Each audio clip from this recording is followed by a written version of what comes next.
Welcome back to Super Earth. I am your host, the Anime Collector. And joining me tonight is Super Foodnum. Yeah. Also Green Line. Super Green Line. And Reese, professional tall. What's up? All right. Who's not here is this jackass. Yeah. Let me turn on the air conditioning before I start this. And he's gone. Guess that's the show, guys. Bye. Yeah, I guess we're not going to hear that jackass constantly complain about our air conditioned noises. He lives in a frozen tundra, after all. He's never heard of air conditioning. Yeah. Well, he did say that he wouldn't be able to join today, if I recall correctly. He did. He's disabled to join. Mm-hmm. He just joined us from the comments section while he's on his toilet masturbating. Like you do, you know. Gotta support the boys somehow. Wow. With his insert Tenga product here. If you'd like to support us, please visit. Yeah, about that. A little too soon for the Tenga plug. I have reduced our StreamYard tier. If we go down on Facebook, go to Twitter, go to Twitch. Twitter's probably the easiest because it's in the description of the YouTube video. So that'd be the fastest way to find the hot stuff YouTube is trying to keep your virgin eyes from seeing. But what this means is that because we've downgraded our tier, the cost to keep the show going is actually going to go down. And I mean that by, instead of doubling in price, it's now less than we previously were paying, but only by a little bit. So instead of an arm and a leg, it's an arm and a leg without the toes and fingers. Yeah. So anyway, you can definitely support us by heading over to OCA Podcast. The cost cut is so hard, we had to cut Randy.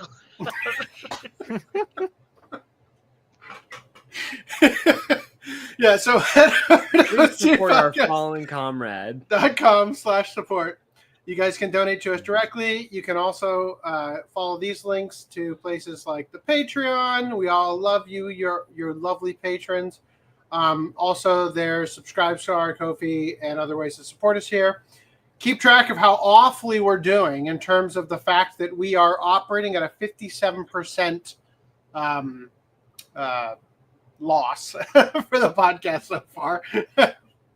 Anyway, jumping right in, we've got some opening discussions here. First and foremost, Japanese politician offers official apology for saying town's rice tastes bad. Had to be in person. No CC for this apology. Yeah. No auto pen on that. Sorry note. I just need to eat some rice to get in the mood. Just hang on. Does it taste good? Yeah. Need some more salt. Just take the top Don't off. you mean it needs more corn? I would take corn. If I had some, you bet your ass would be in here. Corn is a very underutilized, delicious flavor. I've never heard you say that. Mixed veggies and rice mixed together, with sweet and sour sauce. The over-the-phone sorry was rejected, prompting a face-to-face apology to farmers. Imagine saying something somebody doesn't like, then apologizing for it, and they say, "No, fuck you." Right. Do you? It's slightly off topic. Do you? Can you imagine like there's got to be at least a handful of Japanese citizens who are like, yeah, but like I get our traditions, but like, why couldn't we accept rice from the U.S. again? Like, earlier this month, Kanta Nakagawa, mayor of the town of Joetsu, became embroiled in a scandal following a controversial statement. Many would say it was obvious that Nakagawa's choice of words would incite anger, but sadly, it's not unusual for a high-ranking politician to lose sight of how their comments could be considered inappropriate by those outside their immediate circle of people eager to agree with them. And so it was on the morning of July 29th that Nakagawa appeared at a press conference and offered an official apology for saying that the rice grown in the town of Sanda tastes bad.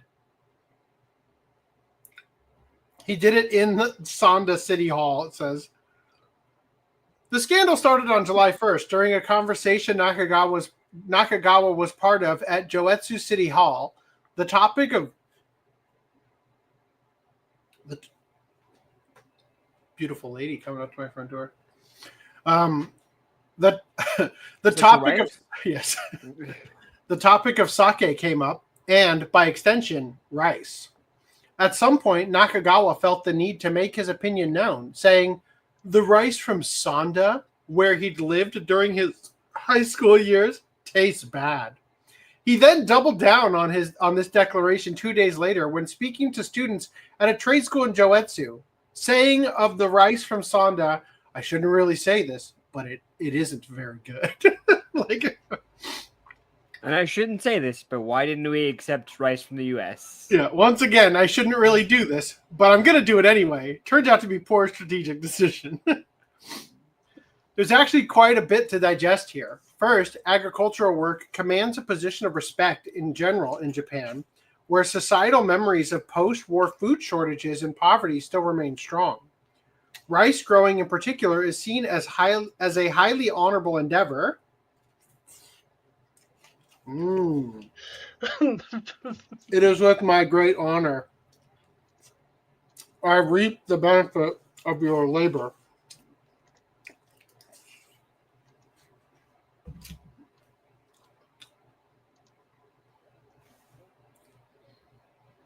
Rice growing in particular is seen as a highly honorable endeavor,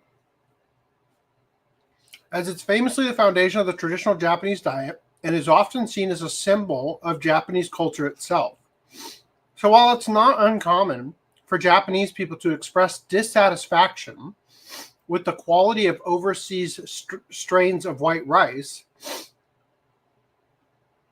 it's very rare to hear someone make a disparaging comment about domestically grown rice. It's okay to say that the rice from San Diego is terrible, but if you say Sanda, fuck you, man. I should have made him work the fields. Welcome to the rice fields, motherfucker! I like to think that was a collaborative effort, that Fundam was just waiting for the proper time, but I'm sure that was all me.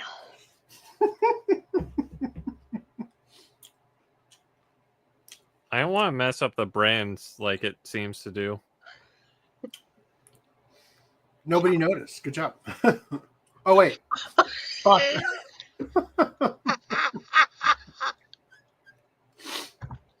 Anyway. Hello. I'm back From outer space. and I just have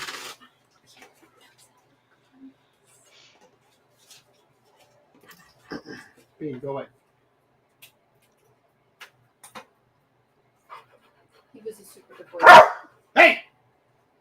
Bad boy. See? Even his greatest cheerleader must admit when he is a big old bitch. Big. All right. Then there's the fact that is mentioned about Nakagawa used to be a resident of Sanda, where having lived there for a time in his teens, so his former neighbors didn't take kindly to him throwing their rice under the bus, and making the comments sting even more is that Sanda and Joetsu are in different prefectures. Sanda is in Hyogo Prefecture, but Joetsu is part of Niigata Prefecture, which is considered one of Japan's best rice-growing regions. So Nakagawa's scathing assessment of Sanda rice came with an air of looking down on another prefecture's agricultural abilities. Add it all up, and the farmers of Sanda weren't at all happy about Nakagawa's comments, and neither was Katsuya Tamura, Sanda's mayor. On July 10th, Tamura held a press conference demanding Nakagawa apologize. Imagine a civil war begins because the mayor demands some other politician apologize and they say, no, F you. Turns out it wasn't actually the rice, it was the water. Then they just double down. Well, rice is a big deal. Mhm. Like all of those last names have that The rice field symbol? that are very common. Yeah, have the rice field Mhm. symbol in them. So Yamada, Tanaka, Honda. Yep.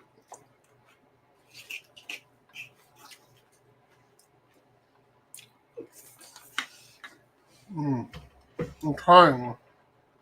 My goal is to finish it by the end of this article. All right.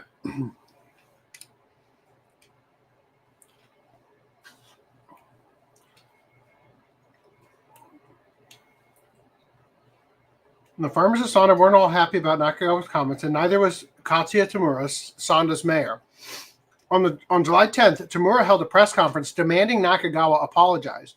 Nakagawa then called Tamura on the phone to do so. Tamura probably also has the rice symbol as the first character in his name. But the Sanda mayor said that wasn't good enough and refused to accept the apology unless Nakagawa came to Sanda in person and delivered his statement of contrition directly to Sanda's rice farmers. A 5-hour train trip. Holy shit.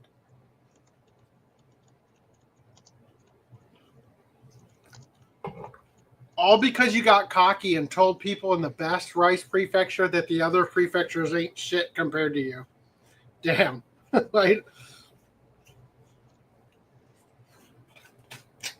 R.I.P. Greenline, yeah. Oh, he lives. I do live. I don't know what happened there. Okay.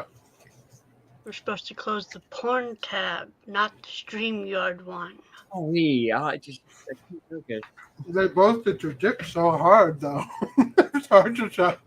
It's hard to make them get them.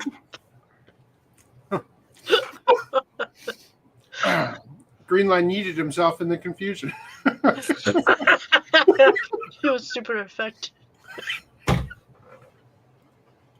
All right. Finished off screen.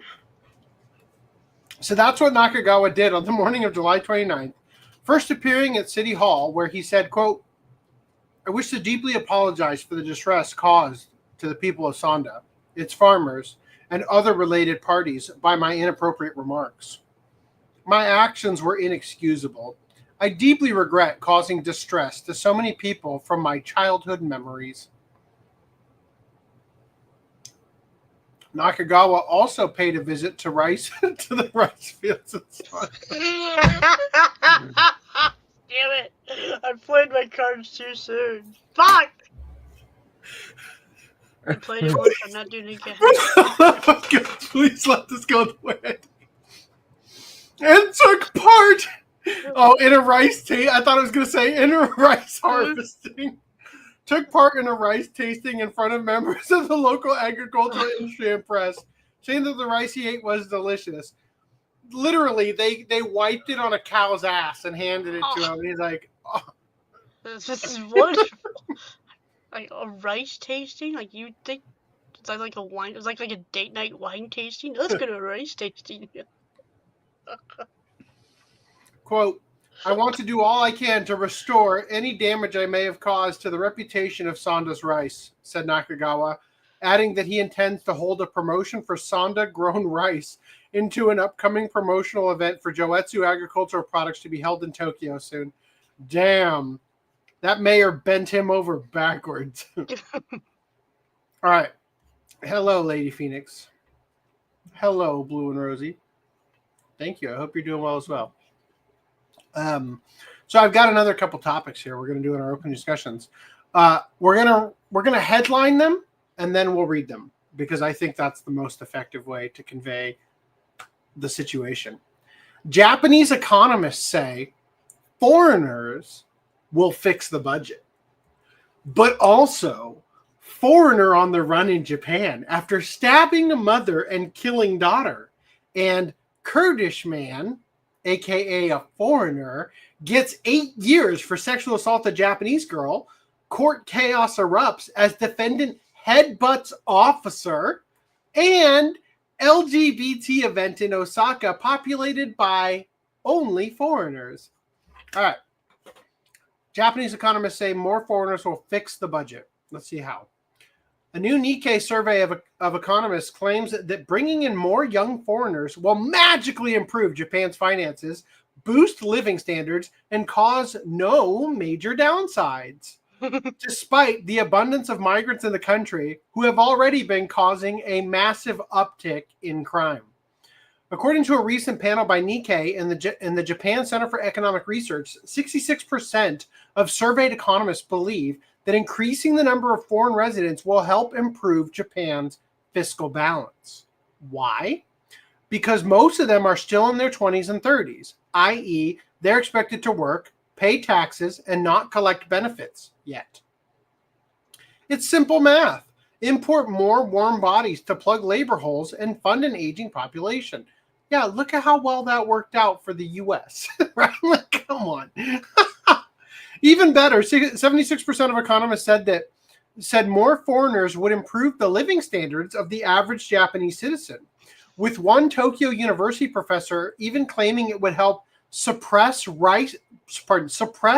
price increases and supply shortages, basically bringing in outsiders to keep the shelves stocked and wages low. Others say foreigners won't take jobs from Japanese workers at all, insisting that the two groups are complementary. Sure, until there's a downturn and suddenly there's too much complement. But in today's fantasy economics, immigrants are endlessly productive, permanently young, and always beneficial. Of course, the economists admit, things might get tricky later. Once those imported workers start aging, or their kids need education, or they demand retirement benefits, someone might have to pay for it. But that's tomorrow's problem. For now, the consensus is that young foreign labor is a fiscal win, as long as nobody asks what happens in 30 years. Japan's foreign-born population is currently just 3%, well below the OECD average of 11%.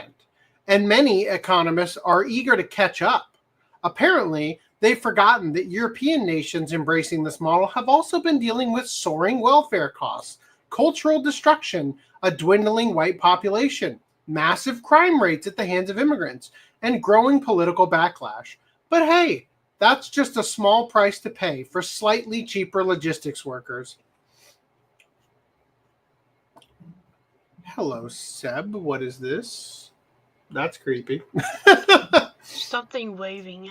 Well, foreigner on the run in Japan after stabbing mother and killing daughter. Okay, let's see what this one's about.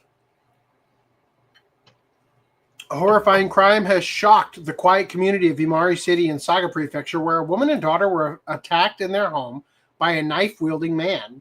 The daughter, 40-year-old Maiko Mukumoto, was killed, while her mother, who was in her 70s, suffered neck injuries but survived. Dang.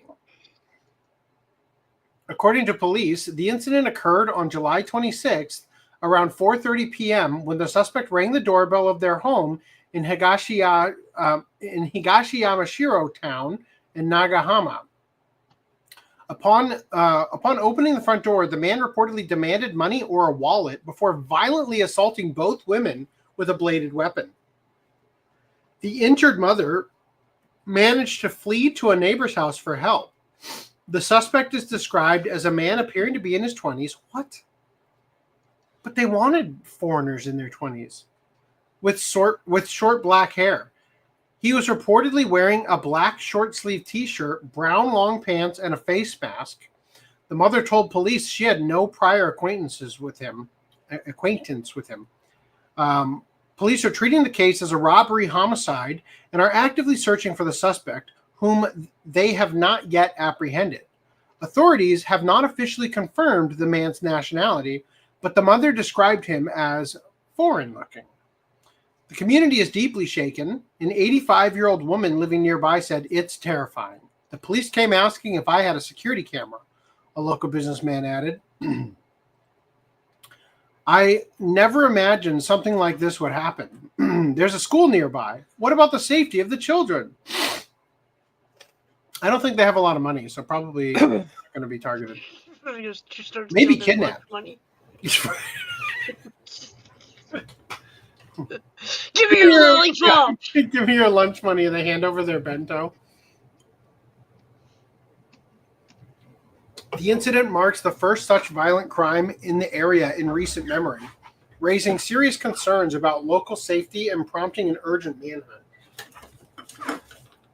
This serves as a continuation to a rise in crime across Japan at the hands of migrants. Gasp! Now, how about the Kurdish man who got 8 years and headbutted the defendant? That sounds awesome, right? The defendant or the officer? Arresting officer? Yes, he is the defendant. He headbutted the officer. Thank you. Hazgul Abbas, a 22... What? Another foreigner in their 20s didn't turn out to be good for the Japanese economy? This isn't looking good for them. A 22-year-old unemployed? What? A Turkish national of Kurdish ethnicity was sentenced to 8 years in prison for sexually assaulting a 12-year-old Japanese girl in Kawaguchi City, Saitama Prefecture.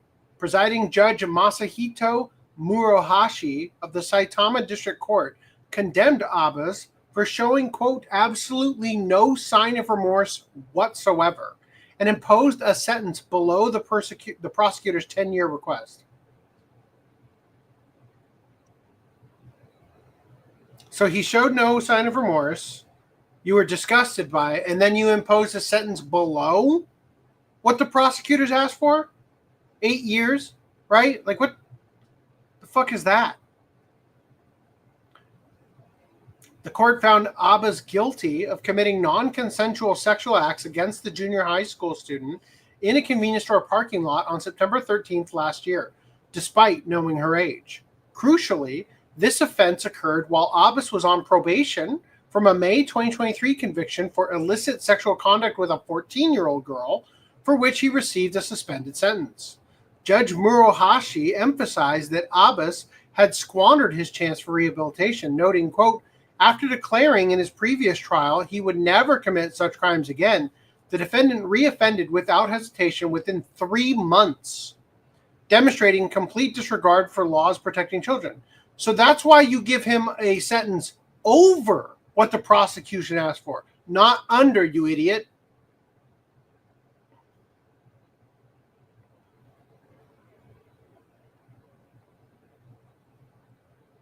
Did I finish reading this? The judge further cited Abbas's attempts to silence victims post-crime and his unreasonable excuses during trial proceedings. Chaos erupted following sentencing as 4 Kurdish relatives in the gallery caused disturbances. An elderly woman in traditional dress screamed persistently in Kurdish despite staff intervention. When officers moved to restrain Abbas, he resisted and headbutted a correctional officer before being subdued by 3 guards and forcibly removed from the courtroom. The case has intensified discussions about immigrant crime in Japan, with Abbas's Kurdish background featured prominently in domestic media coverage of the verdict. The story is the same everywhere. Pretend they aren't what they are, right? Just, hide the nationality. You know, it's unfair to show people the truth about this because it might make them think that others could do similar things. It's like, and then every fucking time we do this in Europe, in the US, in Japan, every fucking time the crime eventually gets out of control to the point where the trust in authority has diminished to the point where people eventually take things into their own hands. Something nobody wants to happen, right? This does not end well down the line. LGBT event in Osaka. Hold on, let me see. Under because underage. Oh. That's why you only got 8 years. Poor people are the first on the list for the slasher films. Oh. I thought it was the horny ones. Mm. Okay. LGBT event in Osaka populated by only foreigners. Japan's culture is once again under attack as some sort of LGBT up, down, down, left, right, BA starts event is taking place in Osaka, with many quick to point out that the clearly Western-inspired event is populated by nothing but foreigners. A Twitter user uploaded a video of the LGBT event that was taking place in Osaka. We want to celebrate openness and diversity. Born this way. Such an event is bad news, as a mass influx of foreigners almost always leads to an increase in crime while the country's original culture starts to fade. The increased level of crime at the hands of immigrants in Japan is a clear example of this. Anyway, so this is the video that they filmed there.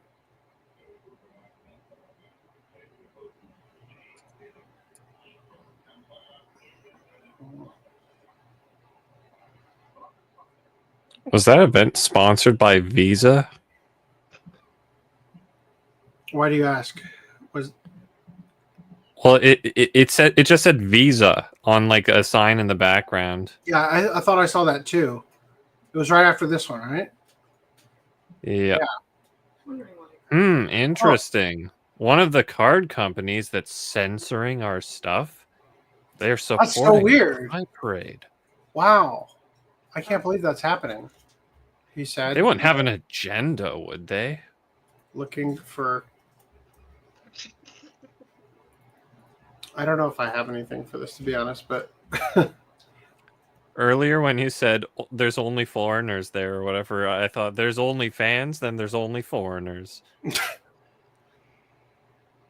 All right. No, I'm not gonna find something to throw in here. It's all right. It's okay. We don't need to. All right. So let's go into pickups. You guys have anything? I do not. At least not yet. All right. I got a couple real quick, and then we'll go into Discord. Okay. So since last podcast, the pet girl Sakura So with the dub. Okay. Right. Because that was a problem last time. Himawari season 1. So now that's been handled and it can be checked off the list, right? Is that Japanese only, or does it have English audio? I think it's Japanese only. I would assume, yeah. Japanese Made in only. Japan is so like weird. The fact that like Sentai has like 3 different like avenues or distribution, like shit. Yano-kun, the girl. I didn't think this would come out that this soon. I need to pick up This mine. This is the standard. Oh. Okay. Okay. The LE is still coming. Hasn't come out yet. Oh no, you're getting both. Oh, that's what I mean. Yeah. And then Dyna Xenon. When I was at Book Off the other day, I saw this and thought, oh, I don't have that yet. And then they shipped it along with like shampoo or something from Amazon. And Oh, so there Fucking, like 2 like, books. come on. Some shampoo. come on, you douches. So I got to do something about that. Also, my Walmart exclusive Chainsaw Man. Ooh, And my soon-to-be replaced disc Full Moon. So I got That's what you delayed want. by delaying my pickup of this. How soon do you think they'll fix the? They said issue? that if you get it on Media OCD, they are Media already automatic. like getting shipped. So, didn't I already have Volume 1? I feel I like they don't just know, sent did me you? Volume 1 after I ordered Volume 2. I was gonna ask. Probably had a couple months difference, yeah. Well, I'm gonna have to go through my previous Volume 2 episodes. is coming out in like November or something. Is that what it is? Okay, maybe I just remembered buying it. Kanokon came with this flyer for Anime New Jersey, happening across my birthday, November 14th through 16th. So nice of you to invite you to a con on the yeah. other side of the country. Right, I Yeah. won't be there. I'll be in Dallas. I'll be halfway there. Right. Okay. Anyway, so let's go into pickups in Discord. You need to do the Cheez-It strat. Ah, Cheez-It strategy. Yes. You need to get your ass in here, Randy. he's probably in a place that doesn't have good internet. Reese, ever think of that? That is cursed. That is like an 11 head, like a 44 head, right? Your forehead is huge. Right. Burger King Kids Toys. Seb picked up the Little Witch Academia Kickstarter. Yeah, when are we ever gonna get this? Like over Yeah, here I'm in the still States? surprised Like, that hasn't gotten a domestic release or the series. Like Right. a proper. All it's given us is domestic abuse. Like 'cause the OVAs and that one double-length OVA and then the series. Oh, someone's got another soon to be replaced disc. Yep. I'm just realizing, did I put that in the doc? I sure didn't. Let me cover that now. Let me just find it real quick. Quick sort, edit tab filter, full moon. Found it.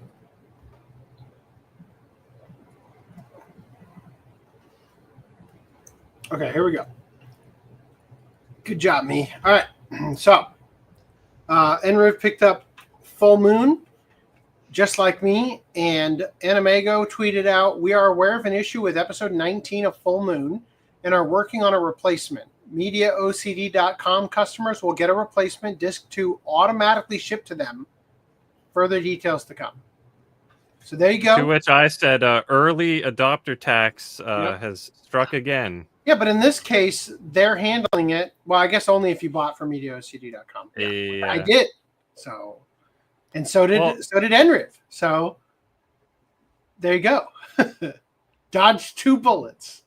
I'm just saying, like it would be nice if they didn't have errors to begin with.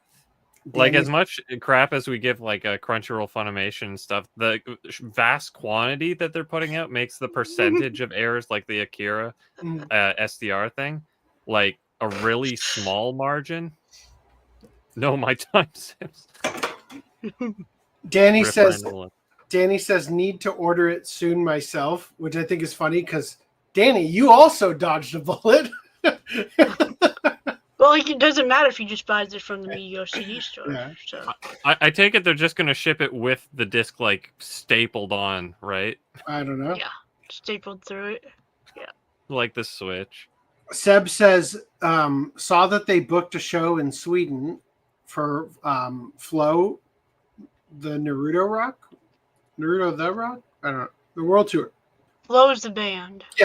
Naruto the Rock or the Naruto Rock. I don't know how it's supposed to go. My favorite thing about this is that the picture of Naruto holding the brush has black ink, but the thing is written in white. White is the new black. Anyway,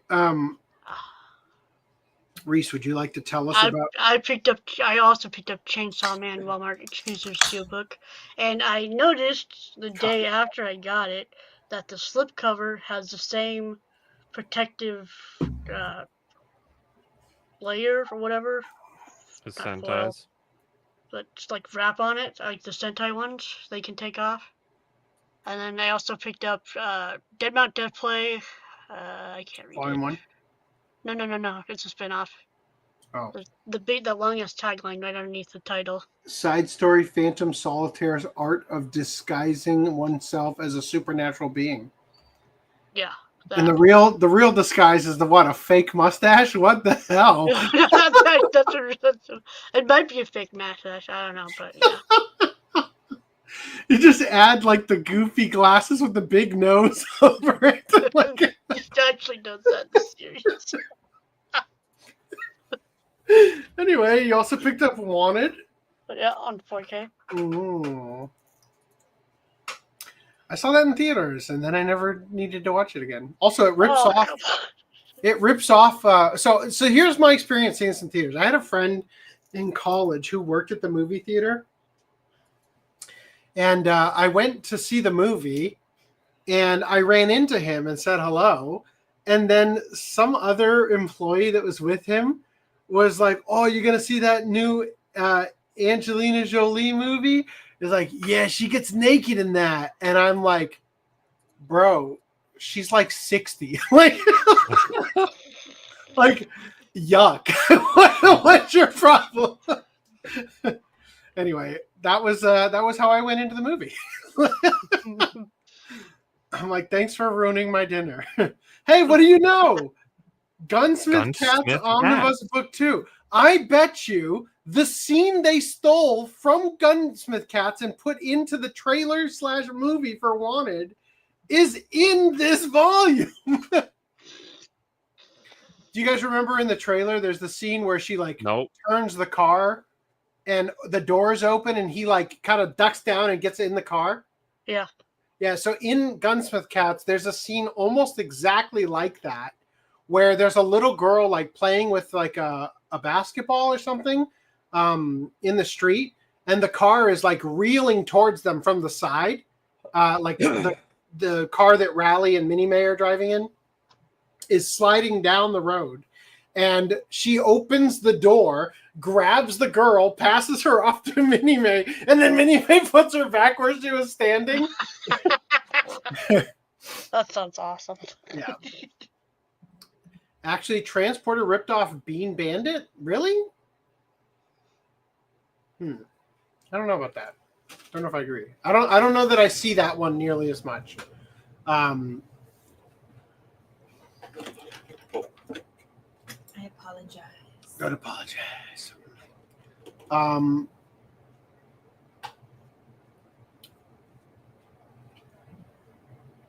Bonus thing for me last Sunday was when I rented out a movie theater for the Black Clover movie. Nice. How was that? Fun? Okay, what else do we have here? Bobby Hill picked up CD, vinyl, Gotch, Good New Times. Good New Times. Yeah, I'm trying to figure out what I'm looking at here. Is it just a bouquet of flowers? It feels bird-like. In the, I don't know. Modern art. Wait a minute. Again? I've seen this picture before. It's a different picture, though. He took it again. Oh, wait. No, it's just crop. You don't get extra points for double posting the same picture. So you picked up Attack on Titan Season 1, Chainsaw Man, Resident Evil, the final chapter on DVD, Sharknado 3. I can't believe there's even a second one, to be honest. And I think there's 6. It's fucking insane. Oh, hell no. What's up? The Sharknado cover. Oh, hell no. Chitty Chitty Bang Bang. Starring Dick Van Dyke. All right. Damn, Project Arms for $50. The only problem is you got to deal with these stickers, bro. I don't really care if they're ex-library copies because I wanted to read the series, and it's still a pretty damn good deal nonetheless. Yeah. Missing 4 volumes. Yeah. Those are going to be the most expensive. You watch. You're going to spend more than $50 on each of the individual 4 volumes. All right, cool. So, I'm going to put this in the Deal With Me Later, You Horror section, also known as Old Doc. And let's get into the lovely topic that everybody can't wait to cover, and Randy isn't so glad that he's not a part of. English dub voice actor Kiba Walker accused of grooming. Let me close this door real quick.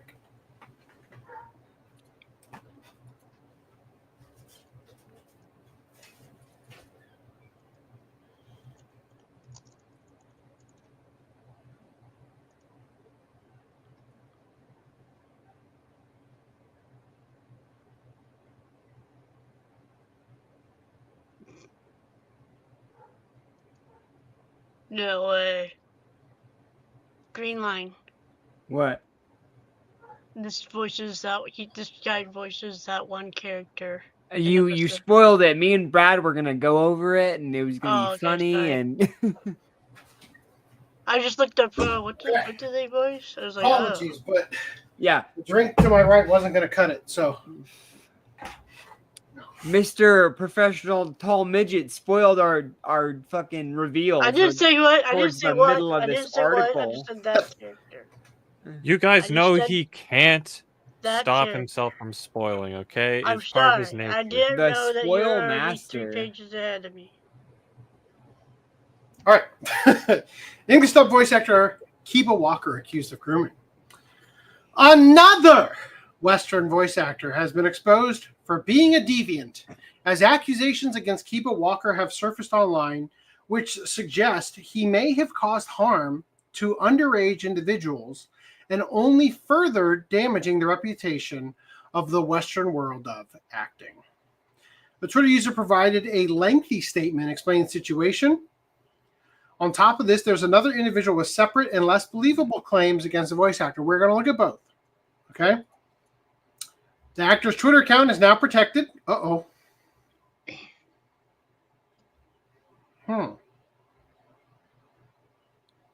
know, I don't like to profile people. But the haircut. But something about this makes Yeah, it be like, oh. Like, did you glue that on top of your bald head? Like, I'm very. So let's take a quick look at the first person. This is the one that they said lengthy, blah, blah, right? You can read it. And then the other one is the less believable.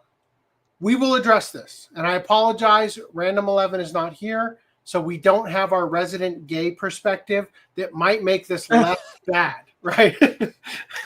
Our token gay Our perspective. token gay. That was a joke for anybody who's an idiot. All right. Trigger warning, grooming and pedophilia. I'd like to start by saying that it took me 7+ years to process what happened to me. I cut off all contact in the middle of 2023, and since then, I've debated with myself if it was worth making this post. The fact that they seem to be moving up in the world has definitely influenced my decision, but only because I can't fathom the harm they are capable of doing to others with a substantial platform, considering the harm that was done to me with the little notoriety they had at the time. With all of that being said, it's time to tell my story. For everyone who doesn't know me, my name is Corey. I was born December 16th, 2001, which makes me 23 years old at the time of writing this. And I primarily go by Blade or Blade Will Be online. This document is about my experience being groomed by Kiba Walker through the years, whose information will be listed below. In telling this story, I wish for it to serve as a warning to others of their predatory behavior. Screenshots will be provided where necessary, although some were lost to Skype shutting down and WhatsApp incorrectly backing up my message history from those years. Twitter images will all be from my old account, which is archived and only accessible to me. So they bring up the information of Kiba Walker, date of birth, February 10th, 1995, 22 years old when they met. Kiba Walker, so these are all of his aliases, his accounts. Kiba Walker, Alex VTuber, Kyle Davis, Salem Moon, remember that one for later, and the Retrocade. The beginning. It started with conversations about music. I was 15 at the time and definitely interacting on Twitter more than I do now. I complimented a recently posted song cover I enjoyed by a voice actor of a character I adored from a YouTube series, which spiraled into several follow-up conversations about singing. So the point that was made here says, here it is, our cover of Say Something with the amazing Griff voices. Thanks for letting me join you on this cover. I've practiced playing and performing that so many times and not even close to being this good. I love it /you. Now, let me just start by saying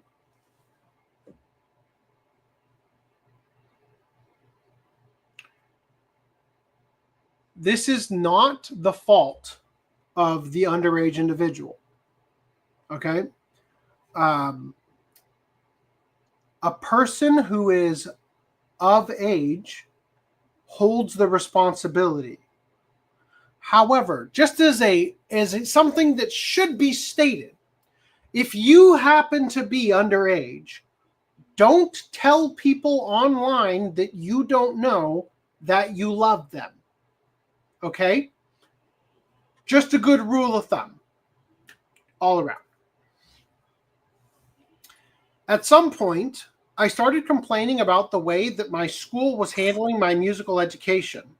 In particular, a teacher who used to complain about working with me despite her vocal training being the sole reason for that placement. They offered to teach me for free, meaning Kiba, and I jumped at the opportunity to spend one-on-one time with a voice actor I looked up to. So I just want to point out, this is February 6th, 2017. This is March 2nd, 2017.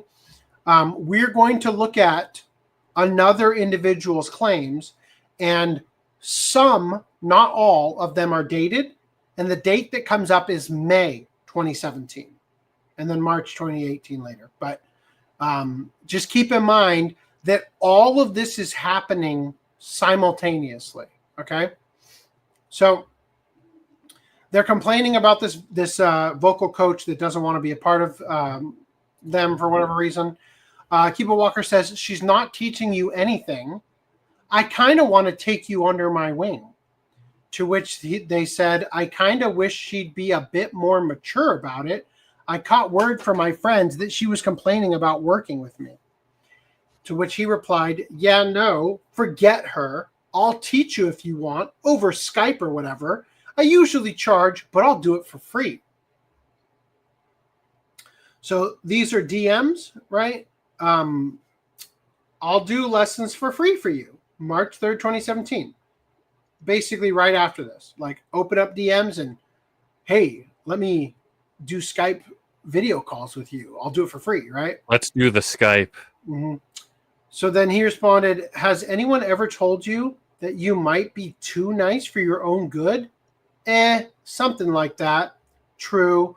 But anyway, do you want the lessons or no? And so there is some bit of text here has been removed. Okay. I mean, I don't know how important it is or whatever. I'm just saying that something like that is not then included here, which means that this is not this message, right? In fact, this one says 12:13 a.m. This one says 12:17 a.m. It's not hard being a detective. Do you still want the lessons or no? If you're offering, then I guess the answer is yes. Since you said you don't do this often, I can't really refuse. I mean, you could refuse if you don't want to not pay, but I'm offering yes. I didn't actually realize until properly reviewing these screenshots, but even as early as this, again, March 2017, even as early as this, they were still bringing up adult topics with me in private. Salutations. What's up? What are you up to now? Loading Twatter on my laptop, so I have dynamic DMs. I gotta keep refreshing to see replies otherwise. There we go. Ha ha ha ha. Too busy on that Rule 34. Tisk tisk. Windows phones be stupid. Burn the Rule 34. Burn all the link Rule 34. No. Where will I get my porn, DX? People cosplaying as him? But so I guess they mean Link as in from Zelda. Yeah. And just for those who will inevitably attempt to claim that, quote, they may not have known how old you were, I made it pretty clear during some of our public interactions.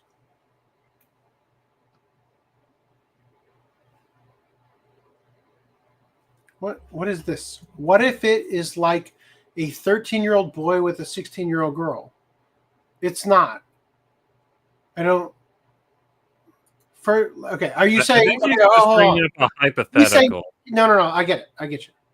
He's saying because I said in the situation where there is somebody who's of age, the responsibility is theirs, right? So now you're saying, what if it's like a 13-year-old boy with a 16-year-old girl? Okay, kids should not be sexual with each other, even if both parties are underage. Okay. How about that? How about we don't justify it? How about that? All right.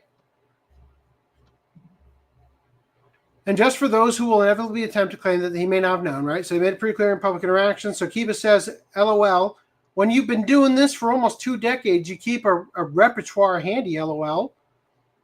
Almost 2 decades. I only started piano last year and guitar on and off for 4 years. Makes sense that I don't have much. Yeah, no, I've been singing for 16 years and playing various instruments for a collective 7 maybe. You've been singing longer than I've been alive. Indicative that they are 15 years old or less, right? XD, I guess that's what happens when you're in your 20s. God damn it with you adults and your adulting stuff. LMAO. With age comes experience, I guess. My voice hasn't even properly broken yet. So again, evidence that like alarm bells should be going off in your head if you're pursuing this person sexually, because they are giving you all the red flags that they are not of age, right? Yeah. The bulk. So the first singing lesson comes around and everything plays out normally. They sent me a song to learn as homework and agreed to Skype call again every Friday for another one. We talked in between, but when the time came, they would always be too busy or have last-minute plans that caused them to cancel.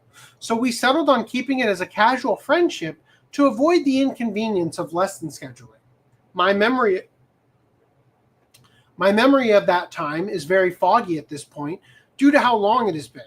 But I believe this is when the proper flirting started. Basic stuff like calling me cute or hot mid-conversation to more on-the-nose stuff like mentioning when they were horny or that I was their type. Chubby.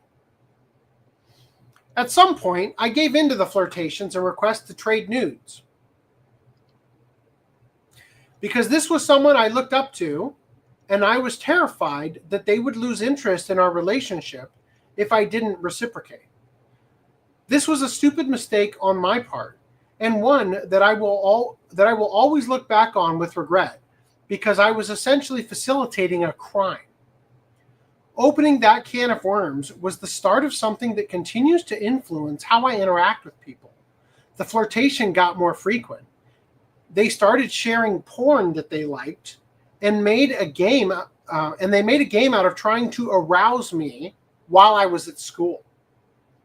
Occasionally, I would still play along with the horny DMs and jerk-off vid requests because I was still very much scared of losing my friend.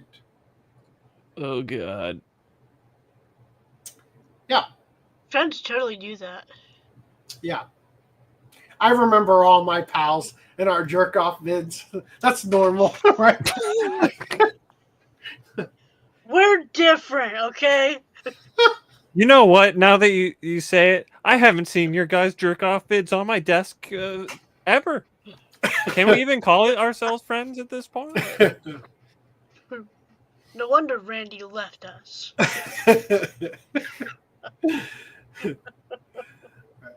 Send him one right now. We'll get him in here.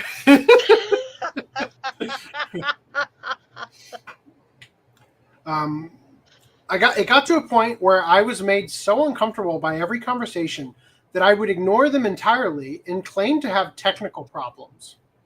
What this led to was several attempts to contact me through various social media services, asking me if they had done something wrong. Please no. Sounds like a yes to me. Do you not talk to me anymore for a reason? My phone is broken, dude. You have Twitter and a computer. Whatever. I'm used to this. All my friends always have some excuses to not talk to me, and I'm sorry that happened with your phone. But yeah, I'm just over it at this point. So I've long believed that systems of control are ridiculously easy to see by those that are not inside of them. So if you're a young person watching this podcast, first of all, get the fuck out. But if you happen to be here, just hey, thank you for being here. Also, get the fuck out. Just pay attention that as weird as this sounds, and as like alarm bells going off as this sounds, take note, because honestly, especially if you're young, this could be you. Yeah. You could find yourself impressionable. Yeah. Look, and there is nobody. I don't care who the fuck you are. I don't even care if you're gay. There is nobody that you need to be your friend enough to be sending jerk off vids. I'm just saying, okay? You don't need that in your life. Nobody does. Yeah, Brandy.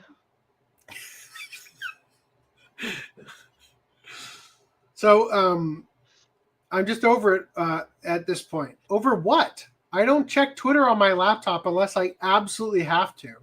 If you use my laptop, you'd know why. After this particular message, by the way, this is July 30th, 2017. So only a few months later, right?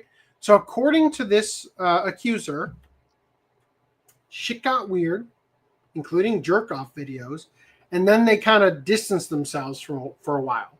Tried to get out of it, right? Cut them off, right? But of course, you know, people guilt you. Manipulators will always treat you like the version of you that they had the most control over. And so they will abuse and manipulate you and attempt to use your good nature against you. And that is the real problem with dealing with sociopaths, is that you don't recognize them right away usually. And so you have a sort of empathy where you perceive things through the lens of a normal person instead of through the lens of a predator.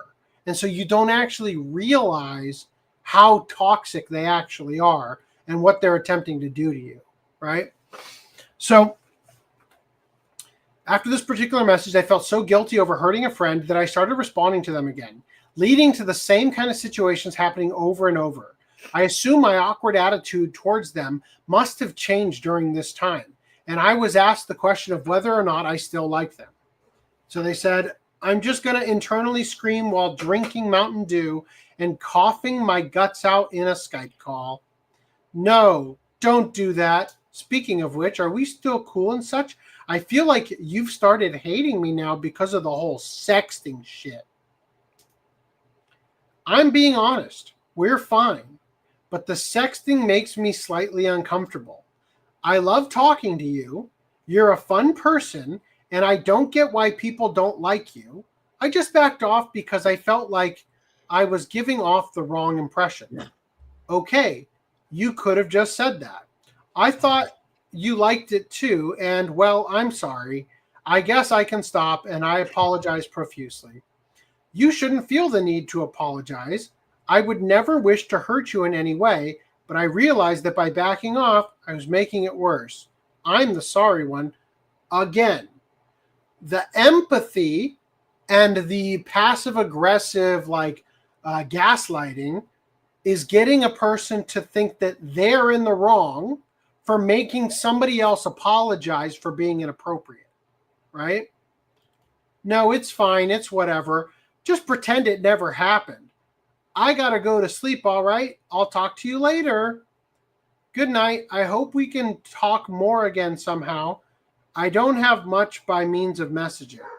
So I just want to point out,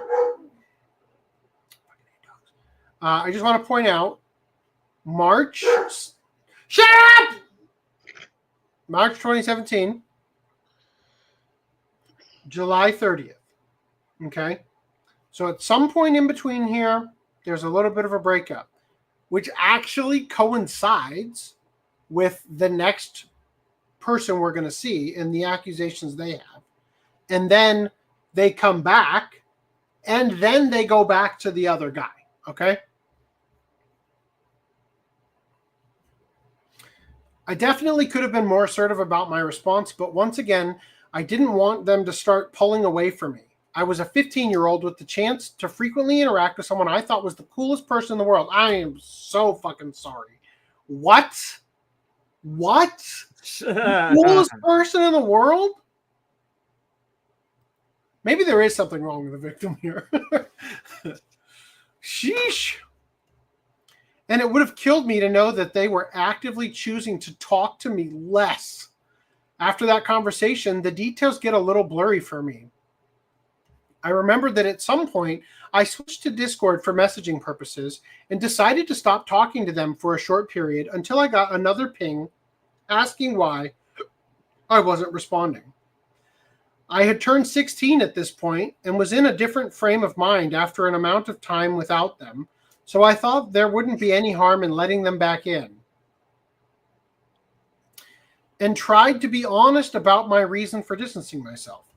Yo, and this is the person's other name, Alex VTuber, right? Alex the Shocky Boy, Kiba Walker.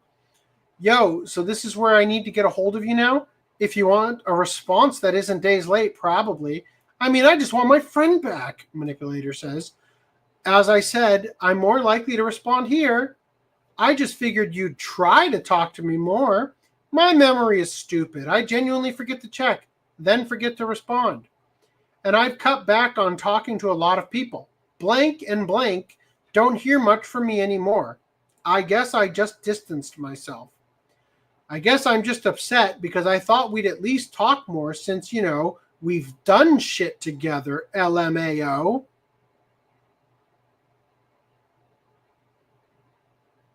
Jerk-off vids? Like, is that why? My brain doesn't make exceptions. I literally shut everyone out for a while. Good to know. Suffering is a good alternative to feeling well, I guess. Pessimist, as advertised. I'm going to do something to you if you don't stop being all angsty.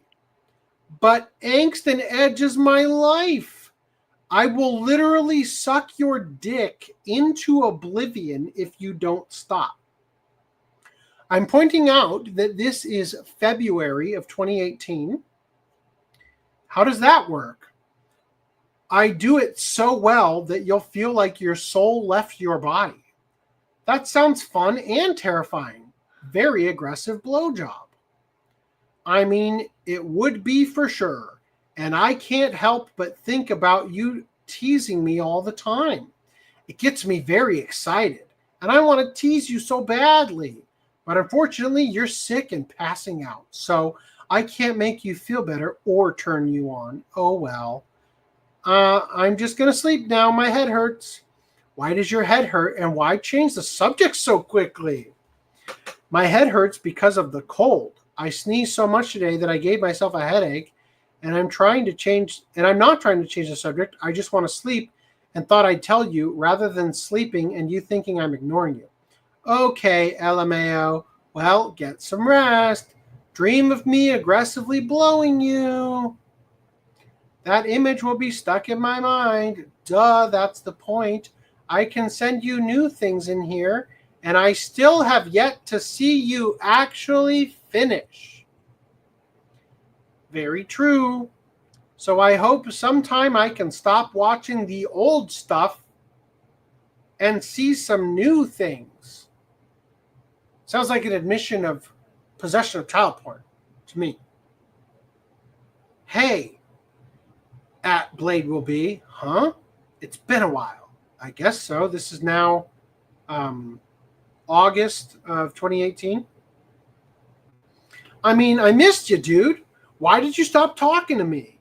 I want an answer, hopefully, so I don't continue blaming myself for, like, ruining our friendship. Tagged him again. Something is cut out of this conversation here. A good, like, almost 20 minutes or whatever. Or more than 20 minutes, I guess. No, almost. No, what am I doing here? 38, 14 minutes. Yes, 14 minutes. Thank you. I'm good at math. I'm good at counting. Anyway, so there's a gap here, right? Wonderful. So what happened to us? Being entirely honest, I just freaked out because my social anxiety and the whole sexual thing, it was fucking with my head, so I decided to try and distance myself. You definitely could have told me that, and we would have stopped. I apologize wholeheartedly about that. I feel like this is the second time I've heard an apology about the sex stuff. Isn't that weird? I apologize for leading you on so much. I just don't know how to react and handle things like that. I get you. Did you? Do you or did you even like me that way? I can't stress enough how sorry I am that I cut off contact. I enjoyed talking to you. I hope you'll forgive me, even though I still feel very attracted to you and such. I hope that you can ignore that in me and, like, at least be my friend. I hope that, like, me doing that stuff with you was at least flattering. As long as the way you talk goes no further than suggestive, I'd love to keep being your friend. Okay. Weak barrier, right? Just weak as shit barrier.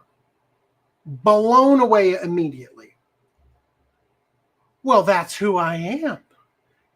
And it was very flattering, which also freaked me out because I have a thing about not liking compliments. I'll try. I'm sorry. No more sexual stuff with you then. I apologize. There's no need to apologize. Be as sexual as you want. Just don't get too riled up if I flirt back. It's my natural response. Fuck, man. I gotcha. So never gonna happen between us ever again, just so I'm clear. Because I'm gonna be sexual. But I don't want you to hate me, LOL. It's probably not gonna happen again. I missed being your friend, and if it goes that way again, history might repeat itself, and that would crush me. Okay, but if it does happen, you shouldn't be afraid of it, you know, or let history repeat itself. Not saying it will happen again, just know that I'm always your friend. Thumbs up.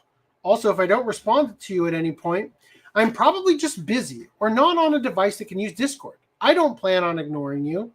So the social anxiety that this youngster is experiencing is such that they are terrified that their need to be left alone will be perceived as ignoring. And therefore, they're trying to get out ahead of it and be like, oh, if I don't respond, it's just because, like, I'm not on Discord right now. Don't take it the wrong way because I definitely don't want to lose this friendship. Like, bro, you need better friends. You really do. I appreciate that. As you can see, I did not learn my lesson the first time and still allowed them back into my life. Sexual advances and all. All of it, XD. Time to fap before bed. Night. Good night. Have a nice Thanksgiving, even though I don't understand it. XD.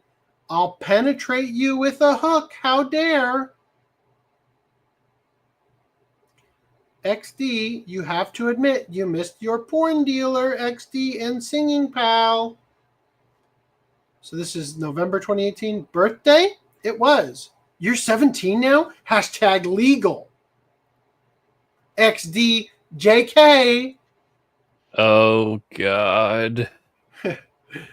Ladies and gentlemen, we got him. Oh my lord. Happy birthday. Thank you, man.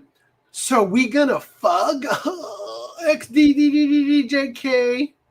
XD.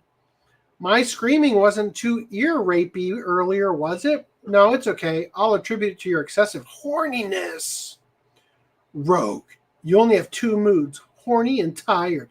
Yep, you're horny all the time. I should know. Boy, don't expose me. I was just too energetic. I'm exposing you and your cock. So calm down, XD. Pictured them encouraging me to audition for an 18-plus project with adult scenes when I was underage. It was trash, LOL. You're going to audition, yeah? We'll see. I had planned on it, but I'm trash, so maybe not. After hearing what you thought of the other ones, I feel like I would just add to the disappointment. No, please audition. For who, though? Ilran, or any of the side characters? The bigger characters would definitely require a lot more commitment than the background ones. So it's all down to the amount of commitment my brain wants to give. They're also 18 plus, and I'm 17. You can do it. Hi, I fell asleep. Pride is over. I am dead inside. Did you get laid? Is that what people are supposed to do at Pride? Yes! Then I guess I've been doing it all wrong. I just got sent a recording of me there. I should have turned the guitar up. I think this is still related to Pride. It's only a few minutes later, right? Nice. I need to hear this. Or put distortion on it. I'm kind of new to using guitar pedals, but they said I could. Oh, nice.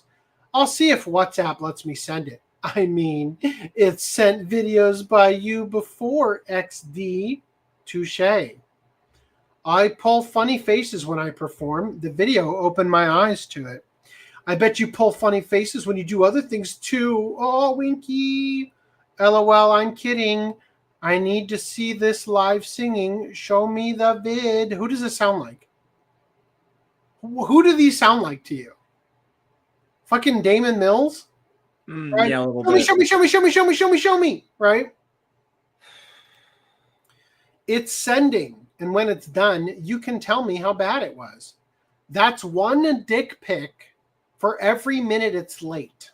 Oh, I can't help if my Wi-Fi is allergic to working. From August 2018 to December 2019, they weren't pushy and didn't really make reference to wanting to receive any pics or videos of me, but would occasionally still bring up that it was something we did before.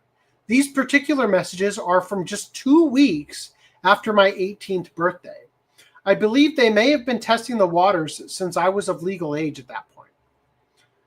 So Kiba says, personal question, you must have grown in size since the last time I saw it, correct? LMAO. When was the last time you saw it? I think almost 2 years ago. I don't actually know then. Well, in the future, maybe. Who knows? I'm just flipping through your Google Drive now. Hey, find anything you like? Some, yes, LMAO. I'm still remotely curious, though, at how much you've grown in the last 2 years, LMAO. I'm sorry if that's weird, but like, I just thought of it seeing the My Tiger Tail pictures. Don't like that, whatever the fuck that is. There was one that I was like, that's absolutely Blade, LMAO. Then the world was plunged into a pandemic and everyone was forced to stay in their houses. People are bored and antsy, myself included, which caused me to cave and reciprocate the sexting. The problem then became that every conversation was routed towards that outcome. If I wanted to share things I was excited about or ask about their day, I would eventually be asked to jerk off. Hey, yeah, been a while. It has. I missed my jacking off, buddy, LMAO.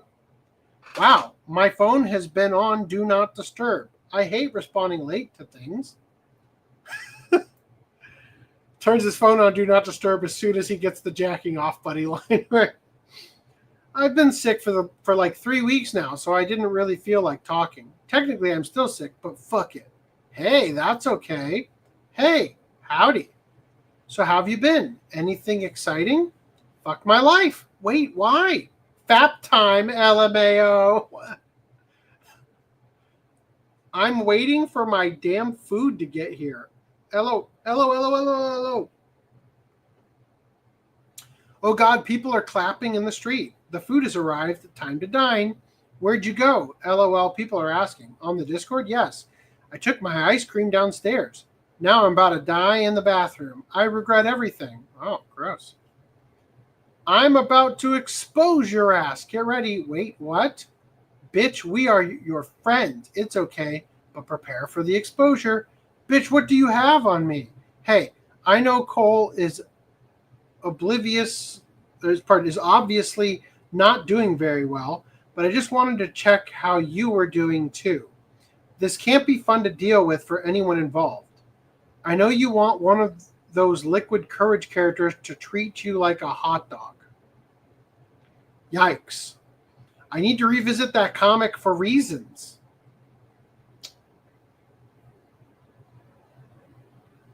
I feel like these are in the wrong order.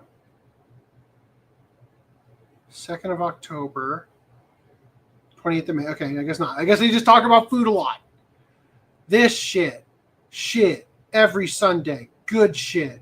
Yo, I woke up with the most aggressive morning wood. What a wonderful way to start the day.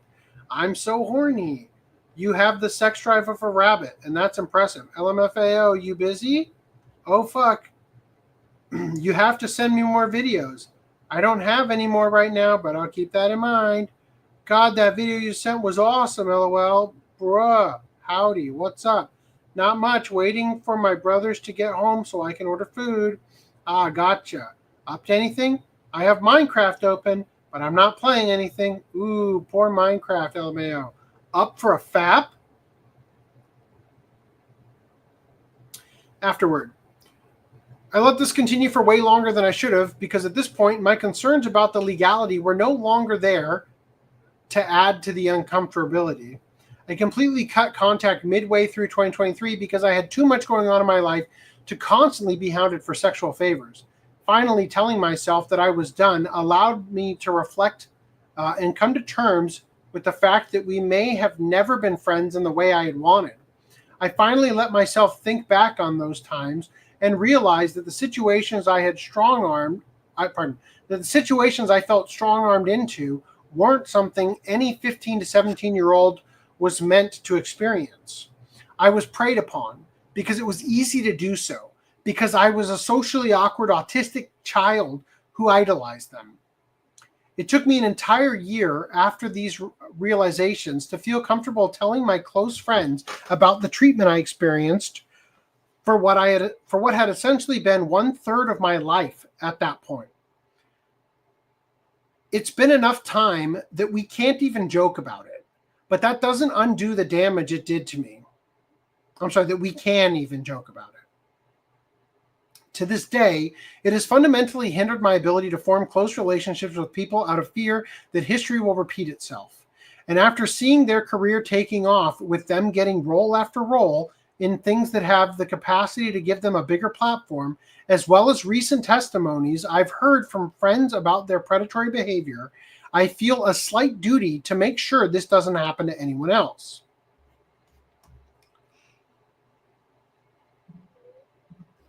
This has convinced me Kiba has some sort of mental deficiency diagnosis. Why Physical. do I say stuff like this and think it won't end terribly for him? Is that mental deficiency called pedophilia? No, it is called being gay. No. Oh. I don't want to say that pedophilia is a mental deficiency because then it excuses it as something that is out of their control or something they shouldn't be held liable and responsible for. Anyway, this is more than wanting justice for myself and much more than the accountability that these documents always preach to seek. I want people to know that Kiba committed a crime. I'd like people to know that whether or not they were thinking about it at the time, this makes them a pedophile. Probably ebophile or whatever the term is, but I get the point. And for those that don't fully believe that, although I am under no obligation to provide further proof, I managed to recover images and videos that were sent to me back then, along with the metadata that shows when I received them. For obvious reasons, the pictures themselves will not be shared, but I will link to the associated file information. Don't want to click on that, even though, like I said, there's probably no videos. If their family ever reads this document, I'm sorry you had to find out this way. I'm guessing Kiba's a they, them, based on the amount of non-binary. Guessing they're a they, them. I mean, this person, like, sexually harassed me online and solicited illegal material from me, but I'm still going to respect their pronouns. Yep. I may be a victim, but I'm not a monster. Come on.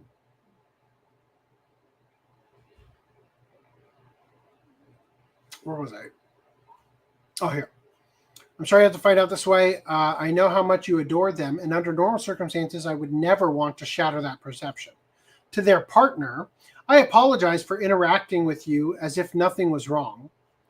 This started years before we ever met, and I always felt immense guilt knowing that part of it was still happening while you were together. Yikes. Personal thoughts. As stated at the start of this document, who did they say? They mentioned somebody. Cole? Was it Cole?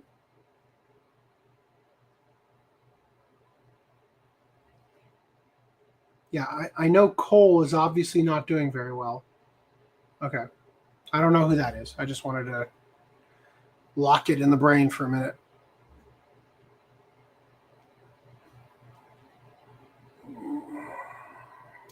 Personal thoughts. As stated at the start of this document, I thought long and hard about whether or not I even wanted to post something like this. Partly because it puts a lot of attention on me for the wrong reasons, but also because it's hard to follow through on something that could damage the life of someone that I used to care for.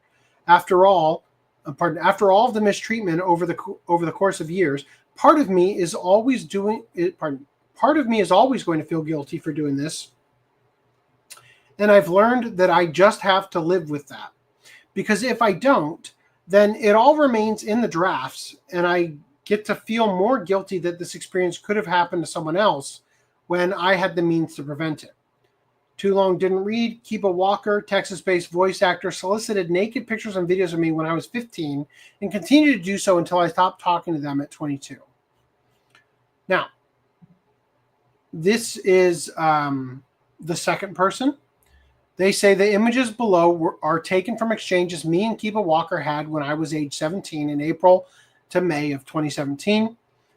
I was 18 in December 2017, and Kiba knew this, as I had explained in my messages to him. See the above with the number 17 highlighted. Okay. They say see the above, but they mean see the below with the number 17 highlighted. Okay. Now, I just want to let you know, I'll just read it real quick. During the following months and in the above messages, Kiba made me believe he loved me and wanted to be with me. He stated that if I was 16, it would be an issue, probably because the age of consent in Texas is 17 and not 16. Regardless, as our conversations progressed, he got incredibly sexually charged and proceeded to ask for images of me as a minor, and also sent me numerous images of himself as well as videos. I haven't disclosed further images from our conversations here, as I am finding it difficult to reread them and see imagery of Kiba sent to me around the time. I am in full support of all of Kiba's victims, and I apologize for being unable to provide more evidence. If I feel I can revisit the more extreme messages, I will upload them here. Thank you for your time, and please support victims. Please proceed with caution when reading the messages. Trigger warning, grooming. Further screenshots can be found at the following doc, not in order. Okay, he says not in order, okay? So this is the other doc that he's talking about. Just a heads up. These screenshots were taken on an iPad or a desktop versus these ones which were taken on a phone, okay? Everything that's in this, all of these, and more is in these, okay? I have gone to the trouble of sorting them. I think I have gotten them perfectly sorted to the order that they should be read in. They should not be read in the order that this person is providing. You'll see that their phone battery goes from 28% to later it's 29%, and they're not plugged in. You can also see the time that they took the screenshots and whatnot. So we're going to look at it. A lot of them, like the end of one message shows up at the top of the other kind of thing. So I've gone to the trouble, but if you would like to get their version of the presentation, all of this stuff is in the doc, ocapodcast.com/OCA-317. As noted down there next to green line in the corner, that is the link to the doc. Now, I would like to first come back here and point out that Kiba Walker's playing the character they claim is trans, at least, from Windbreakers. Kiba Walker also plays the transgender character in Lazarus. Yeah, which we went over numerous other roles, right? Where they are the token non-binary transgender character. They're really setting a good example for the non-binary transgenders. Yeah, you know, it's kind of like what we just discussed with the foreigners in Japan, isn't it? They really pick their best, don't they? Like there's all of these warning signs and people raising the alarm and like, yeah, you're just a bigot, right? And then what happened? Damn, how could this? Damn, facts don't lie, huh? So I just want to point out that we're gonna look at these. Okay, we just looked at all those other ones, and I just want to read this line here. At this point, it comes as no particular shock that Western voice actors are accused of such crimes, especially when Vic Mignogna was unfairly treated despite there being no hard evidence of actual wrongdoing. Those who accuse innocent people often end up being criminals themselves. I would just like to state again, all of this shit exists from two people so far that I found for Kiba Walker.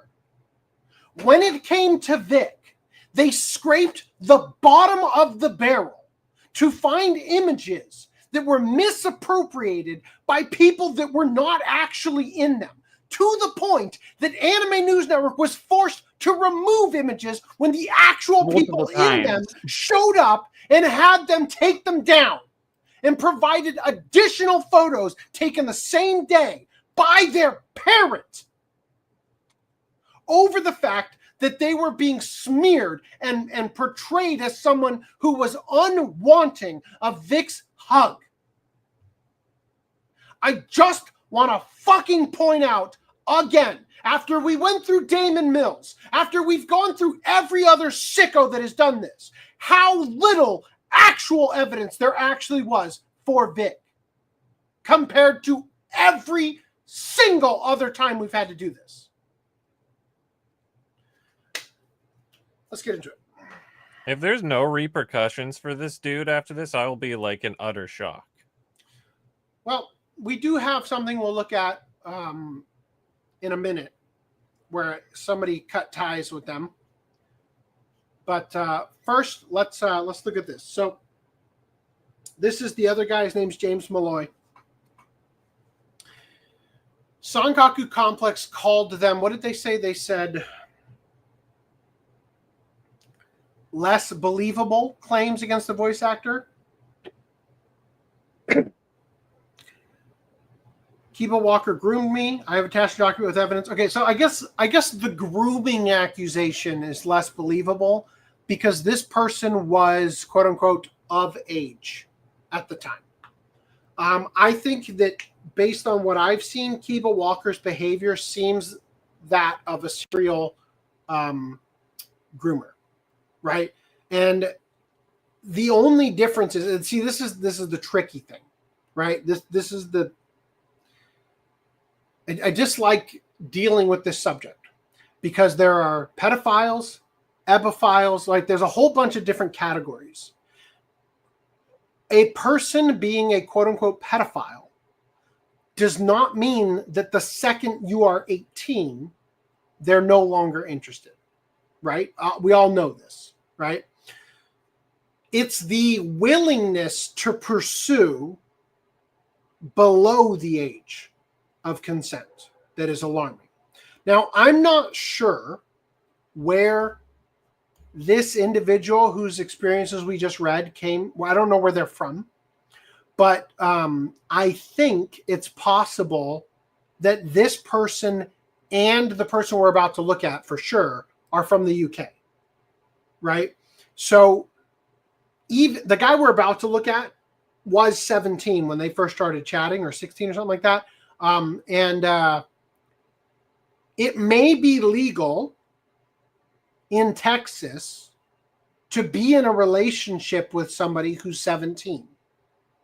But that doesn't extend to nude images being shared between you and those sorts of things. Federally speaking, that shit is 18 years old or older, right? So let's take a look at these.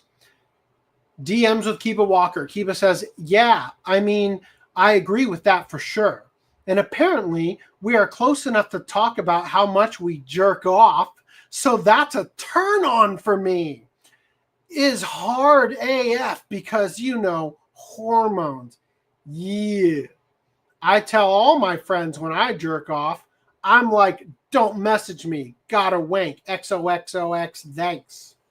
I talk to friends while I do it usually and always offer people to join me. No bites usually, but XD. That's cool. We have stuff in common.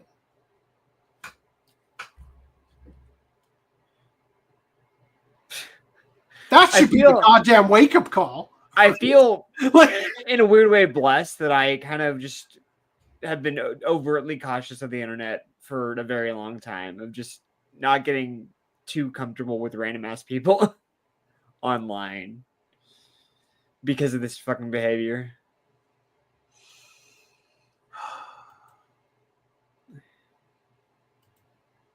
Imagine somebody who looks like this telling you, at least we have something in common. We enjoy jerking off and telling people about it. Like, biggest fucking wake-up call ever, right? Unfortunately for this individual, the wake-up call didn't happen. Yeah, that's cool. We have stuff in common.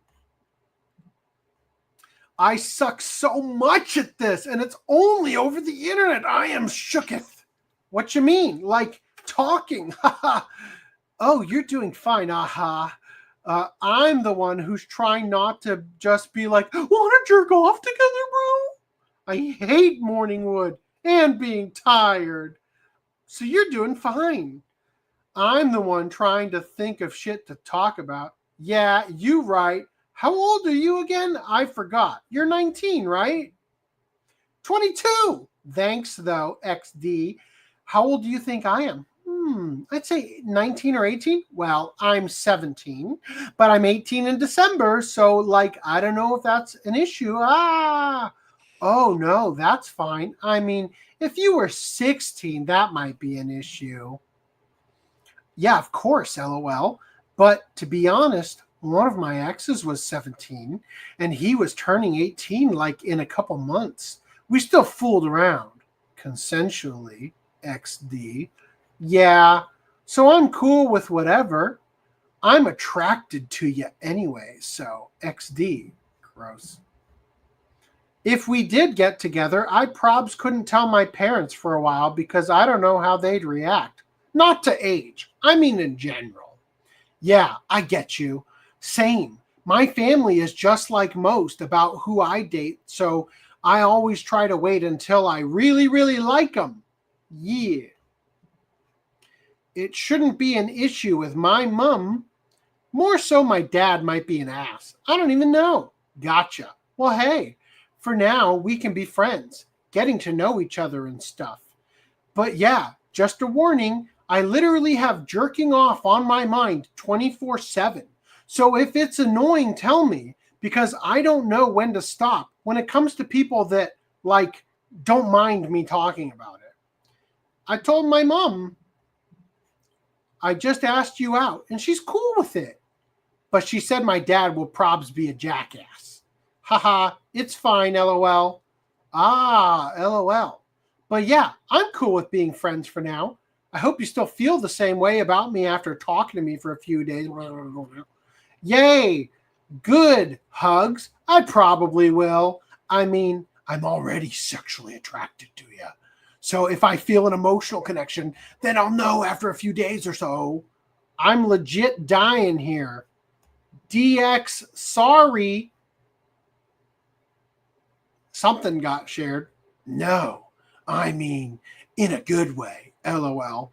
Yeah, so Sankaku Complex might be referring to the fact that I don't know if it's grooming, if that's a dick pic.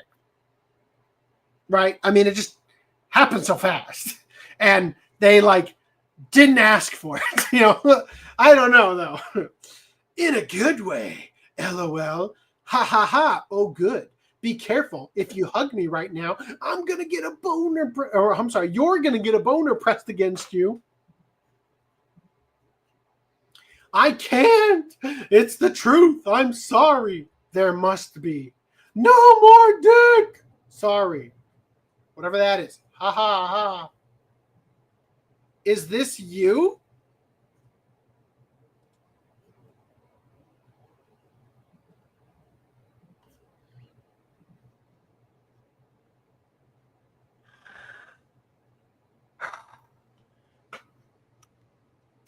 Can we not?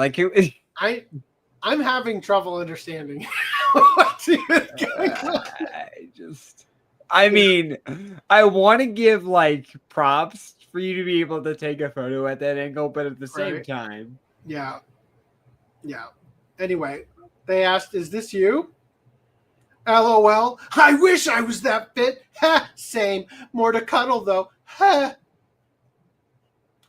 God, I'm a coughing mess right now. I'm a mess in general. I feel the same, LMAO. I'm such a mess all the time. So, for now, are you considered my date friend? Is that what it's called? Yeah, date friend, LMFAO. What does that entail? I don't even know. It's just a term people use. By the way, in the guy's document, this particular image showed up twice. So he says on his Blue Sky account, there's 30 images in there. This one and another one are the exact same screenshot. He uploaded it twice. So it's actually only 28. I don't even know. It's just a term people use, I think, for when it's basic, when they are unsure. So it's ha ha ha. Well, you can tell me what it entails, what you want out of us being date friends. I don't even know. Yeah, I get you. I know what you mean. I don't know what you want to call us at the moment, because like you said, you don't know if you feel emotionally attached, LOL. Right. Date friends works. You're a cutie though. Your personality is my type. So no worries there. It's just that long distance is hard for me because of how my anxiety is. Yeah, I feel you, my dude. I guess you could say long distance. XD. I mean, if you show me your dick, I won't mind since it's long distance. Oh, I'm dying right now. I'm laughing and coughing and I think I might die. Boy, it's real steamy up in here. I told you I'm the worst. I haven't stopped blushing since we started talking. When there's a guy I like and I think is attractive, my dick also doesn't want to go down. I'm sorry. And that's cute, XD. My heart has fluttered a couple times, won't lie. That is gay.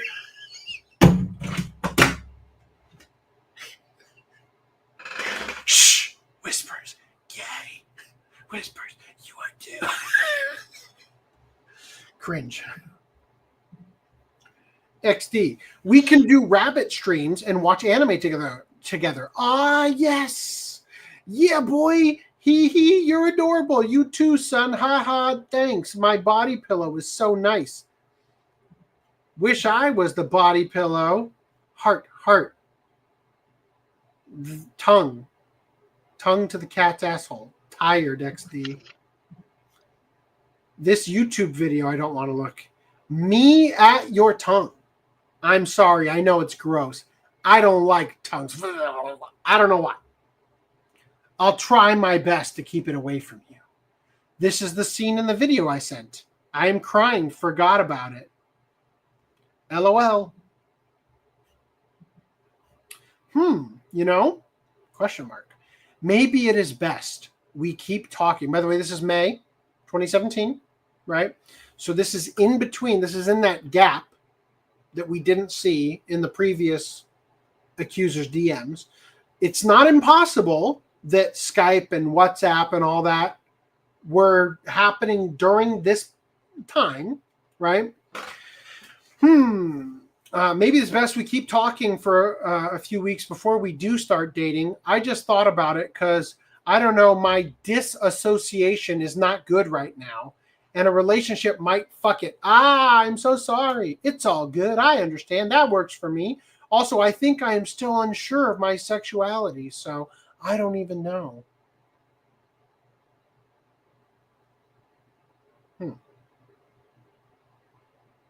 Seemed pretty sure to me. I'm just saying. I do like you, though. It's whatever, man. I get it. Like I said, I like you. And if you want someone to experiment with, I'm down. So I'm here for you, friendo. And if we date, cool. If we don't, it's all good. I'm just glad to get to know you. Yee, man. So yeah, just let me know. I will. I'm sorry again. No, you're fine. Hey, hi. What's up? Again, this is still May 2017. Thumbs up. This is 11th of March. So there's a big gap, by the way. 2nd of May 2017.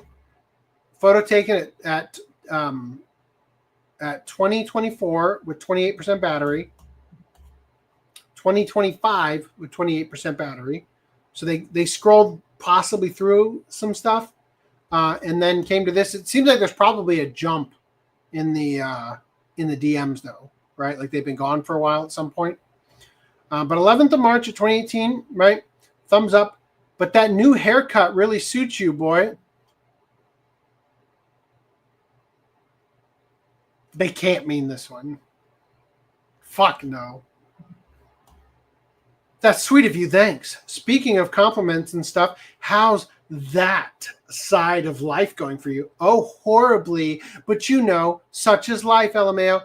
Big mood. Yeah, I'm sorry. I kind of just dropped it as soon as I said to you we should date. No, it's okay. I need to apologize. I got a match on Tinder yesterday, and they unmatched after telling me they were drunk. So RIP. Oh, shit, that's not fun. Also, did you manage to listen to the clip I sent? Yes. Sounds really good, actually. Good. It differs sometimes, though, and the mic gets a weird reverb. Yeah, sometimes you got to find the right sound environment, but it's good. I've auditioned for quite a few things, but have yet to hear back from anyone, RIP. Yeah, as of currently, I'm just looking for like a friend with benefit, to be honest. That's about it. So here's to hoping. And oh yeah, the old auditioning wait period. I have some auditions to submit still, but it's been a dry spell for a bit.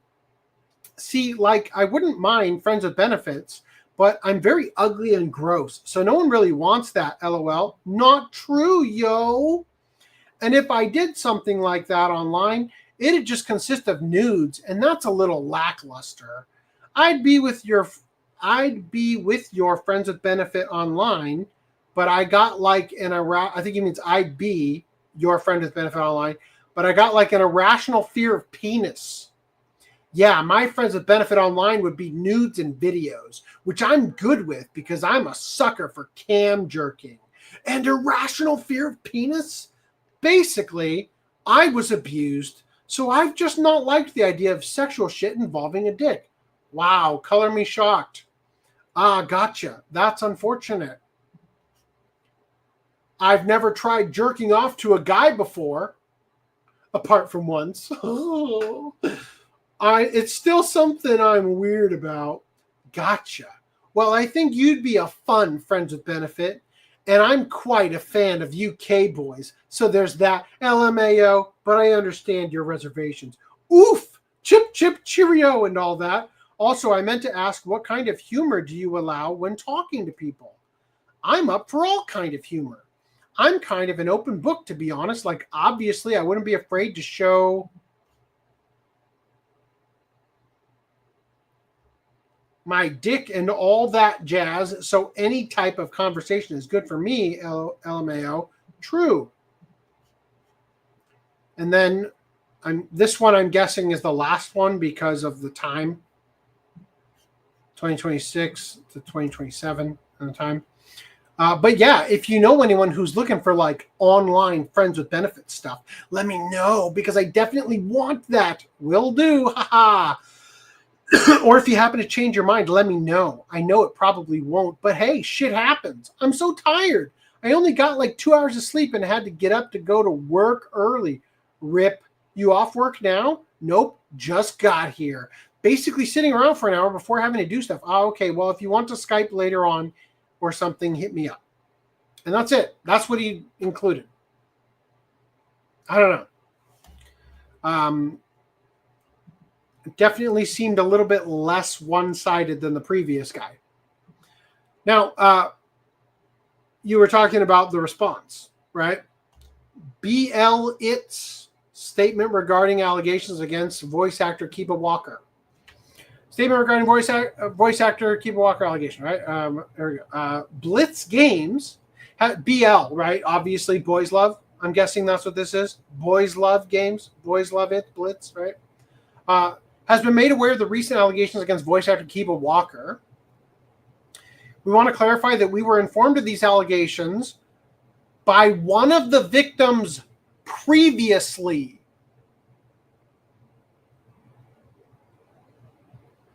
And upon learning of the situation, we took immediate action to cut all professional ties with the voice actor.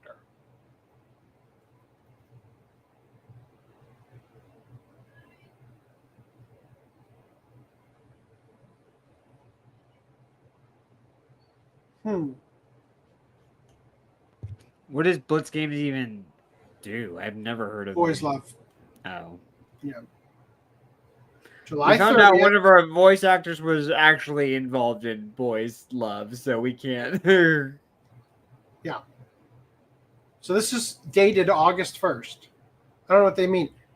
We want to clarify that we were informed of these allegations by one of the victims previously.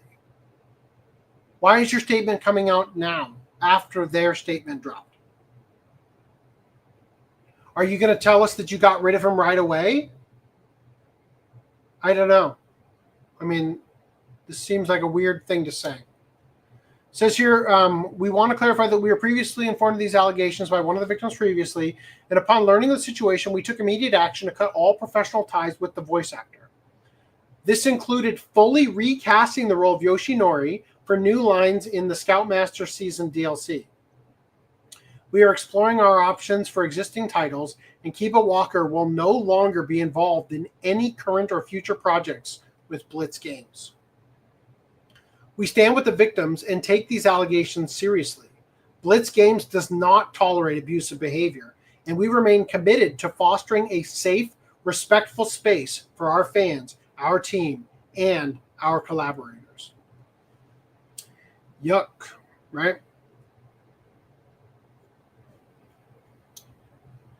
Now, I want to bring you back to this one more time and remind you that he is Kiba Walker, voice actor, VTuber, musician, and drag queen. I randomly stumbled across this, and I was like, oh no.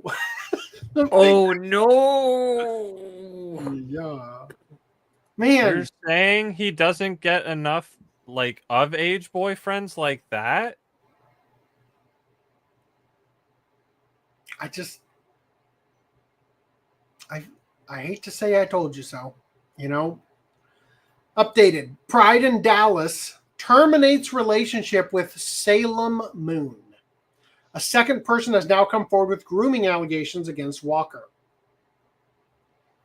Update. Another voice actor slash YouTuber, Corey Solomon, aka Blade Will Be, posted out another. I'm sorry, after voice actor. Okay, on Wednesday, July 30th, on Twitter, accusing voice actor Kiba Walker, known in Dallas Fort Worth as drag performer Salem Moon, of having groomed him beginning when he was 15. A second person has come forward with similar allegations against a North Texas actor and an entertainer.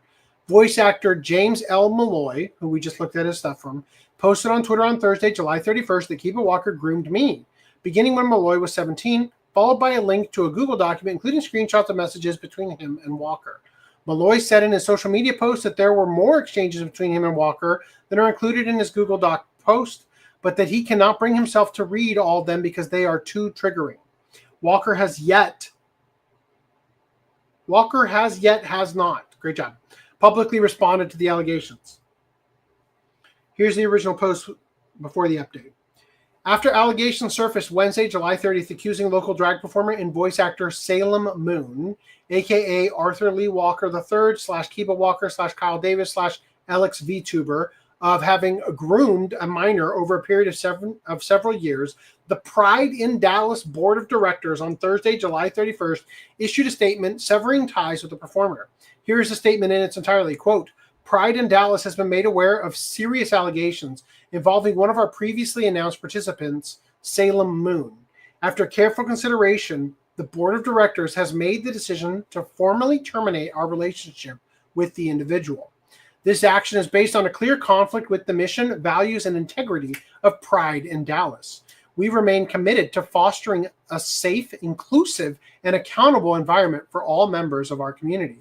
We appreciate the continued support of our community and partners as we move forward in preparation for this year's celebration. Isn't Pride Month in June?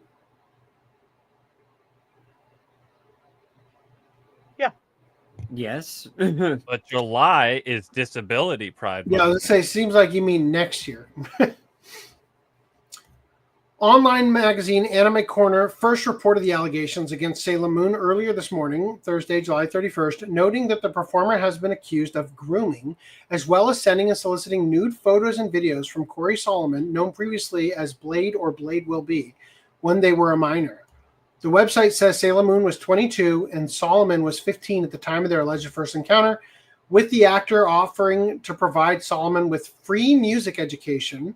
The actor then eventually began sending flirtatious messages through private exchanges on Twitter, later soliciting, sending, and receiving nude images and videos. So I wonder if those images that were blacked out were because once Elon Musk bought Twitter, they might have sent something through to like scrub all the child porn or something. I don't fucking know. I think they're blacked out because you kind of can't show that online. But I don't know that that's what those are. It just because it's too perfectly cut out, right? Like it's not an obvious box over them. It's too perfectly cut out to the point where it seems like the image is not loading because of something on Twitter's end, rather than, you know, a effort to censor what they had posted. Ah.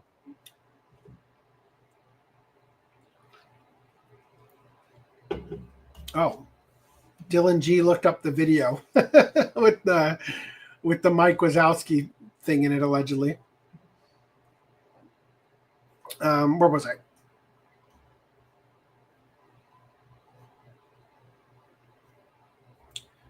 Posting on their Just Kiba Walker account on Twitter, the performer said, things have been brought up and I'm going to be addressing them soon. And I'm just shocked. I'm beyond shocked. And like, I don't even know what to say. Dallas Voice notes the allegations against Salem Moon remain, at this point, just allegations. To our knowledge at this time, there have been no arrests made nor charges filed in connection with these accusations. Honestly, you should have gone to the police, right? This going to Twitter, Yeah, I'm not a fan. posting a Google Doc, it's like, look, this guy, according to you, was requesting nude video and images of you while you were a minor and admitted to still having them and viewing them when you were no longer a minor. You should have called the Dallas police and given them your story so that they could search with a court order the devices belonging to this individual, to which they would have found. He can scrub it. Yeah, they would whatever. have found the porn and the messages and whatnot. But now, It's gone. in order to save other potential victims, you've actually created a scenario where he might actually get away scot-free. So, just a heads up to everybody, if you're dealing with something similar to this, there is a right way and a wrong way to go through with it. Right?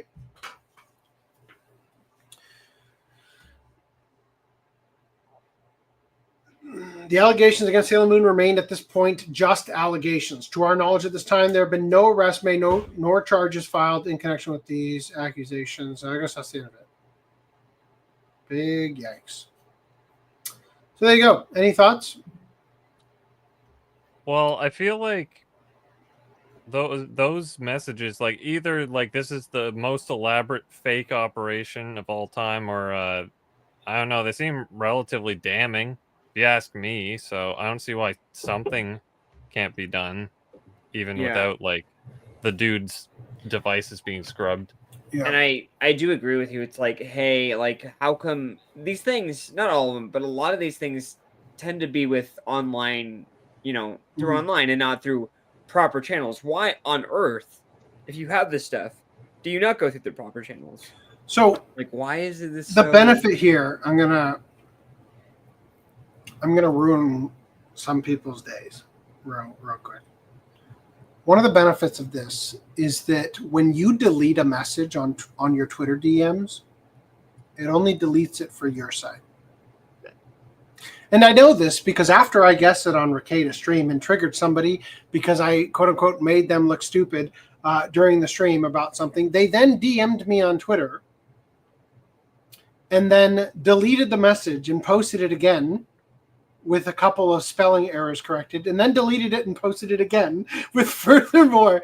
And I could see every one of the messages, but I could tell that they thought they were deleting and reposting. So just a heads up. So if the police were to pursue and Kiba Walker had managed to scrub everything, assuming the account has not been deleted and therefore the DM's lost, right? Which currently it's set to private, right? It could get nuked at any moment. That's not to say that, the forensic backup of everything and all that isn't going to be usable, right? But especially like through, they'd have to scrub everything. Discord, every possible thing they could think of, right? He can't run like forever like this. Eventually it's going to get to be too much in terms of while he was grooming this kid who was below, who was 15, right? He was also pursuing a 17-year-old, right? And presumably many others. The behavior of this jerk off vid requesting individual leads me to believe that he was casting a lot of lines. And it's easy to do that on the internet when you're this fucking shameless, right? Oh, time to jerk off.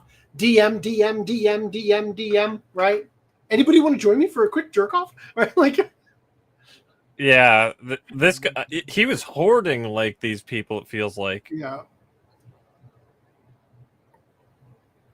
All right. Yep, that was the Kiba Walker coverage. Oh, Hirohei hasn't covered it yet? Can't believe he voices a gay guy in Windbreaker. Hope he gets recasted and fired and blacklisted. Oh, so it ended in Subway and being gay. What? How come audiophiles and bibliophiles are not in jail? Only, yeah. Why is it only the cinephiles, right? Like, why is it only Pompo? Damn it. File just means you like it. That doesn't mean you're a criminal. Yeah. While previous comments are now retroactively even worse. Don't know what that was in reference to. It's always the people who claim to be the most progressive that are the most awful. Isn't it, though? Isn't it weird how that keeps happening? He should have sent this to the police. The problem is they are sending out social media. Totally agree. For a placeholder, sex, male is used. Using plurals for one person makes no sense. He is not even a fusion. This is in reference to the pronouns being used. Holy cow, we got a lot of viewers on Twitter today. Hey, 16 viewers on YouTube? Like the goddamn video, please. All of a sudden, we can't restream to like 20 different places, and now everybody has to watch us on YouTube. All right. Posting on social media shows ignorance. According to the dubbing wiki, Kiba Walker goes by any pronoun. Oh, I'm going to use fuckhead as his pronoun. A sea angel is a hermaphrodite. Okay. Weird. It is never a fusion. I don't know where this came from. Sexes are never organisms. All right. Also, having different traits still makes you one person. Damn, preach. Saying otherwise is like saying an iPhone is multiple devices. I mean, it is a camera and a phone. Oh, my God. Okay, Enriv says, I didn't want to say it, but yeah, where was any of this shit when Vic got accused, right? Stan Donald says, bravo, well said. And that was about a half hour ago. I don't know what I said, but I was based this entire podcast so far, right? Checks back in on live stream at, I thought you were 16. It's not an issue then. Screen cap. LOL. Goodbye. He types like an 11-year-old on a forum in the 2000s, right? Whatever video that linked to, it's private now. Josh Greeley is almost as bad as Scott Freeman. Josh calls himself a female. Scott would have done that too. I don't know about that. Okay, where does that come from? Can you source why Scott Freeman would have become trans? Scoutmaster. This is the BL game? Yeah, wait a minute. Scoutmaster. Yeah. Almost let that one go. The Boy Scouts game where you rape kids right now. Yikes. Big side eye. It's in July in the UK. Is it? Oh. Well, this was Dallas Pride, though. We were talking about, so I don't know. It's kind of a convenient way to say you don't want to show all the text because it's too triggering, right? Yeah, for sure. How come there is no sloth month, lust month, wrath month, envy month, gluttony month, nor greed month? First of all, gluttony month is November because that's when Thanksgiving is, right? Lust month is every other month. Destroyed. Oh, no. November's no nut November, so that's actually a virtuous month. You're right. How silly of me. All right. My pronouns are fuck it, right? I will refer to this person as stupid. Okay, cool. All right, let's move into our next topic here. Randy, feel free to join us at any time. Anytime you stop grooming kids right now. That was too far. I'm sorry. All right. Mrs. Green Apple's recent concert gets noise complaints from the next city over 15 kilometers away. Jesus Christ. Those darn kids with their rock music and inverted incidents. The recent folding of legendary guitar maker Fernandez makes it seem like the days of loud stadium rock are behind us. Rarely do you see bands boasting to be the loudest on earth these days. And a lot of the more popular guitarists stick to crowd-pleasing ballads as opposed to ear-blasting shredding. Like fucking God, right? Even Japan's Mrs. Green Apple, who have been tearing up the charts with their poppy brand of rock music, aren't who I'd expect to blow people away with assaults of sonic waves. But perhaps I was too quick to judge them because a recent show in Yokohama proved they can dial it up to 11 at times, albeit with a little help.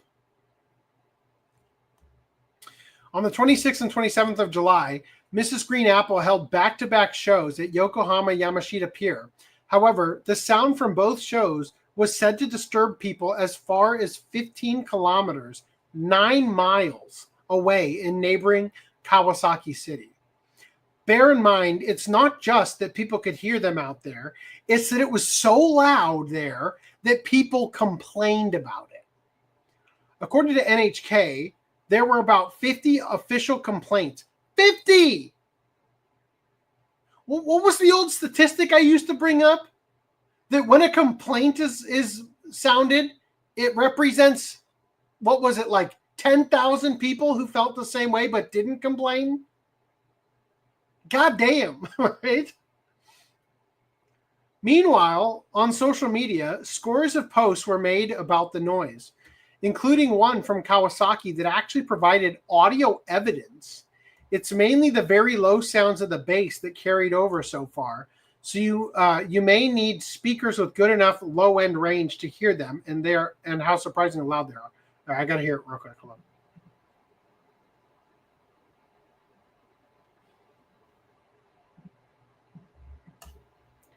It honestly doesn't seem that bad.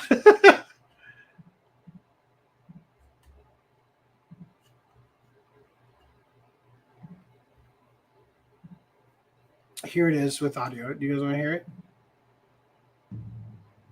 Sure.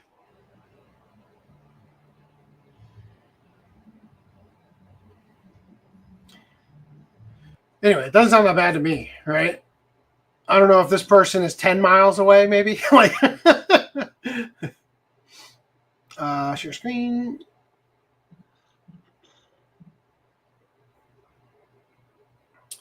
In response, Mrs. Green Apple issued an apology saying that they were very careful to check the sound levels before the shows.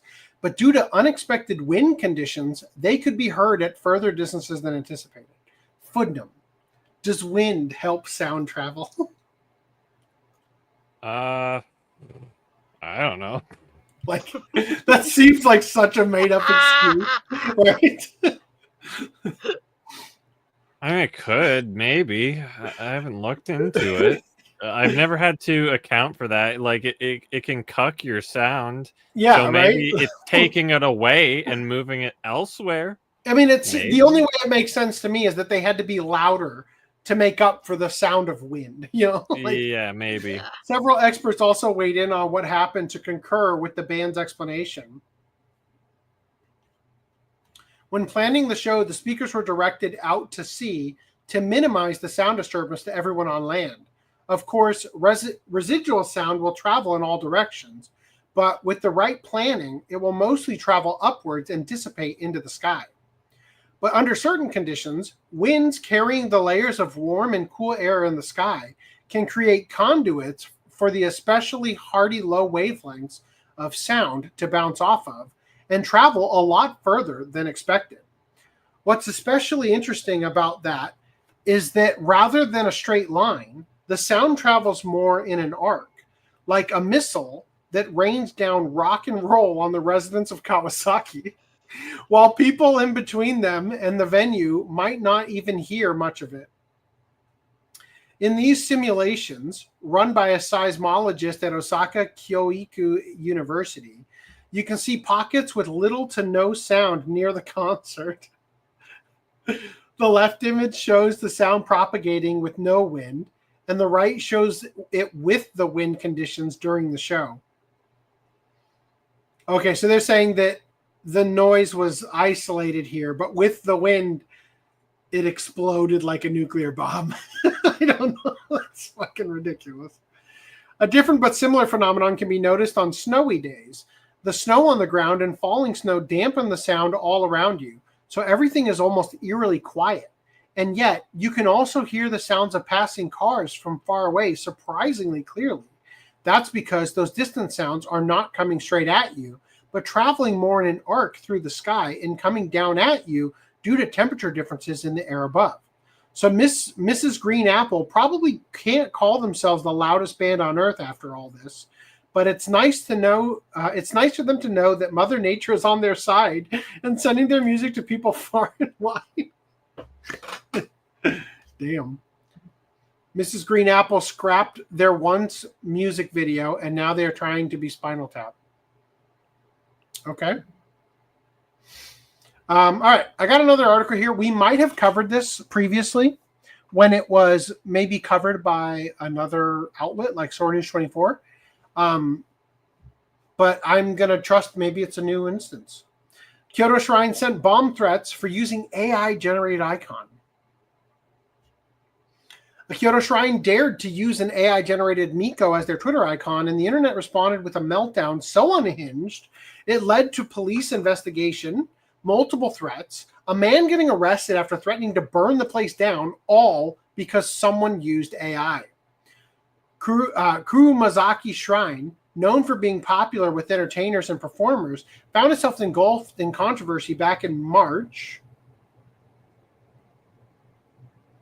when it uploaded an innocent enough icon to its official Twitter account, a cherry blossom-filled illustration of a shrine maiden generated with AI. But what should have been a mild aesthetic update turned into an online mob frenzy. Critics flooded the shrine's replies with complaints like, "Are you seriously defending AI?" and "You've betrayed everyone who believed in you." The backlash was so intense, the shrine nuked its entire account the same day. But it didn't stop there. Over the following weeks, the shrine received dozens of threatening emails. One particularly deranged message said, quote, "Your pathetic shrine is going to mysteriously burn down one day." I feel like we have read this. The email even included a picture of roaring flames. As if the internet tantrum wasn't enough, Kyoto police had to get involved. Eventually, police arrested a 38-year-old unemployed man from the Shiga prefecture for threats and obstruction of business. His motive? He was angry the shrine supported a so-called AI artist. The man, who had no personal connection to the shrine, just a personal vendetta against digital drawings.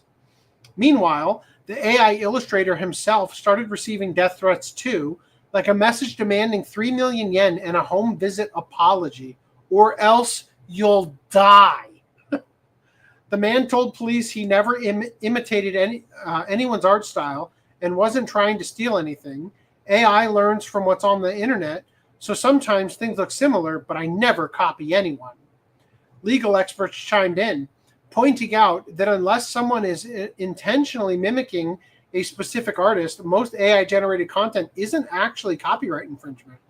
But in the eyes of many enraged purists, anyone using generative AI is stealing by default.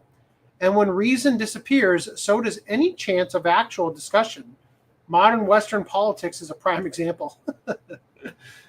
The whole situation is a textbook case of online dogpiling and fear-mongering. While AI clearly raises valid concerns about labor, originality, and creative ownership, turning a shrine's Twitter icon into a nationwide hate campaign probably isn't the enlightened form of activism the anti-AI mob thinks it is. Yeah, I think we covered this already.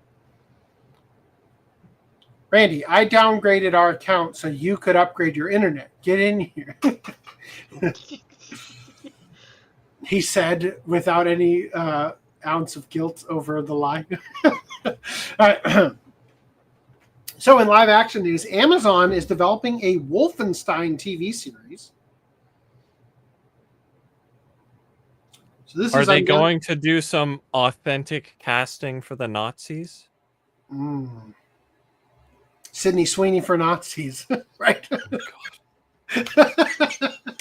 Amazon is developing a live-action Wolfenstein series based on the long-running shooter franchise, one that already pushed exaggerated World War II propaganda, and now fans are bracing for the inevitable, an even more absurd, politically correct rewrite drenched in modern-day woke politics. In news that should surprise absolutely no one, Amazon MGM Studios has greenlit a live-action adaptation of Wolfenstein, the infamous FPS series where the players mow down Nazis in an alternate history fever dream of sci-fi nonsense, mechs, and laser rifles. The franchise has always pushed World War II propaganda to the extreme, and now it's being handed over to the exact kind of studio that will make all of that somehow worse. The project is officially backed by Kilter Films, the studio behind Fallout, with Patrick Somerville, known for Station 11 and Maniac, attached as creator, writer, showrunner, and executive producer. Other executive producers include Lisa Joy and Jonah Nolan, plus Jerk Gustafsson, great name, of Machine Games and James Altman of Keyframe Films. The series carries the blunt but classic logline, "The story of killing Nazis is evergreen." It's expected to follow the franchise's alternate history roots and presumably draw on the adventures of William B.J. Blazkowicz, though who's to say, considering most modern live-action adaptations tend to deviate from the source material. Yeah, I never played Wolfenstein, but you fight like Mecha Hitler at the end, right? So they're going to cast Grok, right? All right. In other news, Mamoru Hosoda's The Boy and the Beast is re-releasing in the U.S. in theaters in August, so later this month. Boy and the Beast is going to be back in theaters. For one day only. For one day only, and it will be August 18th in Japanese with English subtitles. Is this their attempt to like use the last of the Hosoda license Crunchyroll Yeah, has that's what people before are it gets thinking. Because yeeted? G-Kids has it stuff now, and supposedly, like, for some reason, Yeah, like this was you're the right. last one that G-Kids doesn't have just yet. Yeah, so I guess. Crunchyroll is going to be putting it in theaters. And I couldn't help but notice the timing because guess what else is in the news? Oh, Mamoru Hosoda's Scarlet anime film releases its first new trailer. So, I just want to point something out to you guys.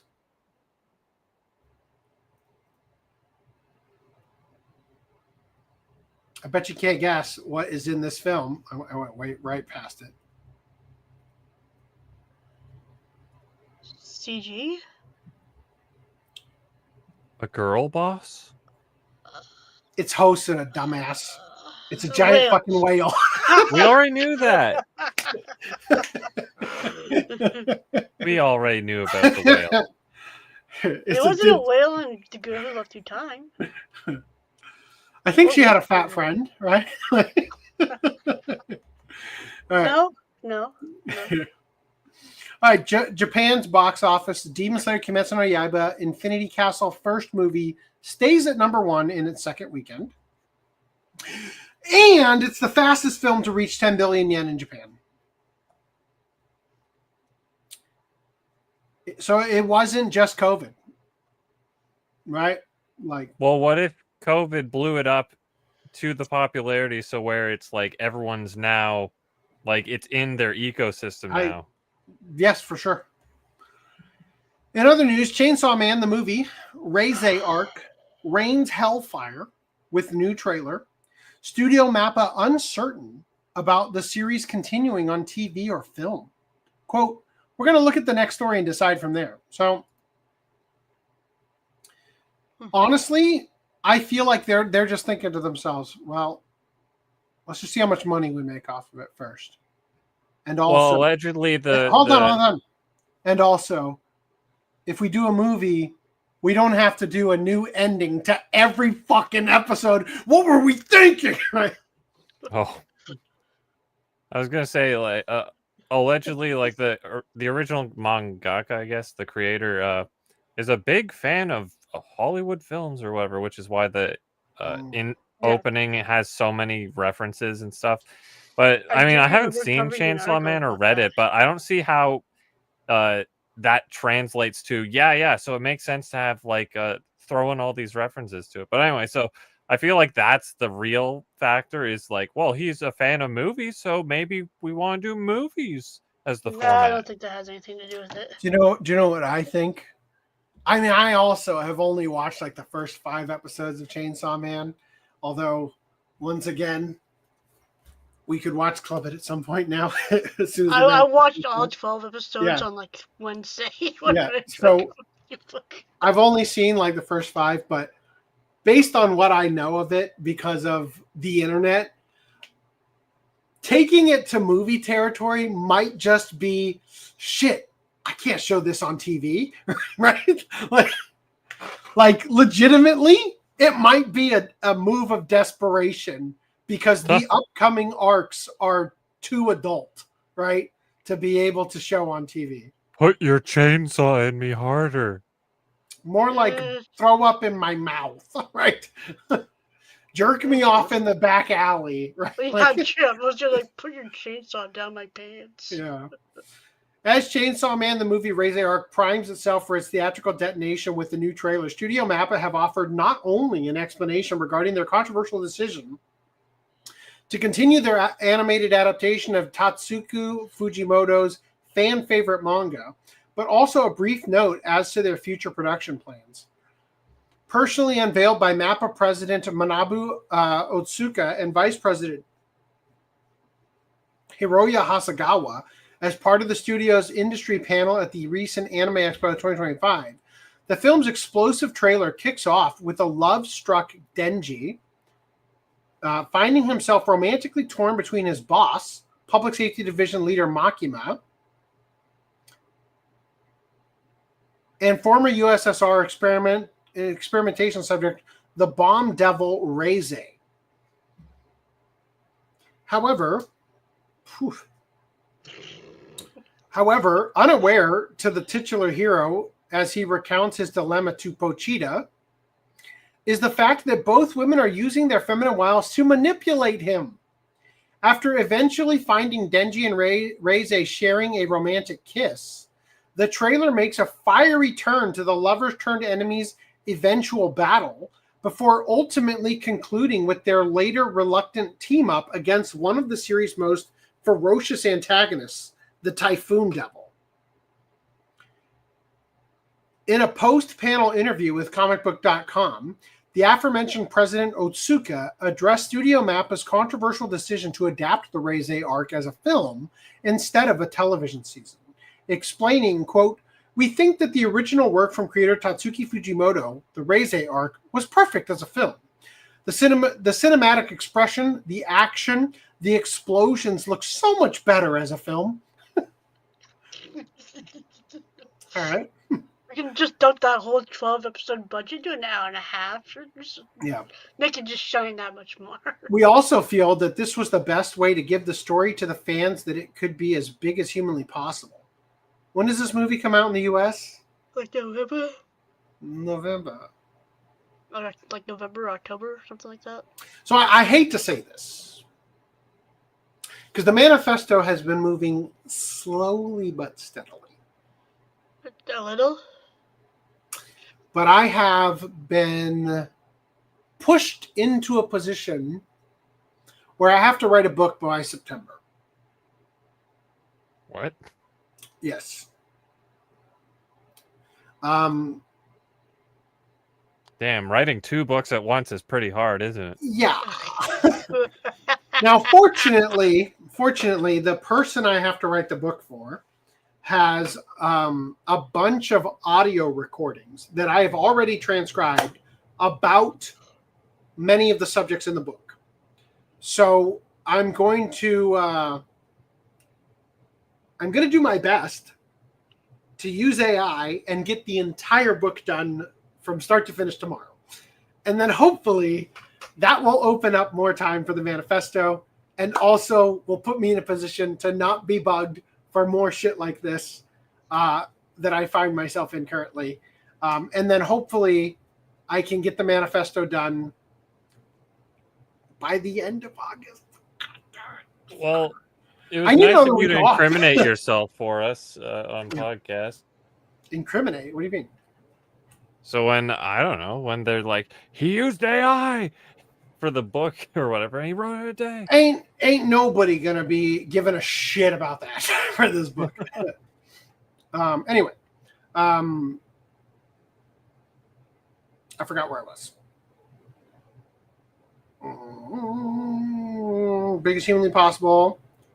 Randy says, explaining, it worked for Demon Slayer. We wanted theater money too. Seriously, honestly, when it goes on TV, you make almost no money. When it goes in theaters and people pay you to go see it, cha-ching, right? Profit. In regards to the future of the Chainsaw Man anime proper, specifically whether it would continue on the silver or small screen, the Mappa president admitted that we don't know if it's going to be the trend moving forward. That we don't know. We don't know if this is going to be the trend moving forward. We don't know.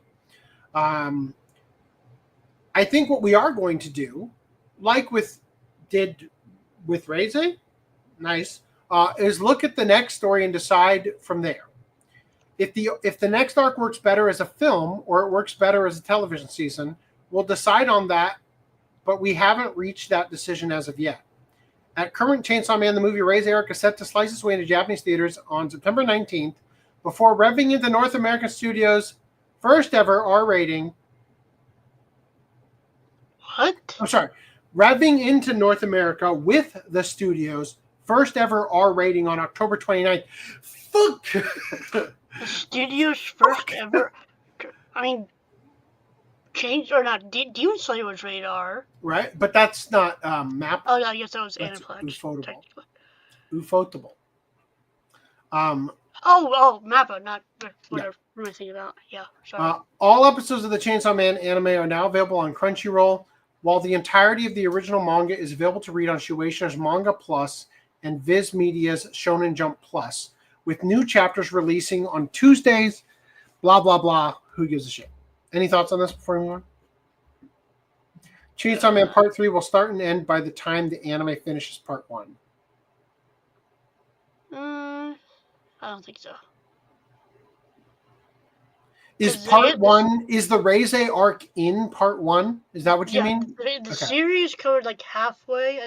Part 1 is like 11 volumes, if I'm remembering correctly. And like Gotcha. season 1 covered about half. Reize arcs are like maybe 3/4, and then just like the last 3/4 or the last quarter of it would be still yet to come. Cool. All right. Let's get into some anime news. I was scraping the bottom of the barrel with anime news this week, except for one amazing thing. It better be good. It is so good. You have a lot of articles there for scraping. Yep. Most of them are going to be things that I wish I wasn't covering. Here Without a Class anime reveals cast members of Alele's family. If they do a season 2, they can finish Part 1, but if they keep doing movies, it'll take forever. Gotcha. Well, if they do another movie. First of probably all, like 1 or 2. This character looks weird. Second of all, this character, to somebody who never watched Fairy Tail, looks like Urza Scarlet. Third of all, this character's family is ugly as sin. Holy Vaguely looks like Urza, yeah. what the fuck? Where'd you get your red hair? Mom's a whore. Must be adopted. I don't know. In a world where everyone receives a class and skills at the age of 10 and where such revelations have a huge impact on one's life, Arel, the son of Sword Princess Farah and Archmage Leon, learns that he has no class at all. I'm sorry. Alele? Is that also Arel? With no class and no skills, all that's left for Arel is hard work. And so he takes to training, utilizing wits and cunning to emerge as an all-new type of hero. I don't know. Too bad the art sucks. Moving past that. Fate Strange Fake has significantly better art.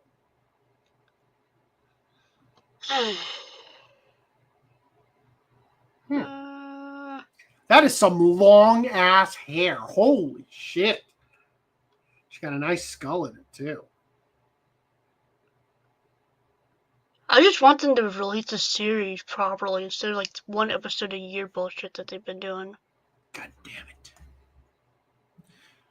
The Other World's books depend on the bean counter.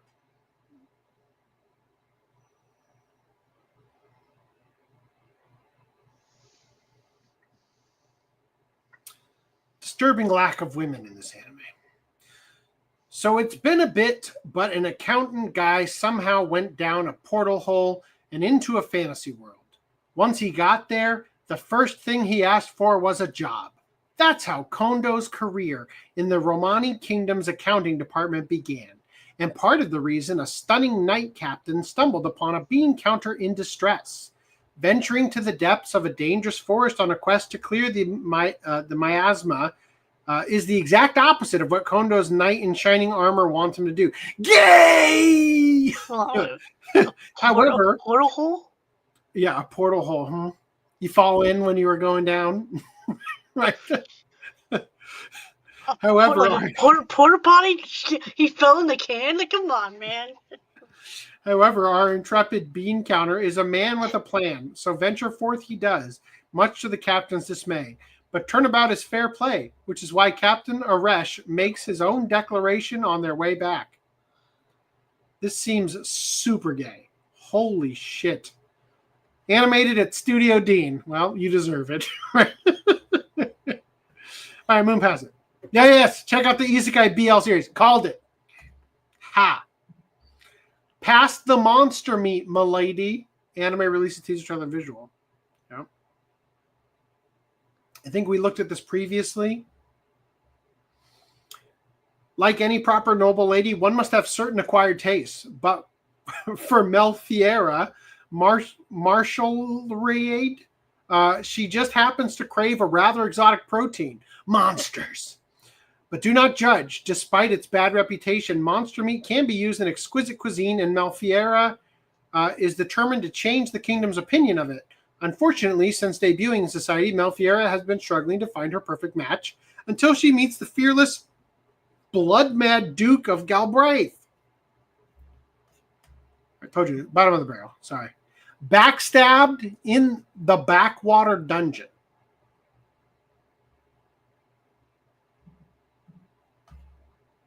Zoom and enhance. Nice. Nice.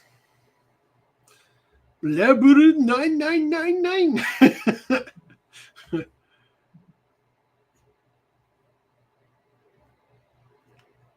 The Backstabbed in a Backwater dungeon. My trusted companions tried to kill me, but thanks to the gift of an unlimited gacha, I got level 99999 friends and am out for revenge on my former party members and the world, is the full title.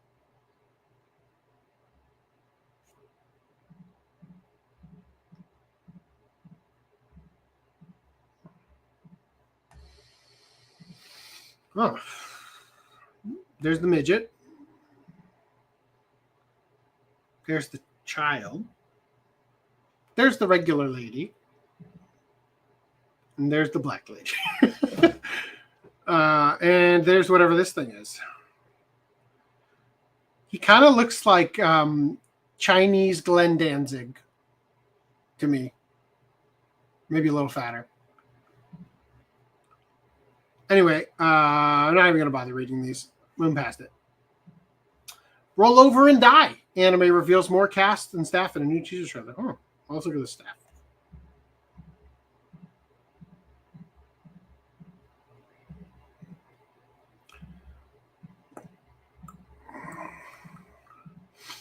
All right, here we go. We've got long-haired Ray. That lady. It's all right. Skip. She got nice legs. Skip. She's okay. Skip. Cool. To vanquish the increasingly... Middle guy was like Guts from Timu. Right. Timu Guts. Seriously. To vanquish the increasingly powerful demon lord, Divine Revelation ordained a party of heroes, each blessed with a unique power. That spelled trouble for Flum Apricot. A total weakling of a girl. Okay, cool. All right. That'd be a cringe name. Which one is she?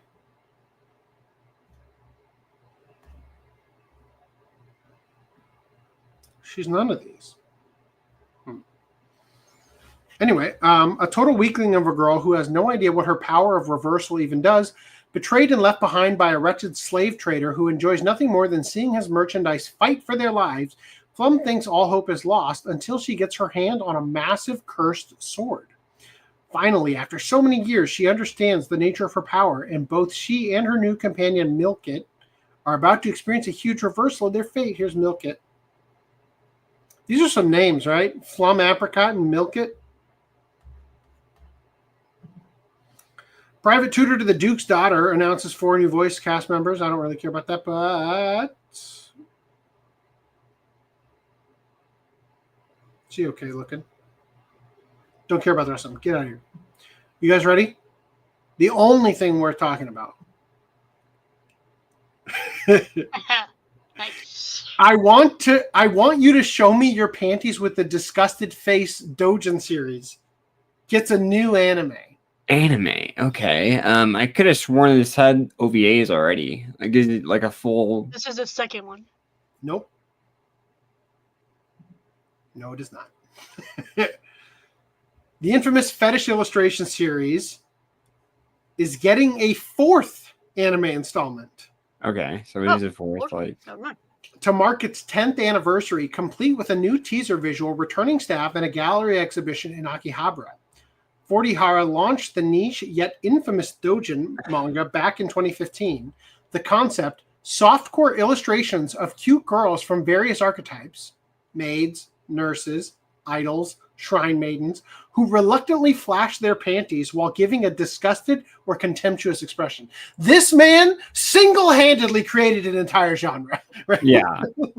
I hate that they're so damn short, though. It's like, oh, here you go. It's like, what am I supposed to do with like 4 fucking minutes of like? Yeah, and Riv, that's the whole. That's the point. That's the entire thing that he started. Oh yeah. I did watch that. That time I summoned the Dragon Balls or whatever. Like, yeah, I saw that.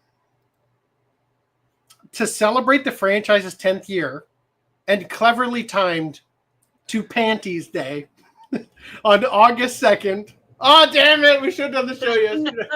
No. The production committee announced the new anime series. The teaser visual features recurring heroine Chitose Ito lifting her skirt with a disgusted glare, straight out of a fetish primer. Oh, this- 10 out of 10. Only anime worth talking about. Returning to helm the anime, director Saya Fukase and animation studio Uwan Pictures, the same team behind prior seasons. The official site, which launched alongside the announcement, also confirmed that the new installment is already in production with full staff continuity. More info is promised next week.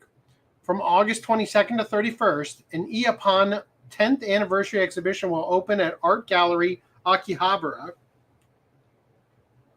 Expect more art that blends embarrassment, shame, and shirt tugging in the same frame. I think it may be skirt tugging is what that show said. The kind of visual friction fans live for. One more for you, one more for good measure. There you go. At least next year on August 2nd, we can all wear panties on our head for Panties Day. Because it's also on a Sunday for next year, August 2nd. Put that in our calendar. One Punch Man Season 3 anime unveils Garou visual. So when I saw this, I thought to myself, he doesn't have red hair or red eye. And I was right. I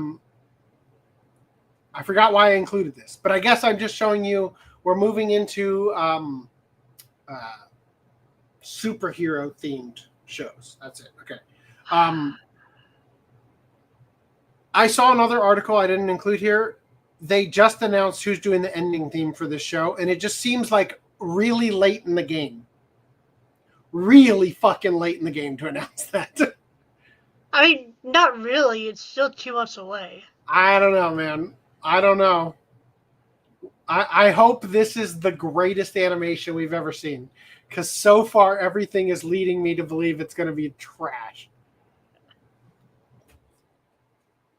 Meanwhile, Sevis, The Sound of Heroes, original TV anime, premieres in October, and it is cringe AF. You're saying it's late in the game to announce the ending themes?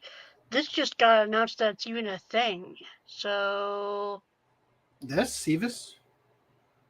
Yeah, I guess so. But listen how cringe it is.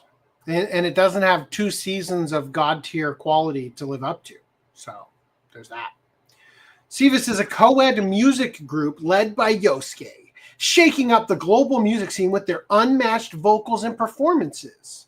They are actually heroes in disguise. However, battling against a mysterious force threatening to destroy the world, they gather energy through live performances and convert audience energy into combat power.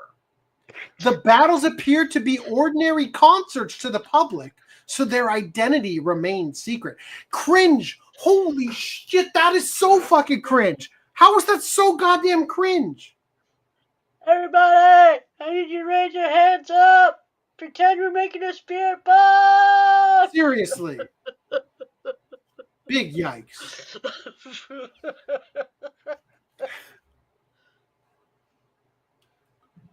On the other hand, the girl's thighs were nice, but I don't know if I'm into the disgusted face. Okay, now I'm just seeing the thighs, so I feel better.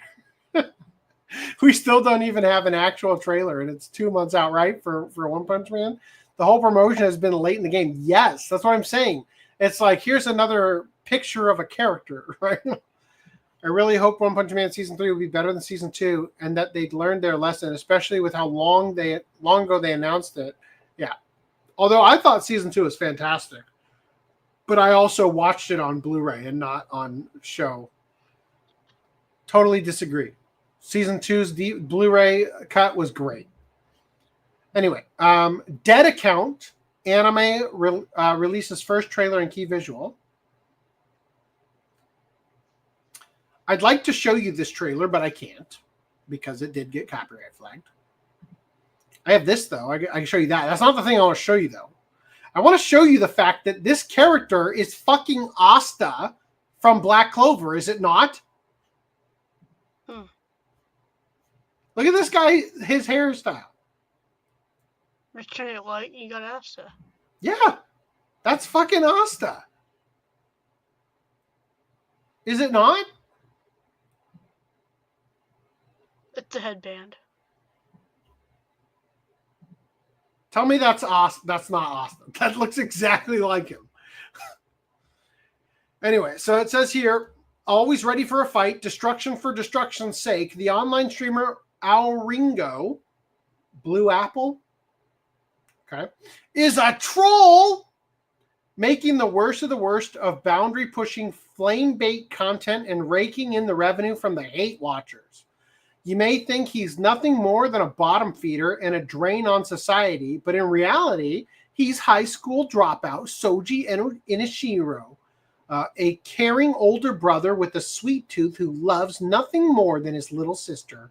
His viral videos, just a way to pay for his sister's medical bills. And even if all of humanity hates him, he doesn't care, so long as his little sister gets better. But then something very strange begins to happen. Yeah, she fucking dies right in the opening shot of the trailer. Anyway, to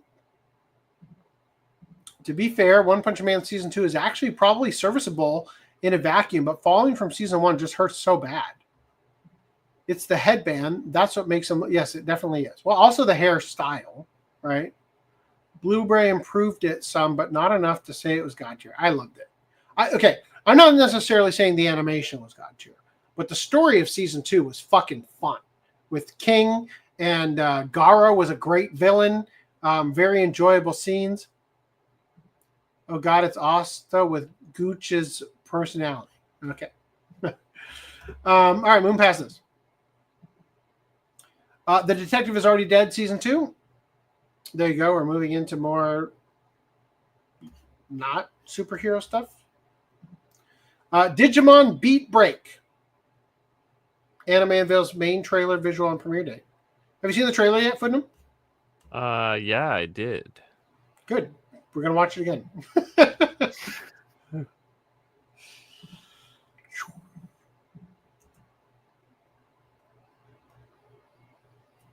All right.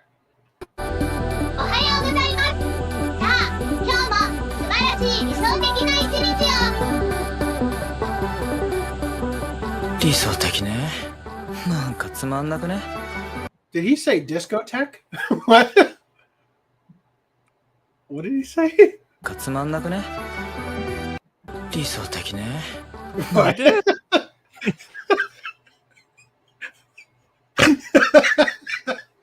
So discotheque means seems boring, huh? Oh. Ooh. かつまんなくね。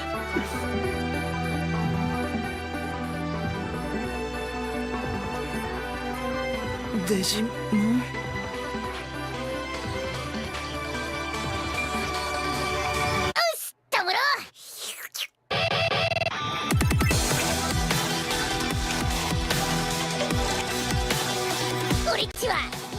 モンだってな。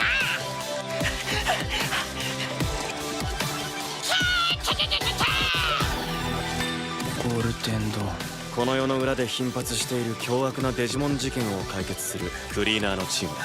いいぞトモロ、もっとビートを刻め。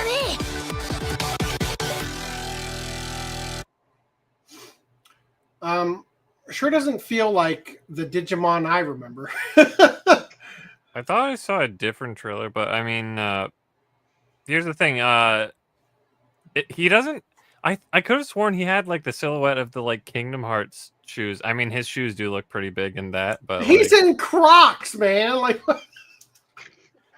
yeah. Well, here's the thing. I can't root for this. Yeah, the main thing is that I really don't like the main character's design. He's got this like ketchup splatter in his hair. He's not a proper goggle head. He just has bitch nerd glasses, and Gekomon is not. He doesn't have.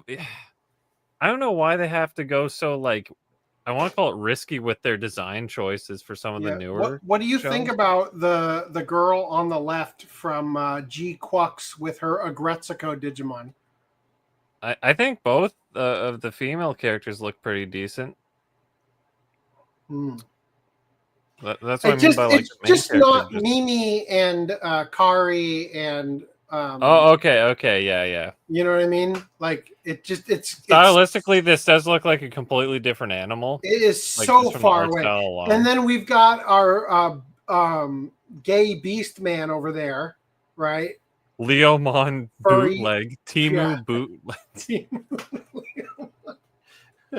Yeah, I'm really not digging it as a continuation series, right? Well, they're all kind of like self-contained in their own way. But I just like, that's why I'm like willing to give it a shot. Like, you know, it could be good, even if I mean, like, I'll definitely give it a shot, but you know, like I just don't. But it doesn't give you high hopes for it though. Yeah. With like, oh, their Agumon looks like he has like severe autism. Their Kai also looks like he has autism. Oh my god, he looks so much worse in that picture. Oh. Okay, Digimon. Has autism again? Autism on. Digimon, this is my open letter to you. You gotta remember, you're trying to compete with Pikachu and Eevee. This is not gonna do that. I'm sorry. That's not gonna do. He could evolve into something that looks really cool, but that's a cope. Right.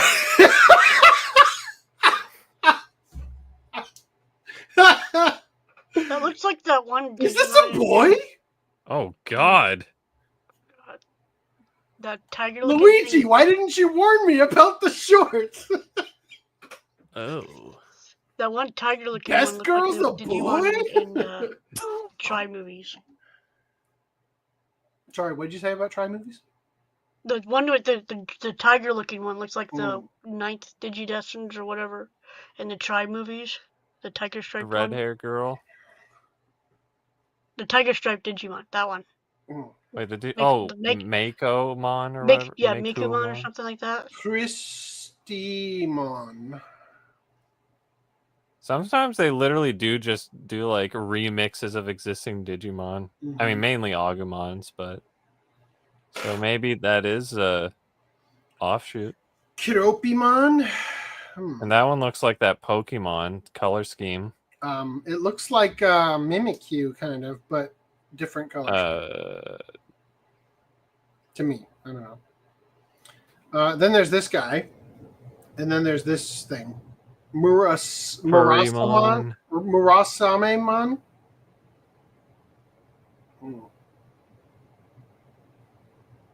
Careful not to cut off your tail carrying your sword like that.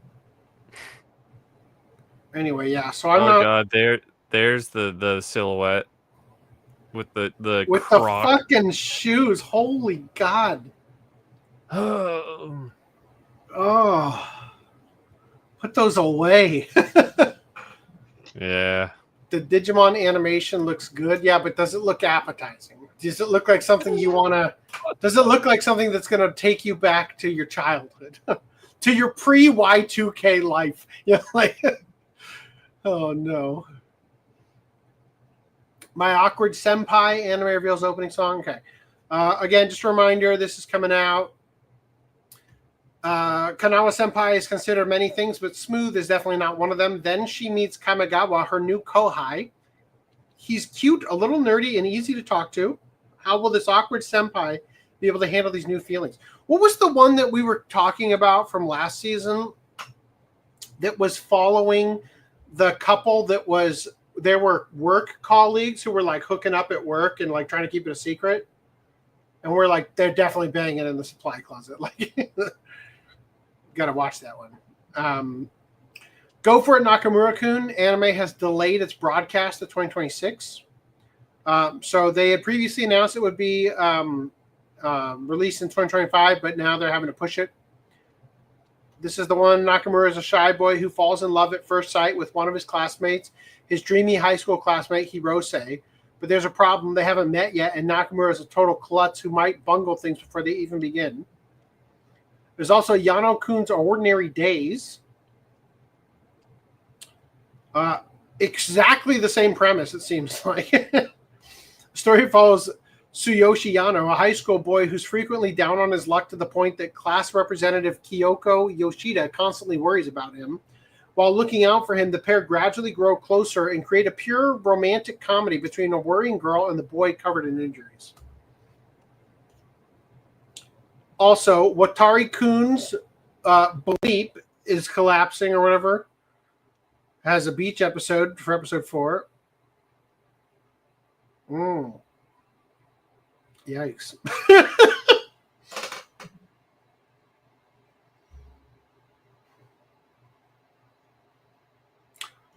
She like a amputee? Like, not sure where the rest of that arm went. Oh, there it is. Whoa.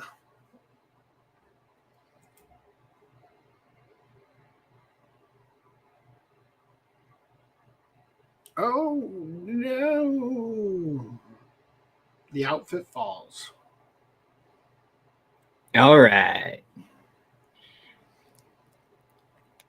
These girls be stacked. Holy cow. Yeah. Oh, and they eat popsicles, huh? Creamsicles, even. Anyway, there you go. I hope that lifted you back up. Summer Pockets anime spotlights Umi in new trailer and visual. Umi is the Japanese word for sea. I think it's the character's name now. Takahara Hairi never expected summer to feel like a dream. Sent to Torishirojima Island to sort through his late grandmother's belongings.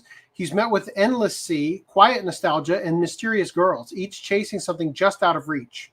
As he settles into the island life, lost memories begin to surface, and he finds what he never knew he'd lost. Oh, God, no, not for this one. What? Oh, I'm going. Oh, I'm going, as in the Japanese way of saying, right? I gotta watch that Watari-kun anime. Ooga, ooga, ooga. The trailer for that Ordinary Days anime is the first time I actually noticed good Japanese voice acting. LOL. Huh. All right, moving past this. So this is the Game Center Girls anime. They made a reference to the Korone VTuber meme. I have it in the brand here. We're going to play it real quick. From when she was doing a stream with Mori Calliope. I'm die. Thank you forever. What? I'm die. Thank you forever. What? Okay. So yeah, that happened. I'm die. Thank you forever. That got into the Game Center Girls show. Also, Vampire Chan can't suck properly. Anime reveals on October 2025 broadcast. Let me show you. Let me show you the Little Miss Vampire trailer.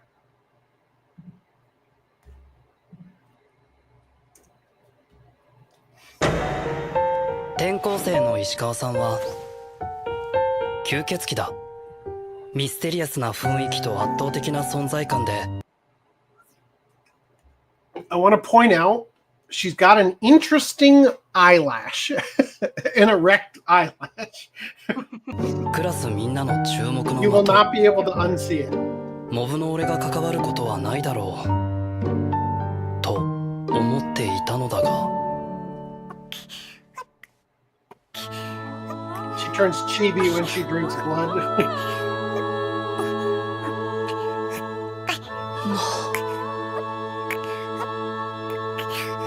ママになっちゃう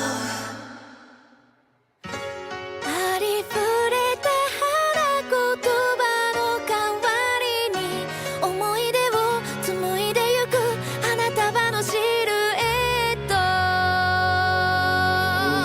私頑張ってみる俺で練習するっていうのはどうかな石川さん私も血を吸われてみたいなーなんてったく二人とも石川に甘すぎだろ甘やかすだけが教育じゃないんだいただきまーすいっ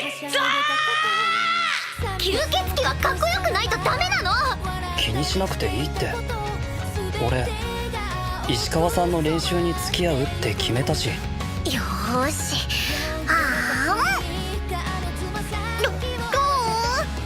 そうその調子だよ石川さんテレビアニメちゃんと吸えない吸血鬼ちゃん10月放送開始 All right. You guys will point out the protagonists that don't have eyes. This guy's the opposite. He doesn't have a nose and a mouth half of the frames. I'm hoping the dub is good, but if it's not, I'll just watch it in Japanese, I guess. All the anyway. sucking puns. Yeah. In there. Fuck, man, that'd be so good. All right. Sony and Bandai Namco enter a 68 billion yen strategic alliance to boost anime and manga IPs. Sony Corporation and Bandai Namco have inked a new agreement forming a strategic business alliance focused on expanding the fan community for IP like anime and manga around the world.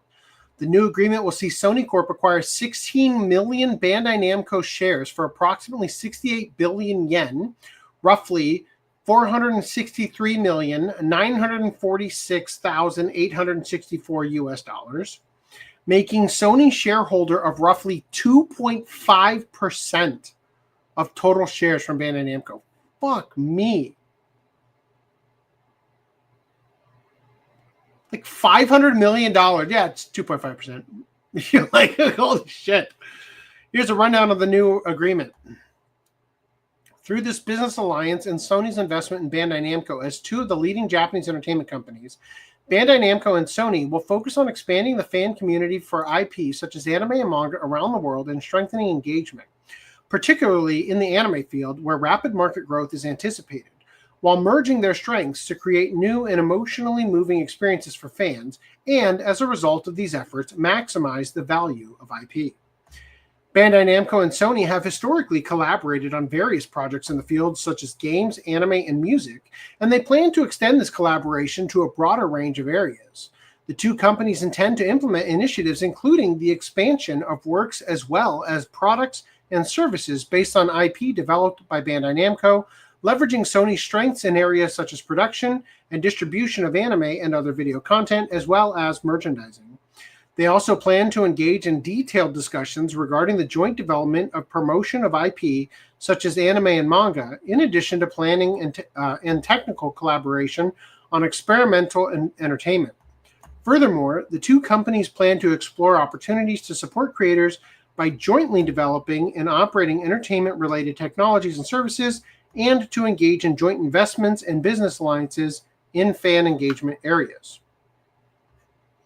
Here's a comment from Nobuhiko Momoi, Executive Vice President of Bandai Namco Holdings, Inc., who said, the Bandai Namco Group promotes an IP access strategy. The access powers return. That aims to maximize IP value by leveraging the appeal and worldview of IP, providing the optimal products and services at the optimal timing in the optimal regions. Holy shit. Timing is perfect. We are filled with excitement about the potential to create new entertainment by combining Sony Group's strengths and technological capabilities across various entertainment fields with Bandai Namco's IP access strategy. Through this collaboration, we aim to connect with IP fans worldwide, co-create the future together, and realize our purpose.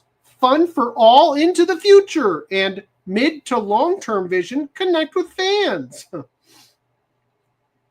Here's the comment from Toshimoto Mitomo, Chief Strategy Officer and Representative Corporate Executive Officer of Sony Group Corporation. Through this partnership, we aim to co-create an array of content and experiences that exceed expectations and deliver kanno, emotion, to even more fans. Alongside Bandai Namco Group. Well, why did you get rid of emotion then? Right? That was Bandai, right? This is Sony. Never mind. Okay. To even more fans.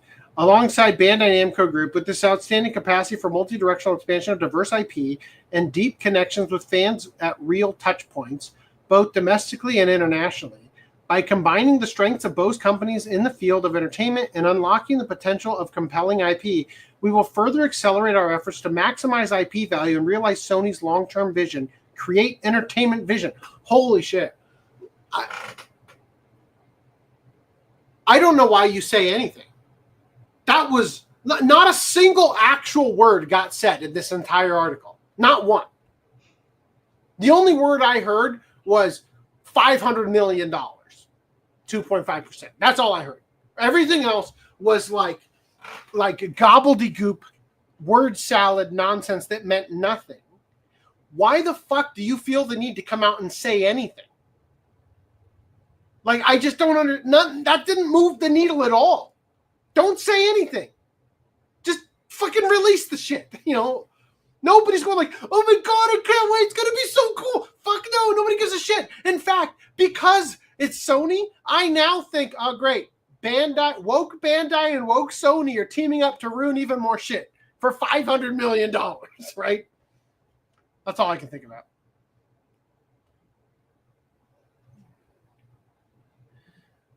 This main character got the opposite of your typical hentai protagonist. Like, instead of having no eyes, he got no mouth. The only silver lining is this is less shares than what Sony owns of Kadokawa. So hopefully this doesn't give them too much power. Still, right? Nothing about this is good. Anyway, I'm going to raise this desk because my butt is asleep. Goddamn, it's heavy. Got a premium view of the titties. Yep. God. Cover those things up so we can lose an eye. Jesus. All right. In manga news, something that Randy shared that he is not here for. Shame on you, Randy. Pokemon teams up with Weekly Shonen Jump authors for collab illustrations. Artwork by Eiichiro Oda of One Piece and more appears on upcoming issue.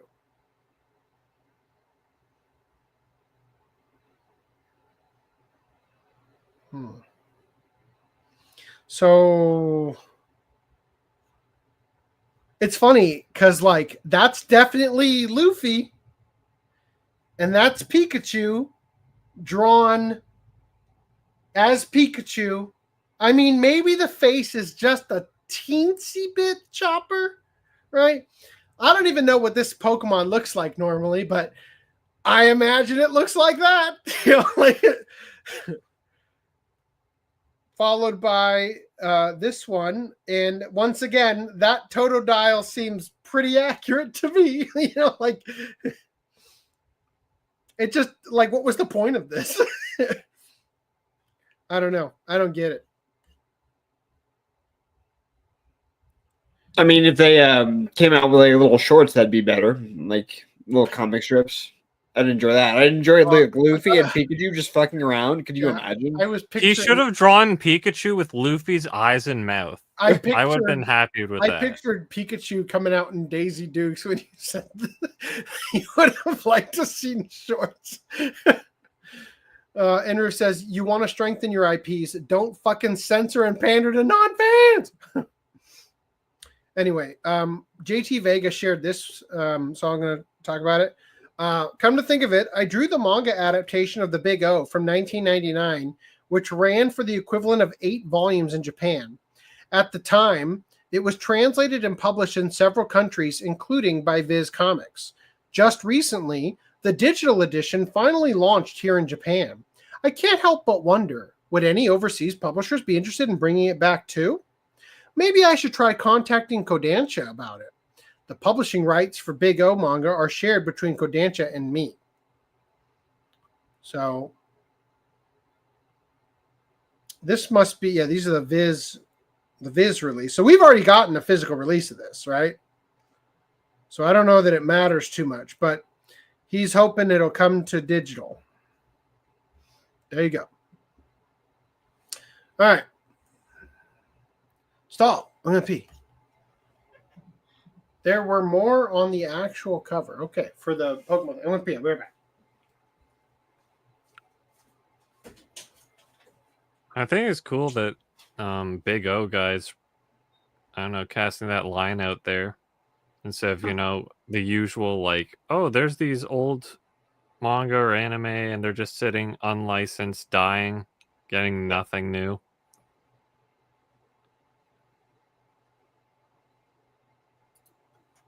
Yeah, Yep, that's always good. Always good to have stuff come back in circulation. And if Kodansha gets it, they might do like one of their deluxe big editions or something.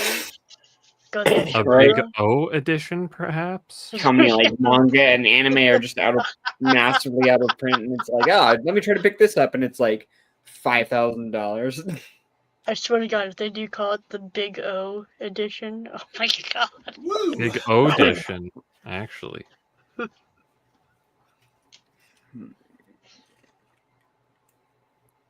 Did you have fun? You just missed out on a perfect marketing strategy for a remastered version of the Big O. You got to watch the VOD. Oh. The Big O, huh? Yeah.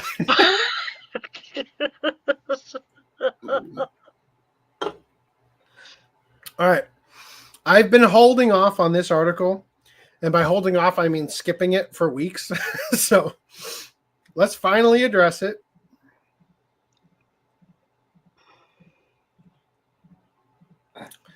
As well as all the rest of the things I'm currently opening. Shin Megami Tensei series artist trains AI model on his work for deck builder Tsukuyomi, the Divine Hunter. Results range from hilarious to potentially copyright infringing. In an excellent example of how AI-generated content is not yet a suitable replacement for human talent, iconic Shin Megami Tensei franchise artist Kazuma Kaneko has contributed his talent to Tsukuyomi the Divine Hunter, a deck-building game that uses a machine model trained on his own works to generate unique cards based on player choices. But rather than being perfect emulations of his style, the results are instead a mix of hilarious mashups of various body parts and David Cronenberg body horror. A one-of-a-kind original card is born, the Kepri. A card created through AI and the player's choices is revealed. So in-game, in real time, it generates AI cards for you? It's actually kind of a cool concept. Yeah. Developed by Japanese studio Colopol, who in addition to producing their own mobile titles like Alice Gear Aegis and Neko Golf Anime Golf, is that anything like Piss Pirates? Also oversee Hunter x Hunter Nen Impact, developer 18 Games and Steins Gate Herald's Mages, formerly 5PB. Tsukuyomi the Divine Hunter's deck building mechanic is set against a SMT-style dungeon, don't know what that is, dungeon crawler, which tasks players with ascending a mysterious Tokyo skyscraper filled with dangerous monsters, all in service of killing a target known simply as Tsukuyomi. SMT style means Shin Megami Tensei style, if that wasn't obvious. Yep, it wasn't, but thank you. I am just dumb. Randy says there were more on the actual cover about Pokemon Shonen Jump. I didn't see anything, though. I'm not going into no internet zone later. Now going to. Oh, sorry. Now going to. Great job. You must already be there. Godspeed.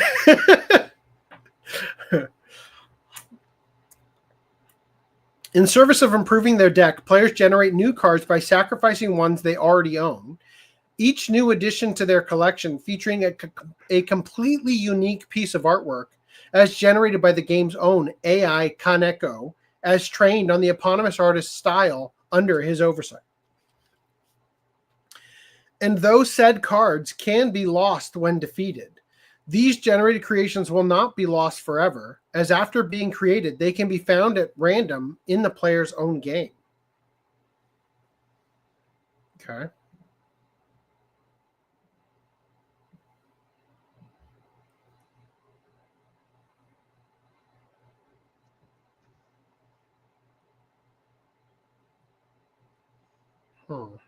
Oh, God.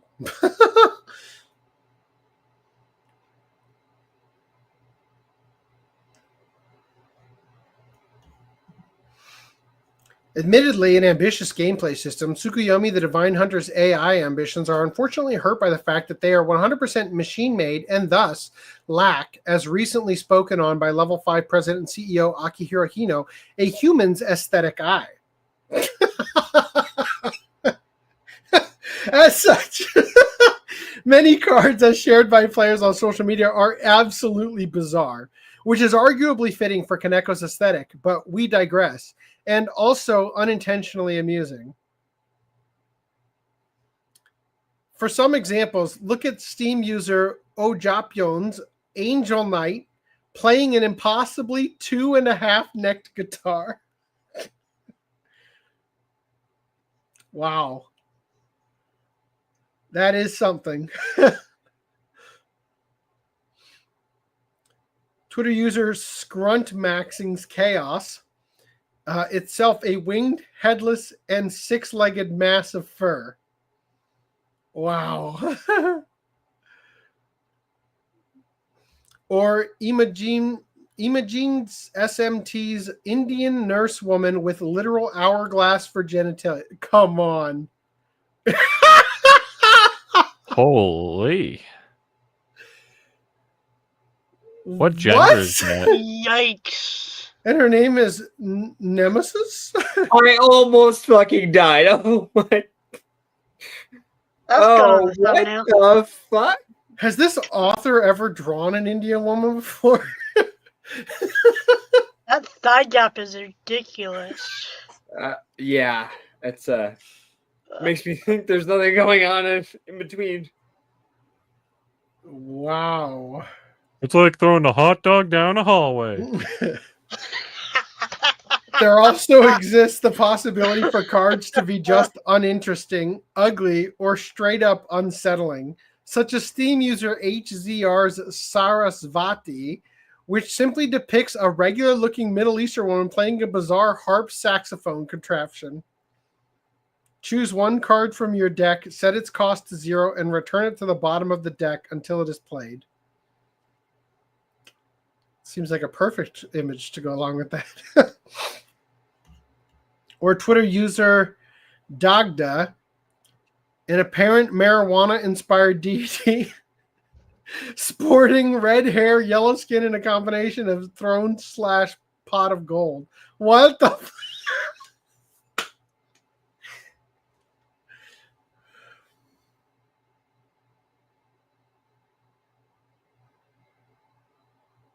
Wow. That is something. However, perhaps most entertainingly, or if you're Colopol's legal team, potentially worrying, AI Kaneko is also capable of creating non-union depictions of established characters from existing IP, including Elsa from Frozen. Well, looks more like Zelda to me. Zelsa? Parvati?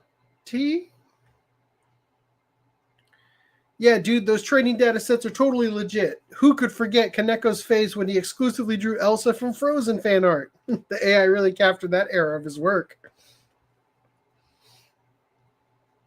And then apparent Sinestro Corp's version of Batman and Superman's Green Lantern fusion form, as seen in Batman/Superman World's Finest Volume 1, Number 4, rocking a near exact recreation of Big Blue's iconic emblem. Whoa! What? Hold on. 1 second. Go back up to the card above. I just pulled out Google Translate to read what the description says. Mm-hmm. And when an all-out attack is successful, the opponent is vulnerable. Odor +1.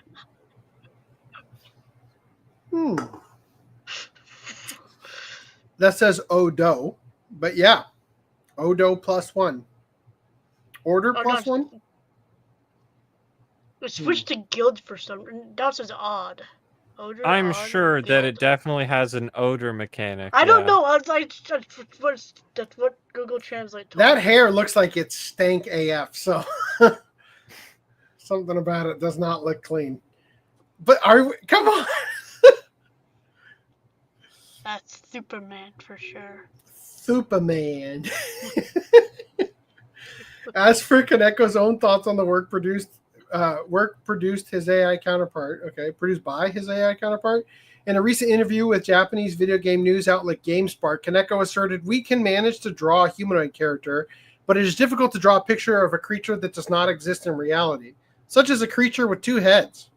When I manage to output a picture that looks like it, I try to make it closer to the picture I want by merging multiple pictures together." Proceeding to joke, "To be honest, it would be faster if I drew the picture myself from start." What?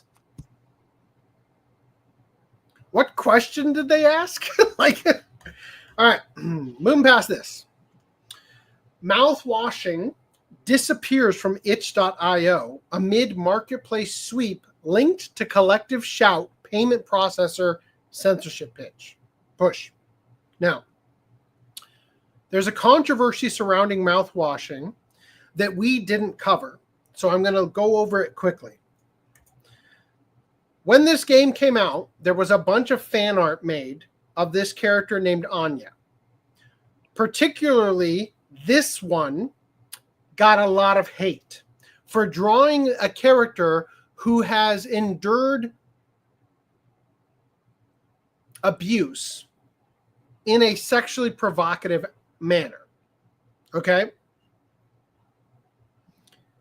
Mouthwashing devs, this is the character, respond after social media mob harasses multiple artists over Anya fan art. Quote, it should say if you can't be respectful and considerate, this fandom is not the place for you.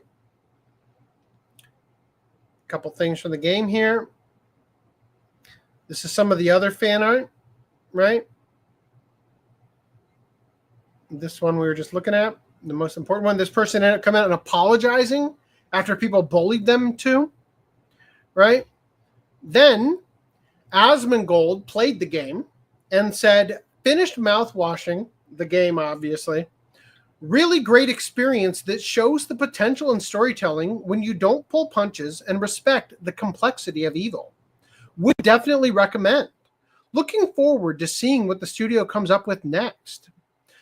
To which the studio said, Wrong Organ Studio co-founder laments discovery of mouthwashing by the, quote, anti-woke crowd. Says, quote, anti-woke means anti-gay means anti-me as a dev. Jeez. Yeah. Yeah.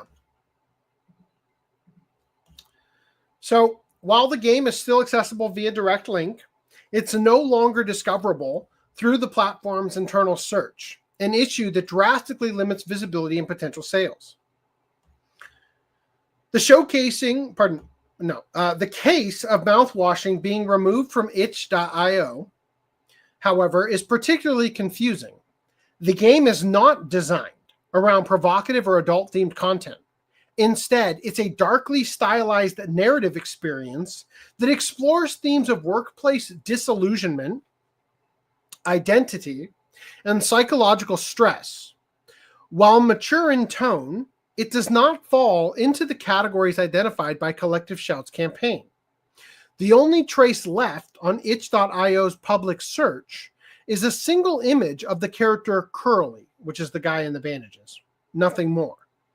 There is no listing for the full game, no storefront presence, and no obvious explanation for why it was included in the suite. Hypnotic said, so apparently Mouthwashing, the smash hit indie horror game, has been delisted on itch.io. I went to the website to verify and indeed can no longer find the game. I went to Steam to check if it's still there, and it is for now. You really thought this was just going to be just Gooner? Pardon. You really thought this was going to be just Gooner games? You really thought it was just the chuds that were getting owned here? Hell, you celebrated it. Nice job. I know the Wokies really celebrated this game. Hell, they hated that Asmongold was playing it when he did. Question is, what's next? Still want them on your podcast? Still think they're doing great work, you stupid fucks? Now, I have to wonder, right? This is the guy who said, the anti-woke crowd has found the game and I feel sick to my fucking stomach. Being on Twitter is going to be unbelievably painful from now on, that I don't know if I can be active on here. I don't have the energy for this. All because Asmongold covered the controversy that they themselves also decried. And then Asmongold played the game and enjoyed it and said, you should play it too. And they lost their fucking mind. You're not allowed to like it.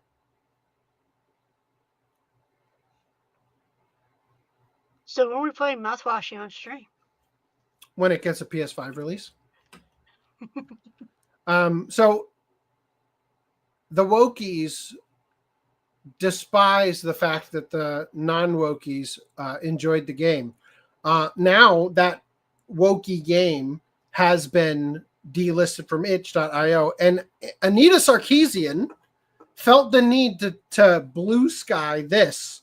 Someone give this brilliant book, How Sex Changed the Internet and the Internet Changed Sex, an Unexpected History, to the puritanical angry moms who bullied payment processors into all but banning porn games. The reason we even have online payment processors is because of sex work. It was invented to pay for porn.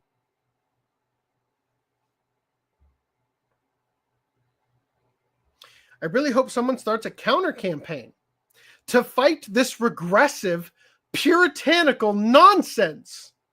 There are way, way, way more people who want to buy and support sex work and sexual materials, or at the very least, don't think it should be banned. Maybe, you dumb bitch, if you had shut your ass up years ago, we wouldn't be in the situation we're in. Dumb cunt. Now, Jast USA offers a safe haven for censored visual novels after the itch purge. Hold up. I have a clip for the Anita Sarkeesian bit. I didn't think we'd pass it this quickly. I just thought, the irony of someone who championed the, censorship and said, this is terrible for women, and how dare you? Yep. And this is the thing I love about this, because they despise Gooners, but they forget that without Gooners, they've got no one to sell their sex work to. Yeah.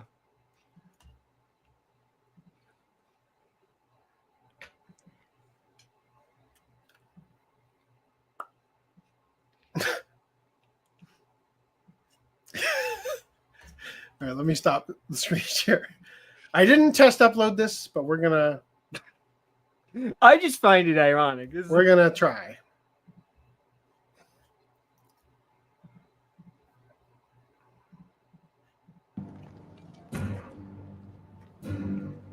You could not live with your own failure. Where did that bring you? Back to me. Every Gooner. Yep. Every like, oh. Just the anthem of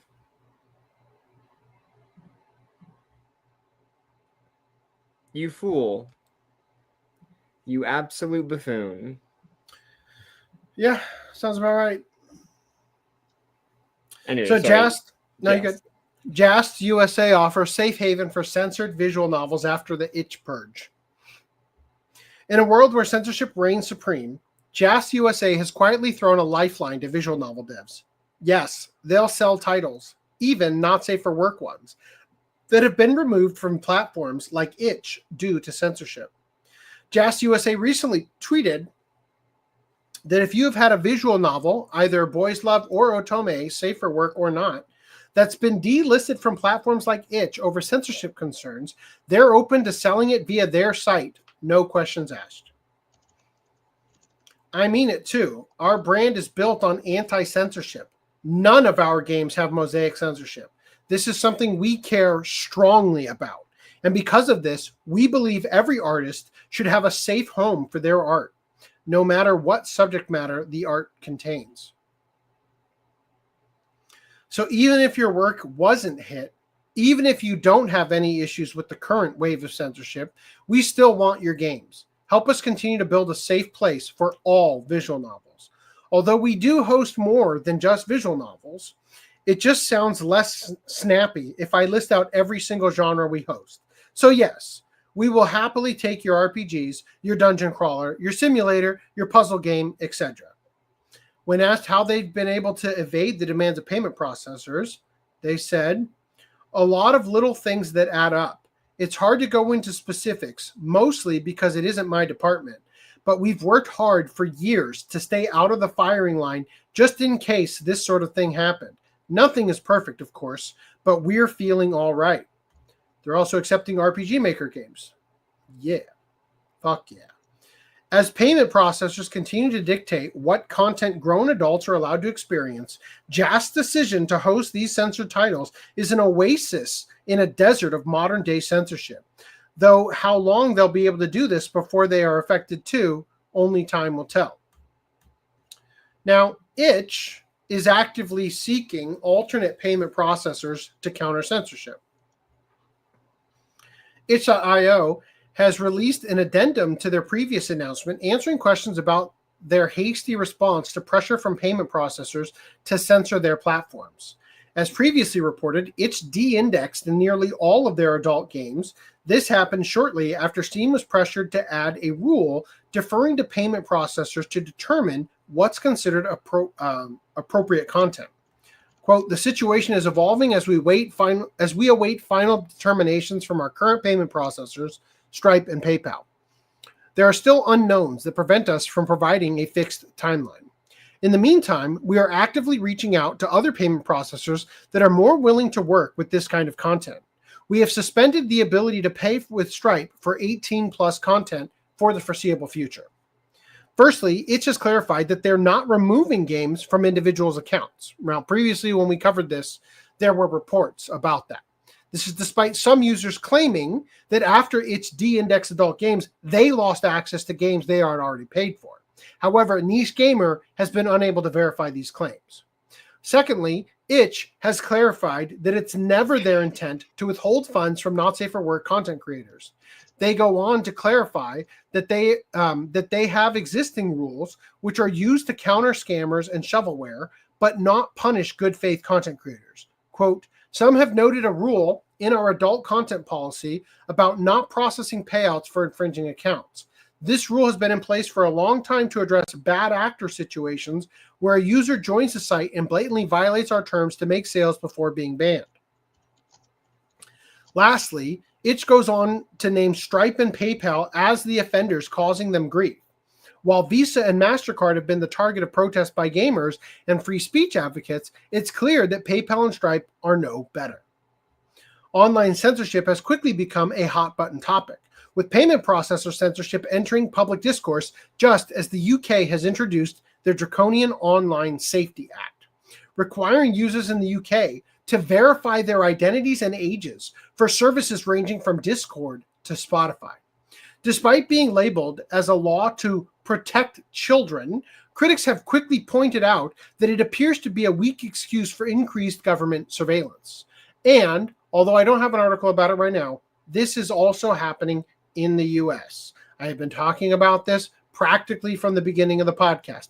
The goal, eventually, is to force every person on the internet to log in as themselves, no more anonymity, in order to make sure that everything you do on the internet is tracked by the government.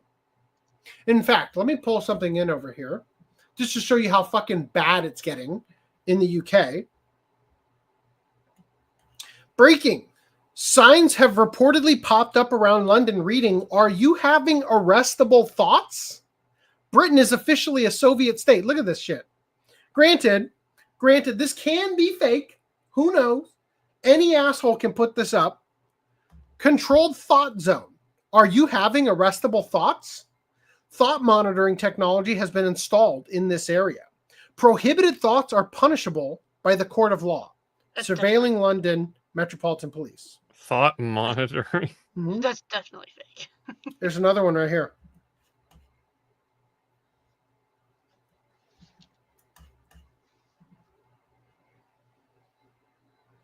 Again, could be just placed fake.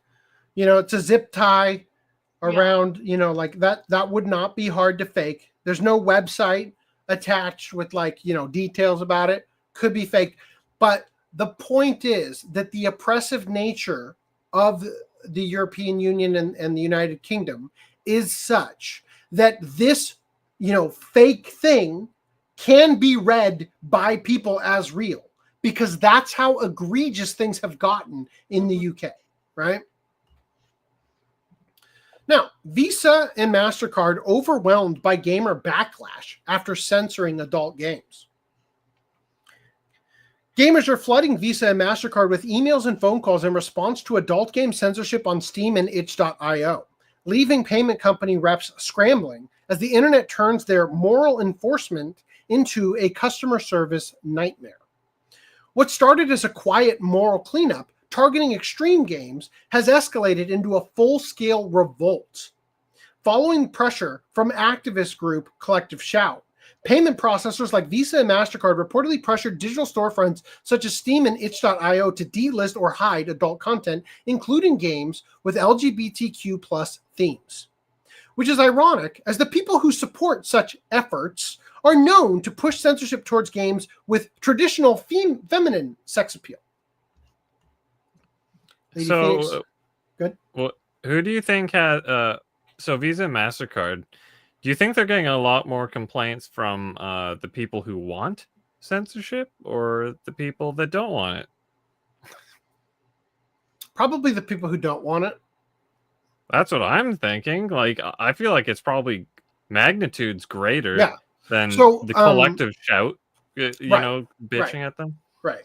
So we will see who bends the knee, right? Ultimately, there are alternatives, right? There are always going to be alternatives. Yeah. Bitcoin, I think, ultimately is going to be a trap long term, because Bitcoin is the most traceable form of payment, because everything that is done through it goes into the blockchain, right? Now, there are ways to sort of hide how it's being utilized, right? Because it's kind of like when I buy something through PayPal and it charges my bank sees a PayPal transaction with a tag associated with it. They don't necessarily know what was bought, right? So there's going to be like steps aside from it. And there should theoretically be ways to Bitcoin into a portal where the portal is basically meant to demystify, like to the opposite of demystify, to just obfuscate, right? I guess is the word, to obfuscate where and what your Bitcoin is being used to purchase, right? But I think long term that it is going to ultimately be traceable, because if it goes from your account to this obfuscating thing, it is then going to leave the obfuscating thing and go to the account of the people who are who are managing the money, unless it's going to get converted from the obfuscator into actual tangible funds that are then sent in a network that is not as easily tracked as Bitcoin is through the blockchain, right? So I don't think it's going to, I think there's always going to be alternatives, right? And I do think that Visa and MasterCard will eventually bend the knee, but I just think people need to be very careful about when they decide to silence their dissent, because you might get what you want at the expense of something that seems innocuous at first, but then ends up being worse. Now, Lady Phoenix says, arrestable thoughts. Are they able to read minds now? That looks 100% fake and wanting to create fear. Possibly. But again, the statement still stands that the fact that this is believable enough that it's not outrageous when you put it up there is a sign of the times in the UK. Anyway, what started as a quiet moral cleanup, right over that, right? Yes, I did this. But now the companies are being flooded with coordinated complaints from those looking to oppose this censorship.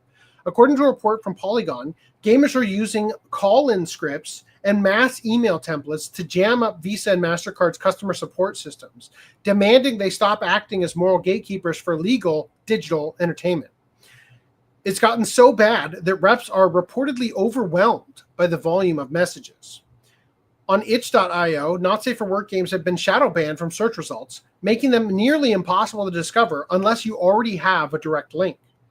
Some devs are even being told their games will be permanently delisted unless they comply with vague, undefined rules clearly designed to please financial middlemen rather than creators or players. Developers and fans alike are calling this financial censorship, and they're not wrong. Games with suggestive themes or non-mainstream sexual expression have been swept up in the purge, regardless of whether they include anything legally questionable. Even some award-winning indie titles have been caught in the crossfire. Industry figures are starting to push back too. Germany's Game Association has criticized the move, and indie dev communities are organizing more formal resistance. Meanwhile, Collective Shout continues to take credit for getting thousands of games pulled and shows no signs of slowing down. Actually, Collective Shout has responded to their actions and claimed full responsibility, where they said, in response to the false claims and misinformation about our campaign, we're setting the record straight. Some have asked why we involved the payment processors, and others have claimed we are responsible for itch.io removing all not safe for work content. We raised our objection to rape and incest games on Steam for months. Can't say the word rape for some reason on your own fucking thing. Oh, what, Euro Truck Simulator 2? Is that too offensive? You put it right next to Cyberpunk, so I just don't know, right? Like, do you stop with the trucks off and get sucked off by the the lot lizard? Yeah, I just don't know. So they raised their objection to rape and incest games on Steam for months, and they ignored us for months. We approached payment processors because Steam did not respond to us. We called on itch.io to remove rape and incest games that we argued normalized violence and abuse of women. Itch.io made the decision to remove all not safe for work content. Our objections were to content that involved sexualized violence and torture of women. Just saying, if you want to stop violence against women, the worst possible thing you can do is create a reason for people to be violent against your group made up of women. I'm just saying that if you think you're going to stop young men growing up playing video games from hating women, and you're going to do that by taking away their video games, you're a fucking retard. Well, think of it this way as well. If you get rid of this, it'll get rid of an outlet for potential rape incester, right? So it'll be like, whoa, what can I do? I guess I'll have to go find someone in my family to... Yeah, I say this all the time when it comes to like lolly content. It's like, look,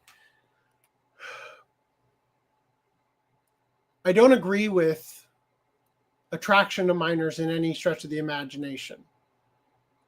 But I also think it's absurd that when you are trying to save real children by targeting fake children, right, as the people you're holding up as real victims, that you create a scenario that creates more victims, right?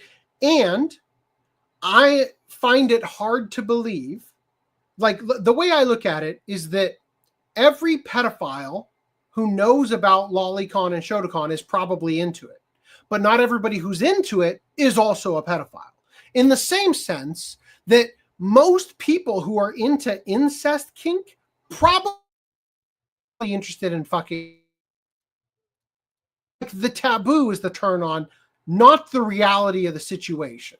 You get what I mean? There's also because obviously these people are focusing on the causality of it being like, oh, it's going to get them interested in such things. But here's the thing as well. It's back to the video games cause violence argument. So GTA, I think it's better to have GTA and have someone simulate a shooting than to have no way to, I don't know, blow off steam and then be like, that's my resort.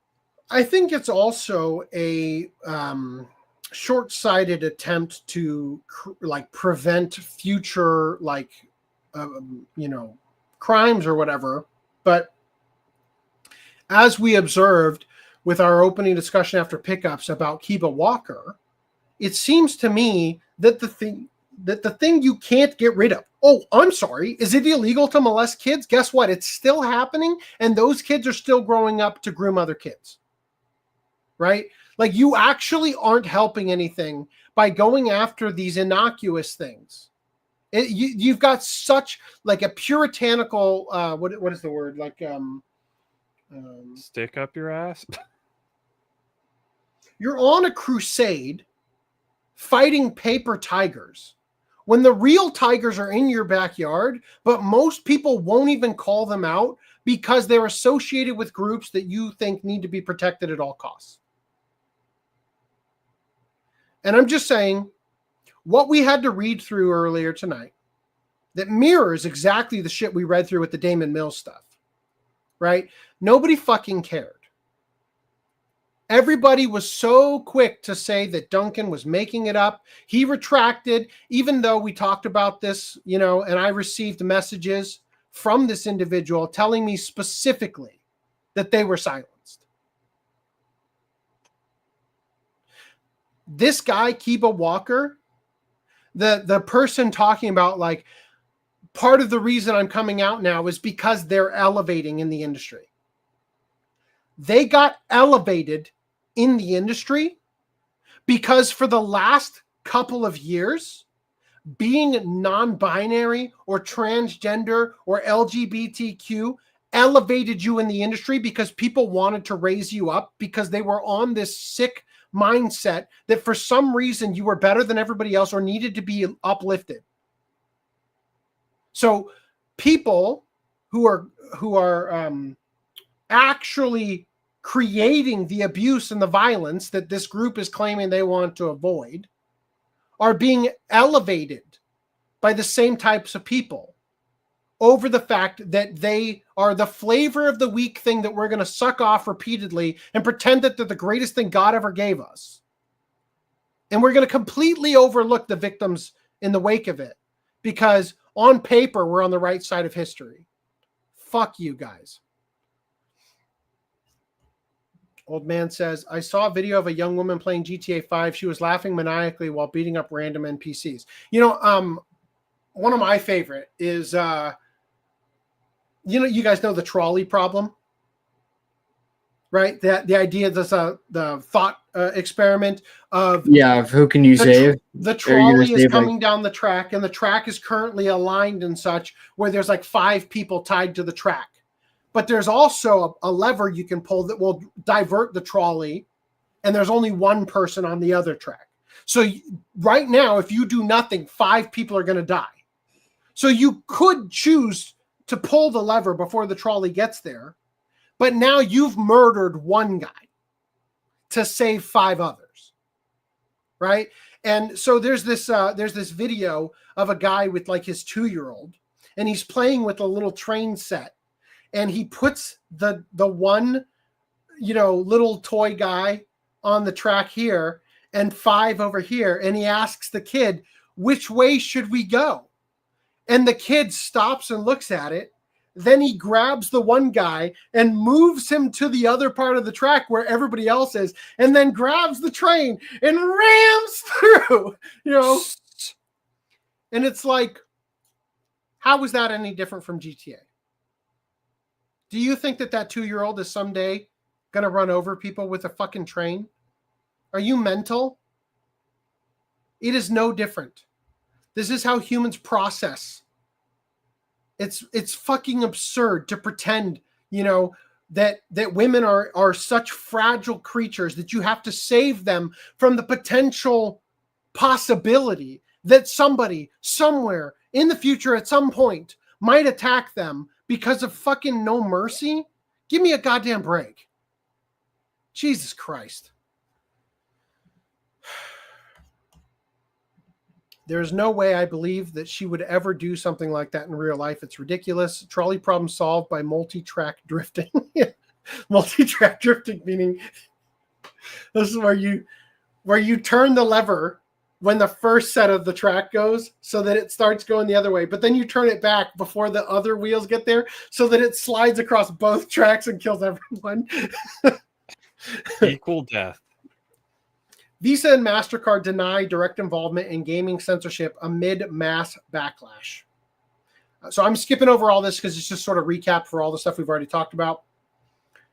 In response to the growing backlash, both Visa and MasterCard have publicly denied actively moderating content or pressuring platforms directly. So Visa put out this statement.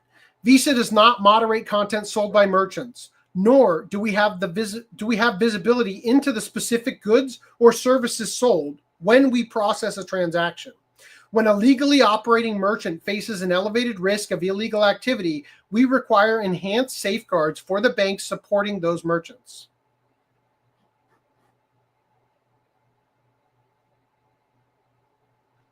So do they mean like chargebacks? Is that all they mean?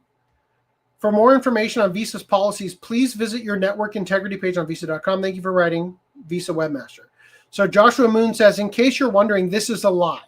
Visa are liars. MasterCard are liars. Stripe are liars. The Patrick KC Collision brothers are liars. They run businesses evaluated in the billions. They handle trillions of dollars a year. They will lie straight to your face. MasterCard echoed this sentiment with a similar statement, saying, clarifying recent headlines on gaming content.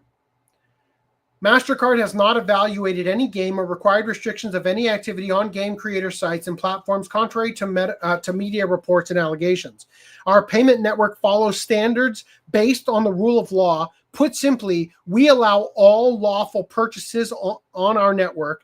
At the same time, we require merchants to have appropriate controls to ensure MasterCards cannot be used for unlawful purchases. These responses have been criticized as evasive, with Mark Kern saying, this is the lie. Keep calling. In the case of itch.io, they put pressure down the chain to Stripe, which itch.io says is held to a stricter standard by Visa and MasterCard. So while MasterCard and Visa may claim they don't directly pressure game distribution companies, there is obvious indirect pressure, and it's coming from somewhere. Keep calling. The fact that they responded means we are getting heard.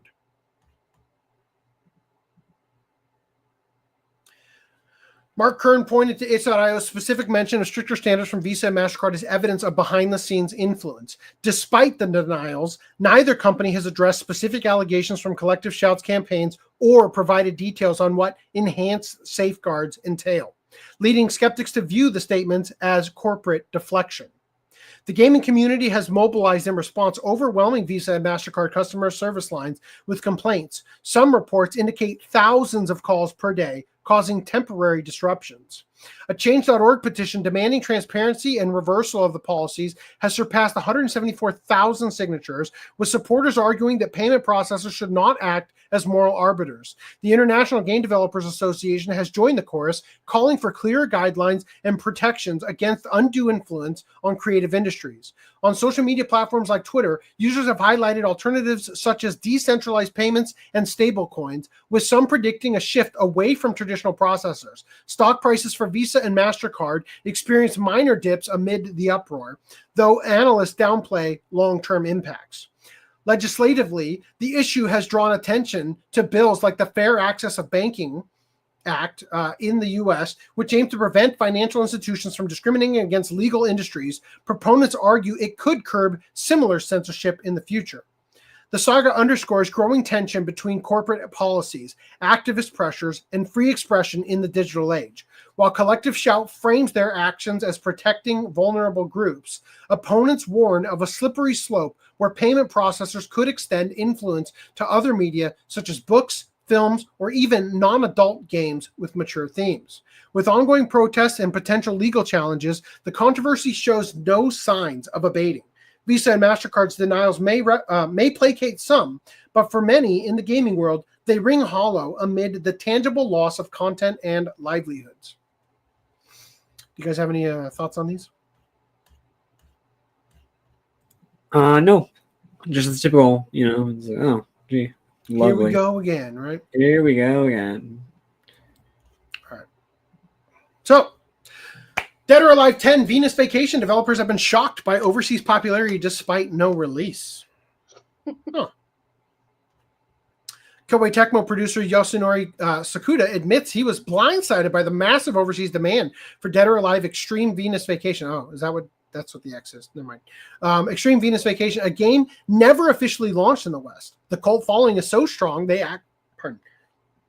actually shaped the cuts and costumes in the sequel, Venus Vacation Prism. Okay. Yasunori Sakuda revealed that feedback from Europe and the US surprised him. Wildly enthusiastic players engaged with Dead or Alive Extreme Venus Vacation through import methods like VPNs, despite no official Western launch. Sakuda said, quote, "I'm extremely happy about the response. Frankly, we had a hard time predicting how users outside of Japan would react to this kind of immersive dating game. Even stranger, Western opinions about the girls' designs influenced the development of the follow-up title, Venus Vacation Prism."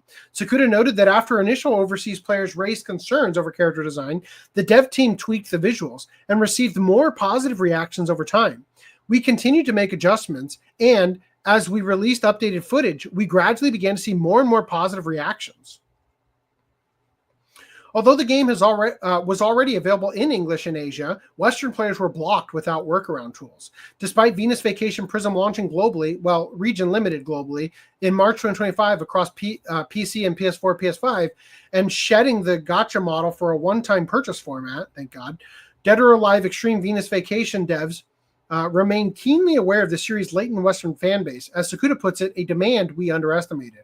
Even though Japanese-only region locking still exists, the dev team apparently sees the logic in listening to Western fans. After all, Prism's upscale engine, Katana, narrative focus, and enhanced photo mode are meant to cater to the visual-heavy user base, rather. So yeah, fans may have been blocked from official Western access, but they still spoke loudly enough. There you go. And let it be shown that if you had tried to release this, you'd have gotten a shit ton of feedback from people who are never going to play the game. But because you did not release it in the West, only the ardent actual fans decided to speak up about it. And you heard them. Do not forget the sound of their voice. Meanwhile, Fate Trigger abounds with naughty pantsu. A very pantsu-heavy podcast. Nice. I like it.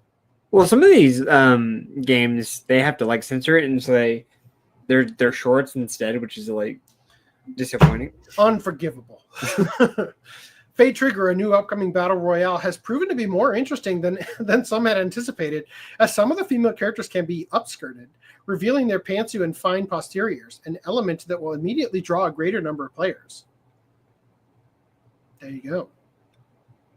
I mean, the physics on these dresses is fucking out, like, horrible, right? Arm clipping straight through them on both accounts. Yeah. But I'm not complaining. I mean, you are, but you understand. You're like, it's for the great of the greater good. For the greater good, yeah.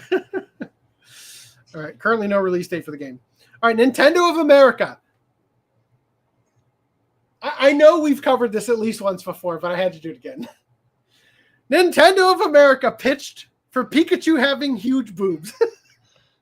Nice.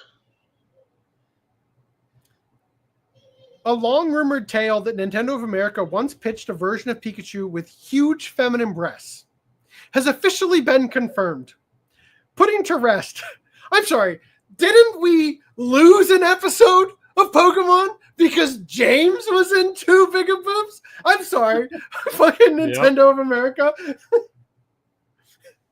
Putting to rest what many thought was just a Reddit shitpost. Yes, this actually happened. And Game Freak still refuses to show the design. Hackers, where are you? For years, one of the more absurd legends in Pokemon fan circles has floated around Reddit and image boards that during early localization talks, Nintendo of America allegedly suggested redesigning Pikachu to look more appealing to Western audiences, with the infamous twist being large breasts.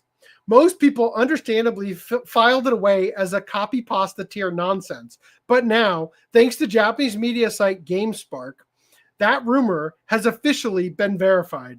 In an old interview, Pokemon Company head Tsunekazu Ishihara flat out confirmed that Nintendo of America really did pitch a version of Pikachu resembling a tabby cat with huge feminine breasts. When an interviewer compared the design to women who cosplay Pikachu at anime conventions, Ishihara replied, "Yes, exactly. They seriously proposed something like that. I found it culturally interesting, but we didn't want to compete with that in overseas markets." I'm sorry. Are you saying you found it culturally interesting, but you didn't want to compete with that in overseas markets, as in, if the Japanese version had the regular Pikachu, but the Western version had big titty Pikachu, nobody's buying the Japanese one? Is that what you're saying? He described the designs as so over the top that he vowed never to show the illustration to anyone again. Later, former Nintendo president Satoru Iwata recalled a separate proposal for a heavily muscular Pikachu. A monster should look scarier, which conflicts with Ishihara's account. So either there are two wildly different redesign pitches, or some sketch combined both extreme aesthetic ideas, breasts and muscles. To be clear, this wasn't just a fan theory. The original story first gained traction years ago in Japanese fan spaces, and then made its way to Western meme culture, where it was often posted as a bizarre bit of trivia that no one fully believed. But now, we've got confirmation straight from the top. Yes, America tried to give Pikachu boobs. Wow. Oops. Oh, did I close that? No. Okay. I double-clicked. I didn't know if I got both. Sony sues Tencent over alleged Horizon ripoff. Calls it a slavish clone? Slavish? Slavic? Don't know. We'll find out. Sony Interactive Entertainment has filed a lawsuit against Chinese tech giant Tencent, accusing it of blatantly copying its Horizon video game series with Tencent's upcoming title, Light of Motaram. Filed in a California federal court, Sony claims the game is a slavish clone? Wait a minute. Are you saying that Pal World is Pokemon as slaves, and this is Horizon as slaves? Or do you mean Slavish? Because I don't know, right? Slavic. Horizon Zero Dawn, copying everything from the post-apocalyptic setting and red-hair protagonists to the robotic wildlife and tribal aesthetics. The company even cites game journalists who dubbed Moratram Horizon Zero originality. It does look exactly like it. I think we looked at it previously. I don't think we ever covered it on stream, though. Sony has revealed that it had previously rejected a proposal from Tencent to collaborate on a Horizon project shortly before Light of Motoram was announced. Sony is seeking damages in a court order to stop Tencent from releasing the game, which it argues could confuse customers and violate its IP. No public response has been issued by Tencent. You know what? I feel like it's impossible for there to be any confusion so long as the character does not look like this. I did that on purpose. Just saying. As long as the character doesn't look like that, I think you win. Right? Because nobody's going to mistake ugly Aloy for whatever this character is, who's probably markedly better looking. All right. Any chats I need to catch up on? Nope. Blue Protocol China scandal. This reminds me of the Rice, what we talked about earlier. Host trash viewers in live mic slip. Apologize in tears.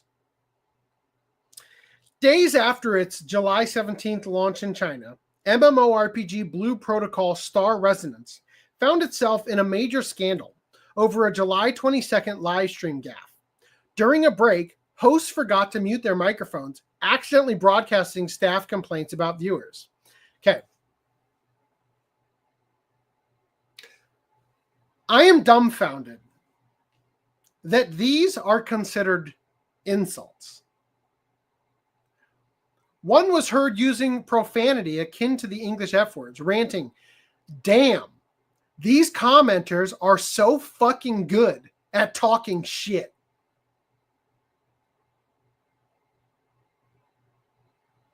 If anything, that's a compliment, right? Like, I don't know. I don't see that as something to apologize over. Chinese media rapidly spread news of the slip. Operators, alerted by viewer comments, had two hosts apologize in tears. They cited overwhelmingly aggressive messages received due to severe post-launch server crashes. Tencent staffer Max also issued an apology. Okay, we're going to watch a little bit of the video. They're very fucking long. We're not going to watch the whole thing. And you'll get the point. 希望就是在直播间里面能够顺顺利利的。两位稍等一下，大家好，这是星河公民的直转播负责人 Max。我觉得让两个女生站在这边一直道歉，确实不应该是一个，不是一个很好选择。因为我们直播的一些技术方面的失误，我觉得我必须要出现来给大家做一个公正的道歉。然后呢，我们这边也会做一个积极妥善的一个处理。给我们一点时间，我们待会换个麦，我们接下来。Fucking Darth Vader works for them, Jesus. The incident triggered a collapse in the game's rating on platform TapTap, sinking to 3.5 out of 10. Amid suspicions the outburst was a staged stunt to generate buzz, coverage exploded, especially on Bilibili, introducing the game to new audiences.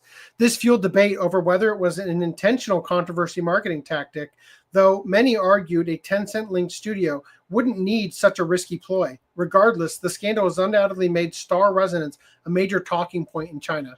So here's the other video. We're not going to watch it. 我们的游戏里面，或者是在我们的直播间里面，就是不管是什么样的声音也好，我们都接受的。所以这里的话，跟大家。 Look at all those rolling, smiling, crying, laughing emojis. These poor women are going to go get beaten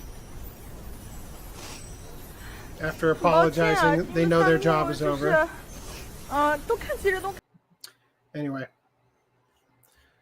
the videos are wild but long, so there you go. All right. Complaining about viewers sounds like Crunchyroll, doesn't it? Marvel Rivals Season 3.5 is introducing automated voice chat monitoring. Even if no one reports a villainous act, our system will swing in to proactively identify and penalize violations. You know, that kind of sounds like being arrested for arrestable thoughts, right? Like, what? You didn't say anything that the other person didn't like, banned still, right? In a disappointing move from one of the world's most popular multiplayer games, developer NetEase Games has announced that starting with Marvel Rivals' upcoming Season 3.5 update, any and all in-game voice chat activity will be subject to both automatic and human review. This unfortunate update to the Marvel skinned hero shooter was provided to players by Marvel Rivals director Gyeonggwang Chen. Jesus, that name. As part of his team's latest Dev Vision video series, the aptly named Volume 8, Welcome to Season 3.5. Following the reveal of Blade's Duelist Kit, the new game mode, Resource Rumble, and a new Throne of Null map, I'm going to just call him Chen, all right? Chen introduced their new operation, Shield the Community, a new effort supposedly aimed at improving each player's individual multiplayer experience. Great teamwork starts with a great communication, began the director. To keep Marvel Rivals a positive experience for all, we're upgrading our in-game environment. Starting July 24th, in addition to player reports and manual review, all in-game voice chat will now be automatically screened by the system with human review. Okay. Screened by the system, but given review by humans. Okay. He explained, this means we will catch more toxic behavior, and players using inappropriate language will be penalized, making the game a better place for everyone. And getting all of the Japanese in trouble for saying run away, right?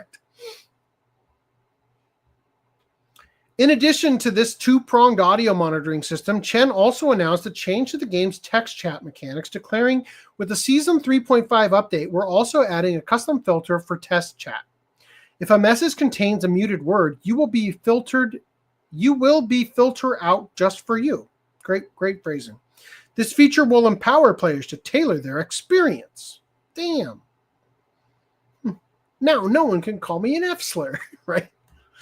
We will also regularly review popular words and consider adding them to the official list. Those popular words, you can't say them anymore, right? When our team is playing together, we regularly say positive. When our team is playing together, we regularly say positivity will win this game. No matter what happens, we keep encouraging each other and often win in the end. EA may report inappropriate or illegal voice chat to authorities in some situations, right? Same thing. Guys, can we get suggestions in chat for what words we should ban? Okay. Uh-oh.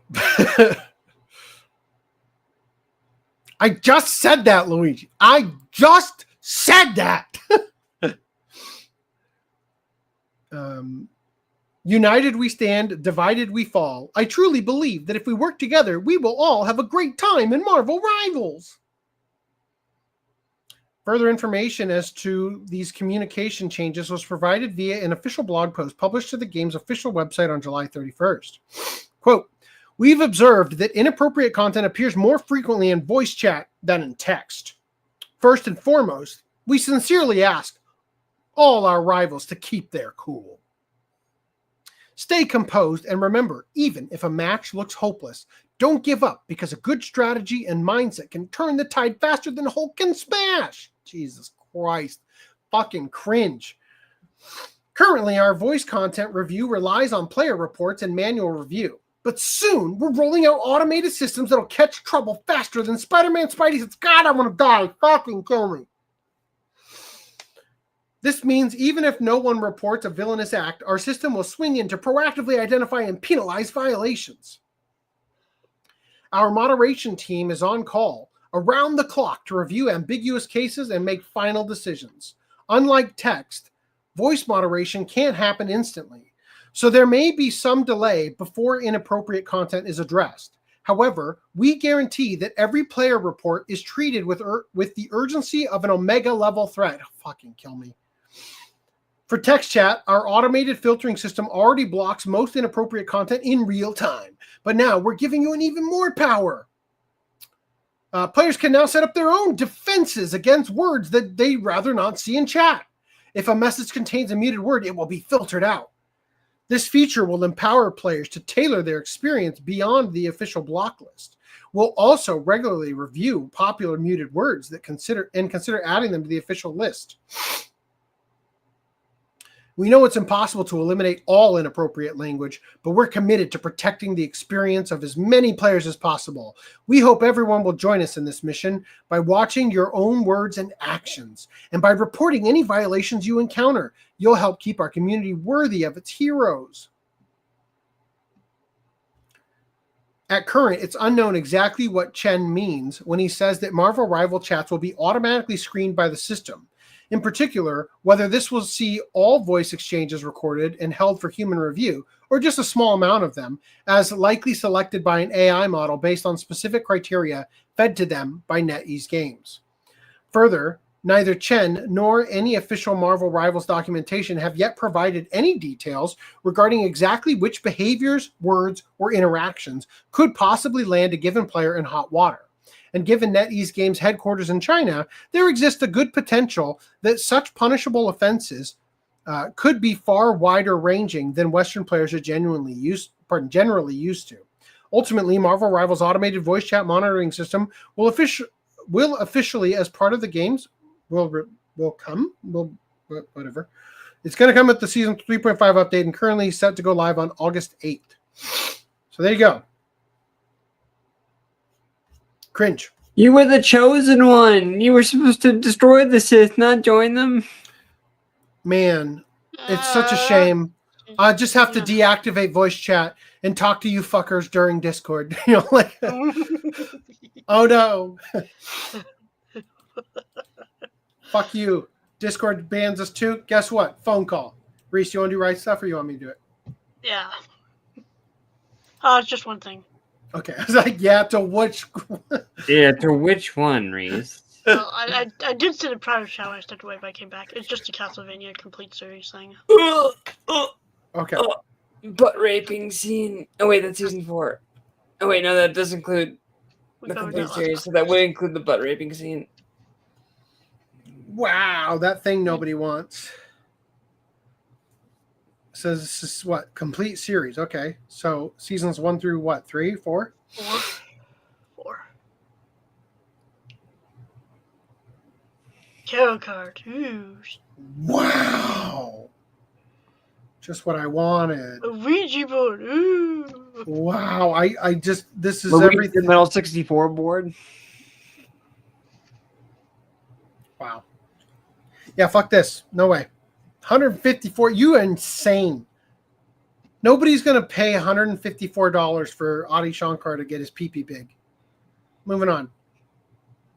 Also, Spy Family Season 1 Walmart exclusive.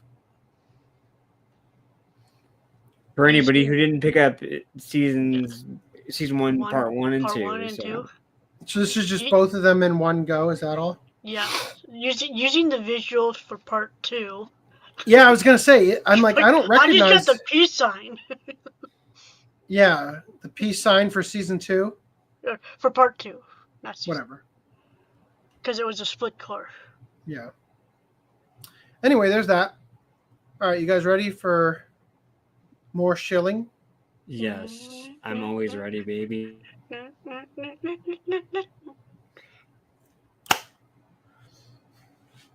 It doesn't work. Okay, I know. Email me, stealthweepstore@gmail.com, and then bug me on Twitter about it on my normal Twitter account or in a comment here so that I remember to actually look at that email. And I will make it possible for you to order something through me. And I'll probably give you a little discount. So thank you. But that is not the case for OCApodcast.com, where you can buy our newest merch, Mad Scientist, Sad Scientist, which looks good AF on a shirt.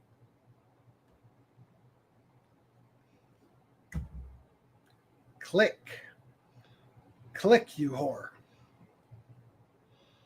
Looks good AF on a shirt. Printed so good.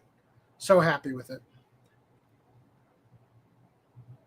Why use that slur against Metallica fans as your website name?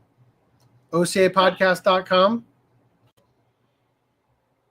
It's a slur now. Do you mean stealth weeb? Because you're fucking missing the point if you are. I don't know. This podcast, it's a prison. Call back to last podcast. All right.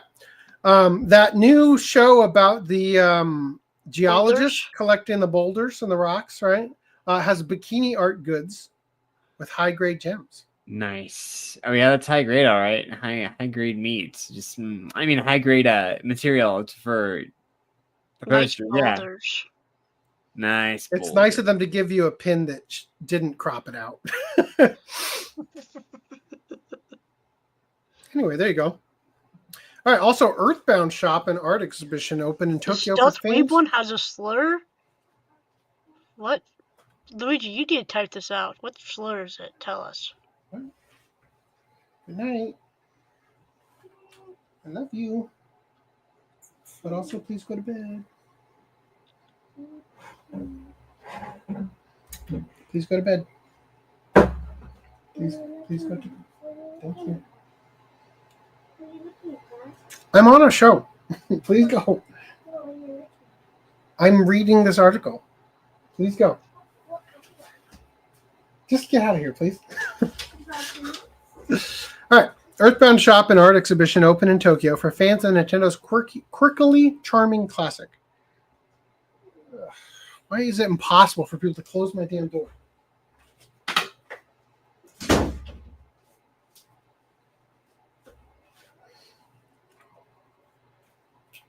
I need to put a combination lock on there that only my wife and I know. And every time you come in here, you gotta Remember All that right. time somebody sent you a doorknob that you can open with a nickel? I do recall, yeah. All right. The Mother Shop. If you're uninitiated, the Japanese name for Earthbound is Mother. So when I look at these, I'm like, God, I fucking hate acrylic standees, man. They are so low effort. I fucking hate them. Cheap as shit. I don't want them. Nobody wants that. I'm offended by it, actually. I'd rather a poster of the artwork or a figure of said, thing. What about a ice cube shaped like their sprites? I mean, that's kind of cool, but can you tell it's their sprites once that shit Yeah, right. fully, So I do like these. This is cool.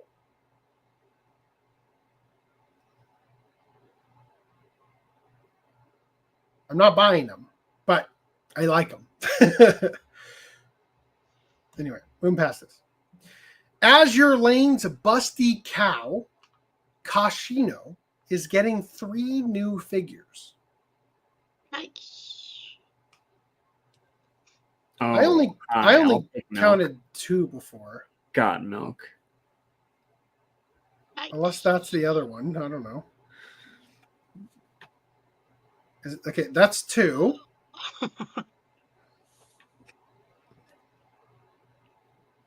Oh, that's the 3rd one. Okay. For some reason, I thought that was the same. Damn. Okay. All right. Meanwhile, Unicorn Overlord's Witch Yarna looking toned and erotic in new figure. I disagree. There was something repulsive about these abs for me. I'm not quite sure what it is, but I don't like it. Just because you don't have abs doesn't mean you can hate on abs figures. I have abs. I just have a layer of fat on top of them. Everyone has abs, Reese. You're born with that. Toned abs. Okay. I forgot, what was your consensus on Mikasa's abs from that one OVA? What about him? I don't think there were abs in the OVA. I think it was the second opening. No, Had it a was scene of her when working Mikasa out. was working out and she was doing sit-ups. I don't remember.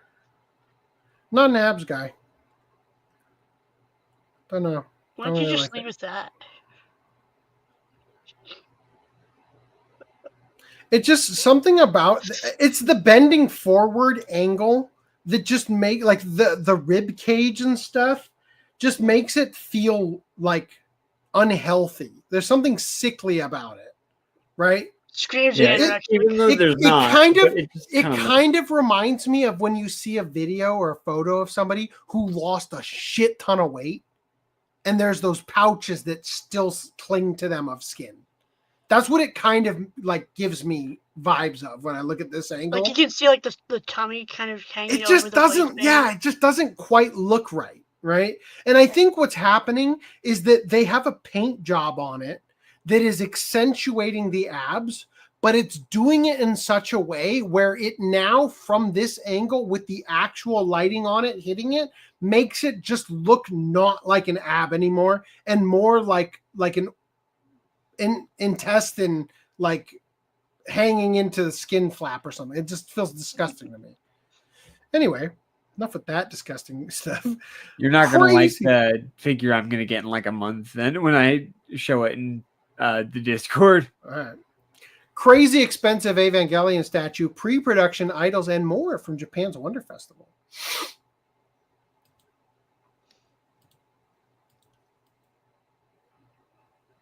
Wow. Only $28,900. I don't even fucking want it for $10. Whoa. Bronze Ultraman. Will he patina over time?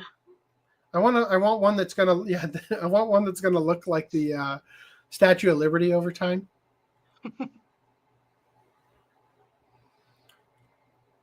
That's kind of cool. They are a nightmare to dust. Yeah, I bet. That's why you put them in the glass case. Yeah. Great sculpt and paint job on the face. It's Texture been on the legs. 4 hours and 20 minutes so far. Damn. Was that noise from Nikkei and Rapi? Noisy? Noise.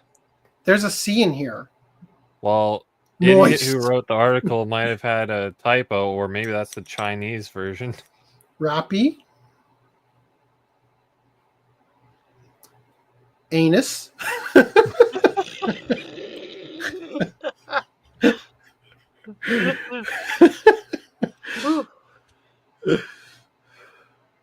That wasn't supposed to be Robbie, it was just supposed to be rape. Should turn this around so she's shooting this one in the ass. Are they trying to say something? Rapi Anis? Mm-hmm.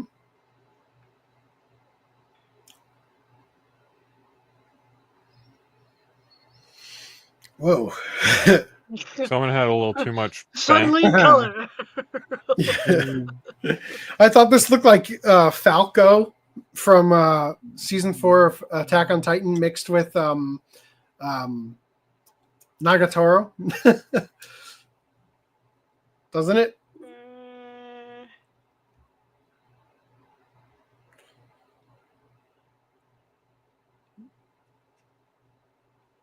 Oh.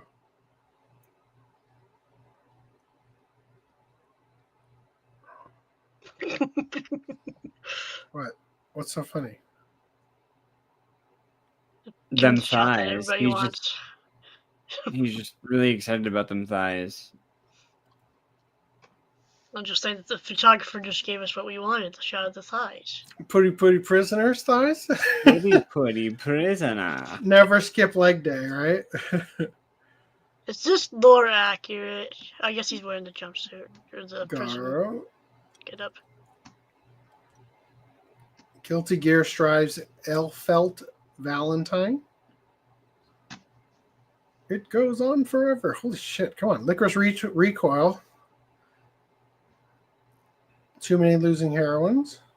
Bochi the Rock. Data Live. No thanks. All right, that's it. Great. That's life size. Holy shit, that's a Yeah, 1-to-1 scale. Yeah. So you'll want to think about whether you want to display it in the same part of your home as the Evangelion Ultraman bronze statues, or whether you want to give each of them their own domain. Right, because I'm going to throw that kind of money at it. Yeah. All right. Tokyo train stations are giving out awesome giant Pokemon cards, but you'll want to hurry. So Japan has a prize strategy that they created. I think they created it. It's come over to the US in some cases, especially at conventions and stuff, where they basically do like a passport. They give you a card and you do a task, you have to physically go to a place and they stamp part of the card. And then when you come up to the end with all the cards stamped, you get a prize, right? So they're doing that with the train line where you get these stamps. And when you've gone to all the lines and fill out the thing, you get a giant ass Pokemon card. Holy cow. Is that it? Have you not seen the card. oversized cards? No. That you get with like sets? No. Fucking huge. Just 6 stamps is all you need. Anyway, they're going to continue this until they run out of the cards or the end of the month, I think, which probably going to run out of the cards first. Meanwhile, Pokemon, the card game, trading card game? Trading card game. Pocket faces plagiarism allegations over Ho-Oh card. So I like that headline, but I like this article better. So we're going to read this one.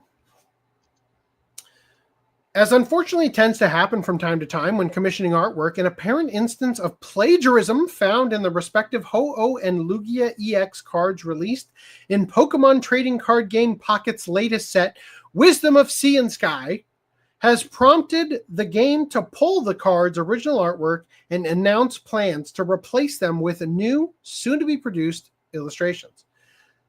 This article is apocalyptic. Like, this instance, what's happened here to me is like, holy fuck. Like, first of all, I am of the opinion that fan art should not be copyrightable.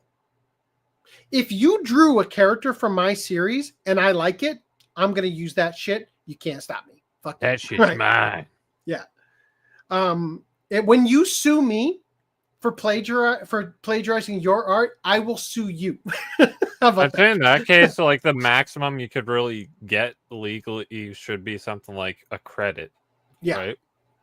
So it says here, hitting the global clients on July 30th, the Wisdom of Sea and Sky set introduces a total of 241 new cards as themed after the Johto region in which Pokemon Gold, Silver, and Crystal, as well as Heart Gold, Soul Silver, take place to the popular mobile trading card game. As has been standard since the game's premier genetic Apex expansion, included among Wisdom of Sea and Sky's new cards were a set of new immersive prints, each of which would bear the highest rarity rating, rarity rating, and play a special animated scene when inspected by the player. Fittingly, for a Johto-themed set, Wisdom of Sea and Sky's EX cards were none other than its home region's mascot legendaries, the Phoenix-inspired Ho-Oh, and the Ryujin emulating Lugia, both of whose artwork was provided by CA Nanahara. Did you just say Lugia? Yep. I know it's Lugia. Provided by CA Nanahara, a noted franchise illustrator who has previously contributed pieces to the main tabletop Pokemon trading card game, as well as its Hatsune Miku crossover, Project Voltage. So, one of the main artists from the game is being accused of plagiarizing this art. However, just hours before the set was primed to go live, a Chinese fan artist by the handle of Ian Juju, okay, we'll call him Ian. How about that? Took to their personal Twitter account to share the discovery that C.A. Nanahara's Ho-Oh artwork appeared to be directly traced from one of their own, which they originally published online in December 2021. So this is theirs. This is the other art on top of it, flipped, right? This art moved over, right? This is the original post from December 2nd, 2021, where they drew the artwork. Quote, outsourced painters can't represent the officials. How they handle it is an official matter, the artist explained in a follow-up tweet. Also, there are a few things that need to be clarified. This picture is a commissioned purchased by someone else. I am the drawing author. So somebody else commissioned this drawing from them. I can't imagine a person saying, could you draw me all the birds? Especially considering I don't see a Pidgey. No Pidgey there. Maybe that's because these are the Johto birds, maybe? I don't know. But I see Zapdos and Articuno and Moltres, right? Mm-hmm. Don't know. The artist explained faulty. Also, there are a few things that should need to be clarified. The picture was commissioned, purchased by someone else. I am the drawing author. I just saw the leaked picture and felt incredulous, so I posted it. The possibility exists that it is a fake picture. As a fan, I am probably the one who doesn't want to believe this the most. Unsurprisingly, given the extremity of this potential infringement, Ian's shock quickly caught the attention of numerous Pokemon trading card game Pocket players, who themselves proceeded to take to social media and raise the issue directly to any and every entity even remotely associated with the game's development, including Nintendo, the Pokemon Company, Nintendo, again, okay, Creatures Inc., and Dina. In doing so, the situation drew an official response from the Pokemon Company, who near literal moments before Wisdom of Sea and Sky's release, took to their official website to announce that following an internal review, they had chosen to pull C.A. Nanahara's illustrations. Though it was not itself accused of being plagiarized, Lugia was also dinged, ostensibly due to it being illustrated by the same artist and replaced with new ones. These look fucking awful compared to the one they're pulling. Holy crap.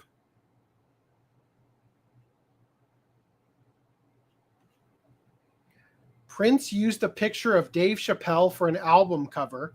Dave was cosplaying Prince for a skit on his show. See? Yeah. If you think that you can just do this, motherfucker, I'm turning it into content, you know. Ruri no Hoseki has some light fan service, but it really is about rocks. I think the fan service is to keep the audience engaged and watching. The fan service is really well animated, though. LOL. You can tell where the budget went. Oh. It's to keep the fans rock hard. Yeah.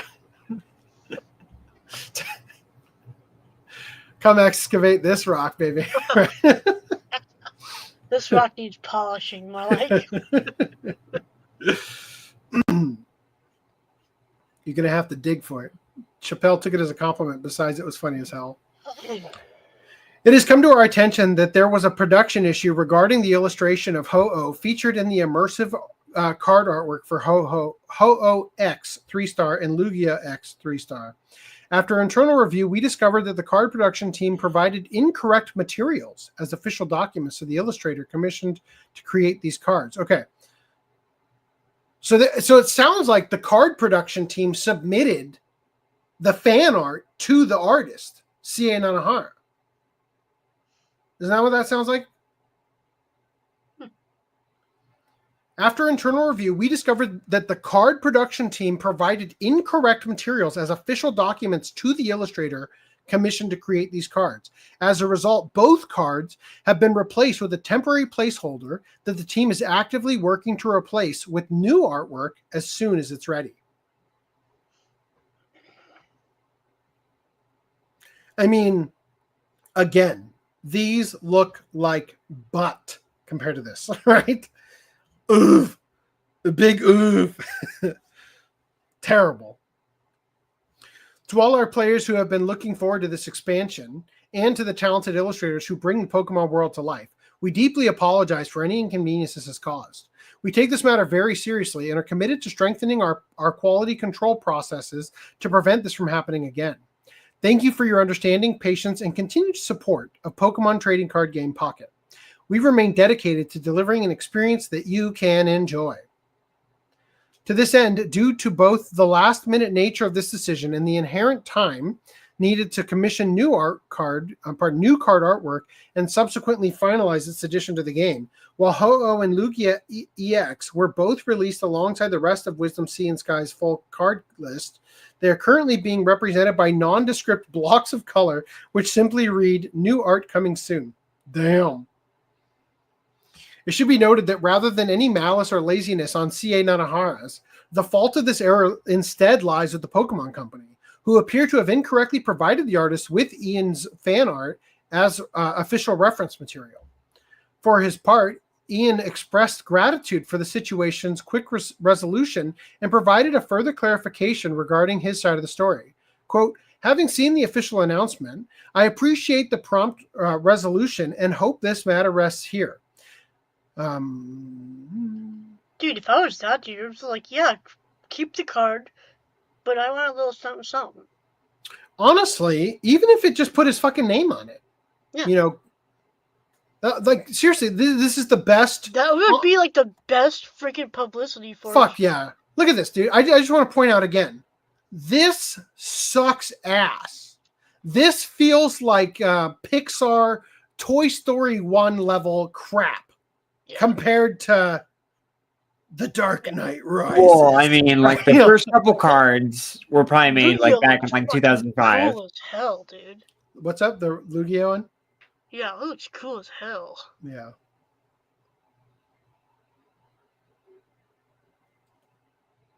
I'm trying. He looks like he's doing like a Dio pose to me. Have they already been released? Say what? Have they already been what? Did they already release the copyrighted work or no? Or they still Well, they've got the new art coming soon is on the game. So they didn't release the physical cards? No, it's digital. These are in like if they the were physical mobile game. Yeah. Right. Okay. If they were physical, then it's like, holy shit, those are gonna go up in price so Rare much. Right? AF, right? Yeah. Yeah. You know what's not rare? This JPEG I've got right here. Yeah. Copy. Sick. Yeah, like they should, for the amount of money it takes to print out new ones, commission new artwork, they should have just, had fired you just gave them. Seriously. Like, I just want to point out that the next article we're going to look at is titled Pokemon Trading Card Game Pocket asks players to strictly refrain from criticizing or slandering the illustrator. C.A. Nanahara. So, like, your actions in this have fucked that guy so hard because even I, who skimmed through this article and saw the headline for the next one, thought that he actually ripped him off. Right? So now I'm learning it was your fuck up and you provided fan art to him as official art to use as reference for the artwork you were asking him to do. Yeah. And I just want to point out that his version was traced off of that, but he painted it to have shading that the original artwork did not. Right? Yeah. So he actually did take that and change the composition, add it in the background. Yeah. He did a lot to it. Yeah. It was just a really great iconic design for this character that really gave like a great design sense. And he's like, fuck yeah, that speaks to me. I want to use that one. You know why? Because this is fucking bullshit. Like I don't want to use that for my artwork. I want to use the one that he actually looks like a goddamn phoenix. Right? I don't want to use the one where he looks like a dodo bird. Like what the fuck? This, you know what it is? Jab, right? Like that's what that is. Lugia wins the presidency.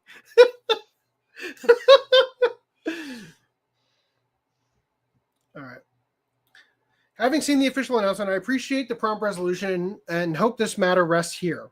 My original post stemmed solely from perplexity upon encountering questionable images online with no means to verify their authenticity as game assets. As discussions escalated beyond control, I intentionally refrained from social media engagement yesterday. To reiterate, I solely delivered commissioned 2D artwork with no involvement in subsequent model production, sales, or profit sharing. This revealed past gaps in copyright awareness. Future commissions will require strict verification of usage rights. Are you saying that the Pokemon Company commissioned you to do some artwork and then they accidentally gave it to CA? I don't understand the statement. First of all, you should not be able to profit from fan art, right? Like if the characters aren't fucking in a doujin, it's a no-no, right? Like, I solely delivered commissioned 2D artwork with no involvement in subsequent model production, sales, or profit sharing. This revealed past gaps in copyright awareness. Future commissions will require strict verification of usage rights. Profound gratitude to the operations team for their attentiveness and swift action in removing the image, relieved by the timely resolution. I also thank those who contributed constructive perspectives. All right. Now they're begging, fucking leave him alone. It wasn't Nanahara's fault. In the face of an apparent firestorm related to the game's recent Wisdom of Sea and Sky art controversy, Pokemon trading card game Pocket has issued an official request for its more angry and explosive players to strictly refrain from unduly attacking the illustrator behind the infringing Ho-Oh EX and Lugia EX cards. As previously reported, players were taken aback just ahead of the July 30th release of the mobile game. We already know about all this.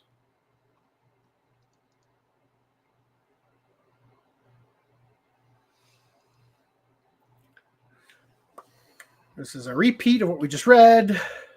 Unfortunately for both Pokemon Trading Card Game Pocket and CA Nanahara, many players either did not fully read the above statement or outright did not believe it, and thus, rather than allowing the situation to resolve and everyone to move forward, instead continued to attack the involved parties for a myriad of assumed offenses.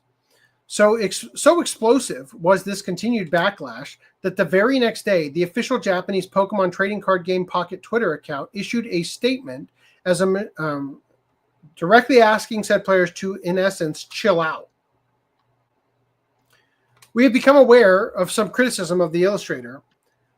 The defect in the illustrations was caused by the card production team of the Pokemon Company and Creatures Inc., providing the illustrator with incorrect information as official.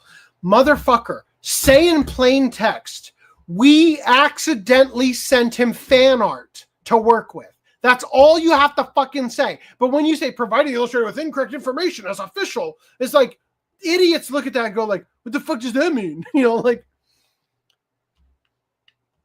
all responsibility lies with the client. Again, fucking say, we did it, we're sorry, it wasn't Nanahara. That's all you gotta fucking say. Usually, most illustrations are created with a strong emphasis on the illustrator's creativity and individuality. But for some illustrations, the illustrator may be asked to simply copy the concept sketches created by the card production team. In this case, the latter type of request was made. And the situation arose because the card production team provided incorrect concept sketches, and the illustrator faithfully produced the illustration in accordance with the client's request. Therefore, we ask that you strictly refrain from criticizing or slandering the illustrator in question.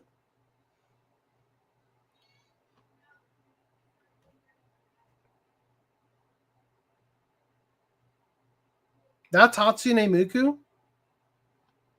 What is she wearing? What is she holding?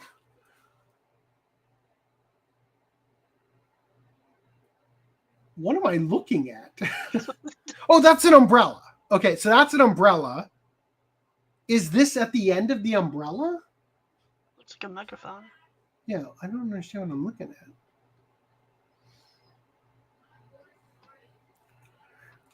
We would like to once again offer our deepest apologies to all the fans who support Pokemon on a daily basis and to all illustrators who support the production of Pokemon cards for the inconvenience caused.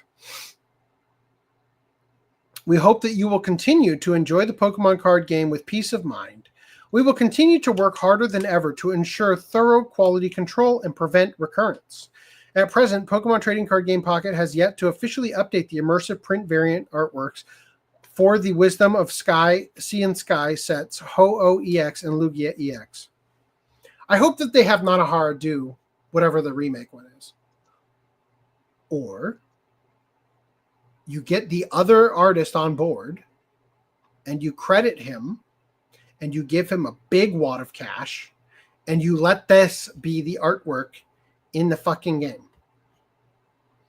Anyway, Anime Sword Pizza coming to Pizza Hut with Fate Grand Order crossover in China. Are you guys ready for this? Yep. Oh god. Oh my lord. It's like a slice. Like, I guess it looks kind of like a sword. Isn't her sword invisible? you can eat the invisible one, all right? Sometimes. All right. High Noon is recalling some vodka seltzers mislabeled as Celsius energy drinks. The kids are Oh, the no. getting pretty rowdy today, huh? Speaking of which, I'm going to go grab a bubbly water that may or may not be a vodka seltzer.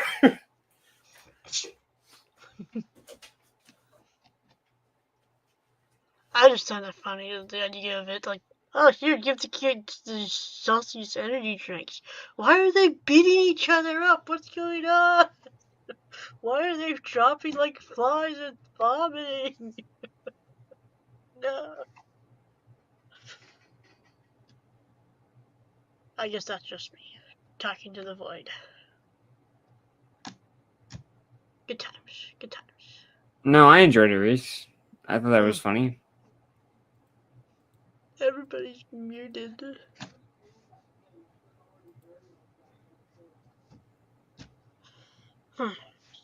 So you watched anything good lately, Greenline? My Dress Up Darling, did Yeah. Don to Don, you know, the typical usual, you know, new episodes of that. Yeah. Been really enjoying it. I really enjoyed the Ranma reference in Don to Don, I guess. I didn't quite catch it at first, but then I was like, yeah, oh, shit. Yeah, the Ranma. Han code thing. Yeah.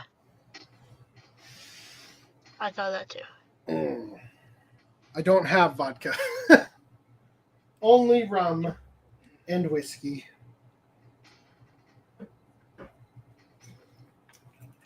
Whiskey it is, okay.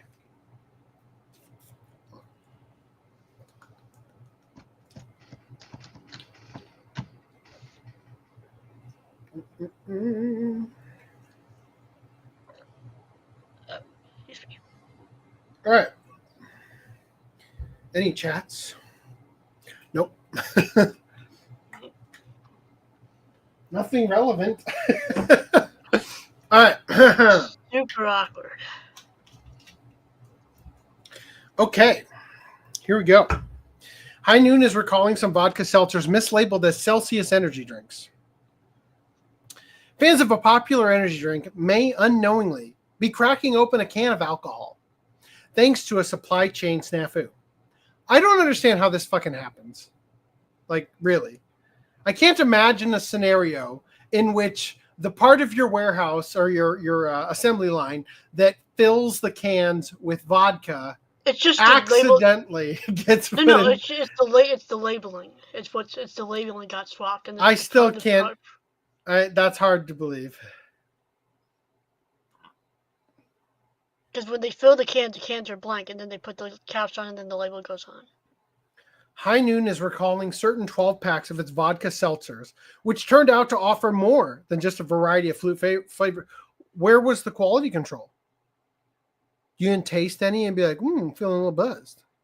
Right? You know, like. You're not So hold on. Hold on. No, you don't understand.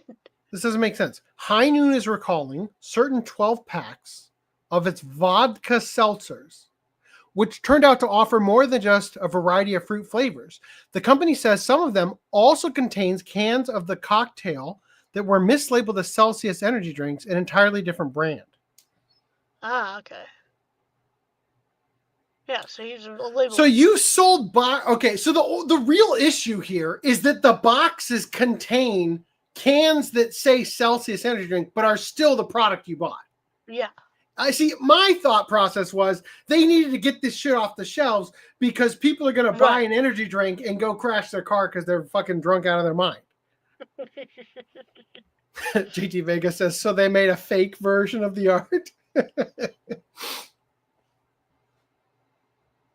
The U.S. Food it's and all Drug in the labeling. It's all Yeah. in the labeling. Labeling got mixed up. The U.S. Food and Drug Administration said Wednesday that High Noon is recalling an unspecified number of what it calls beach variety packs that were sent to retailers in Florida, New York, Ohio, South Carolina, Virginia, and Wisconsin between July 21st and July 23rd. Some of these packs... Okay, go away. Some of these packs contain cans that are filled with High Noon vodka seltzer alcohol and are mislabeled as Celsius Astro Vibe. Whoa. Energy drink. Sparkling Blue Raz edition with a silver top. The FDA said, look, if you're selling me a drink called Astro Vibe Blue Raz edition, I just assume there's alcohol in it. In other words, someone who purchased a variety pack of High Noon hard seltzers meant to be a mix of flavors marketed for easy beachside sipping may have ended up with some cans of blue raspberry flavored energy drink that Celsius describes as inspired by the infinite adventure of space travel. Dear Lord. If that's not sending you to the stars, I don't want it. It will if you drink enough of the alcohol. Yeah, see? Exactly. See, but that's why I said I agree with what you said. That should be alcohol. The article is not doing a good enough job because now it sounds like they're saying that there was a mix-up and the label for Celsius got put into the line for, what is it, High Noon? And the High Noon one got to the Celsius ones. So they basically just switched, right? So like High Noon's being recalled. But what about the Celsius ones? Are those also being recalled? Because that's the dangerous one, right? If I'm drinking a High Noon and it just buzzes me up instead of chilling me out, I don't think it's a problem, right? Like, I just don't know. Inspired by the infinite adventure of space travel, but that's not actually what's inside the cans in these recalled packs, meaning some caffeine seekers may be downing spiked seltzer instead. How did this mixed drink mix-up happen? Celsius and High Noon are made by different companies, but share a third-party packaging supplier. Celsius said in a statement that the packaging supplier mistakenly shipped empty cans of the energy drink to High Noon's production facility, which then filled them with vodka seltzer and packed them into its 12 packs. Okay, so I guess the cans Empty are labeled cans. beforehand. The cans are labeled beforehand, and then they That makes the mix-up even less likely. Like somebody would have caught it. Like, why does this batch of cans look different than the rest of them? Yeah. Seriously. Oh, they're going for a whole rebrand here, and none of us have ever drank any of these, so we don't know. Yeah, like. But the label doesn't say anything about alcohol. But it is called Astro Vibe Raz. So therefore, like, it probably is alcohol. You know, like They're just going by too fast on the conveyor belt to be able to read the 0.5% alcohol per content or whatever. Celsius says it has launched a joint investigation along with a third-party can supplier and Gallo, High Noon's parent company. We are working with the FDA, retailers, and distributors to proactively manage the recall to ensure the safety and well-being of our customers. The FDA says no illnesses or adverse reactions have been reported. Oh, thank God. Nobody got ill drinking a spiked seltzer, like a half a beer's worth of alcohol. Nobody's gotten sick over it. That is good to know, especially considering a child should not be drinking an energy drink anyway. And so no ill effects were found by anybody because nobody's getting buzzed on one of these. Like Celsius drinks, which contain 200 to 270 milligrams of caffeine, more than double a typical cup of coffee, have become increasingly popular among Gen Z. Well, there it goes. Fitness enthusiasts and even lawmakers on Capitol Hill. The Washington Post reported this year that the drink is sold in the Senate refectory, that's a great word, and in a Celsius vending machine in the House of Representatives basement, while House Speaker Mike Johnson keeps a stash in his office fridge. Jeez.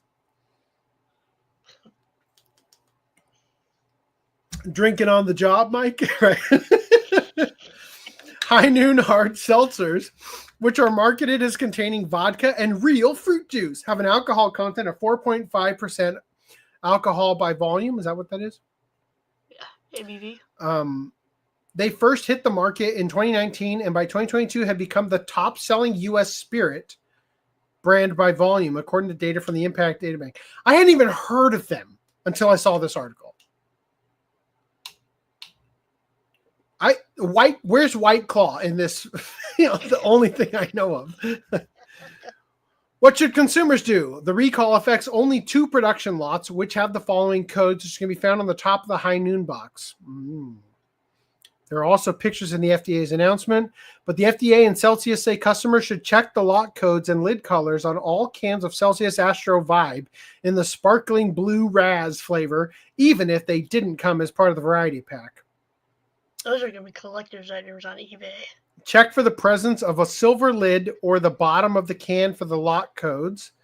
Both are signs that the product is affected, Celsius says, noting that standard products have black lids. The FDA says customers who unknowingly purchase the affected product should not consume the beverage in the energy drink can, warning of unintentional alcohol ingestion. To which all the kids are like, hey man, you got in your fridge that are silver cap? Let's get shit-faced. It directs them to contact High Noon Consumer Relations for more information about next steps, including refunds. Damn. All right, I'm going to lower this back down.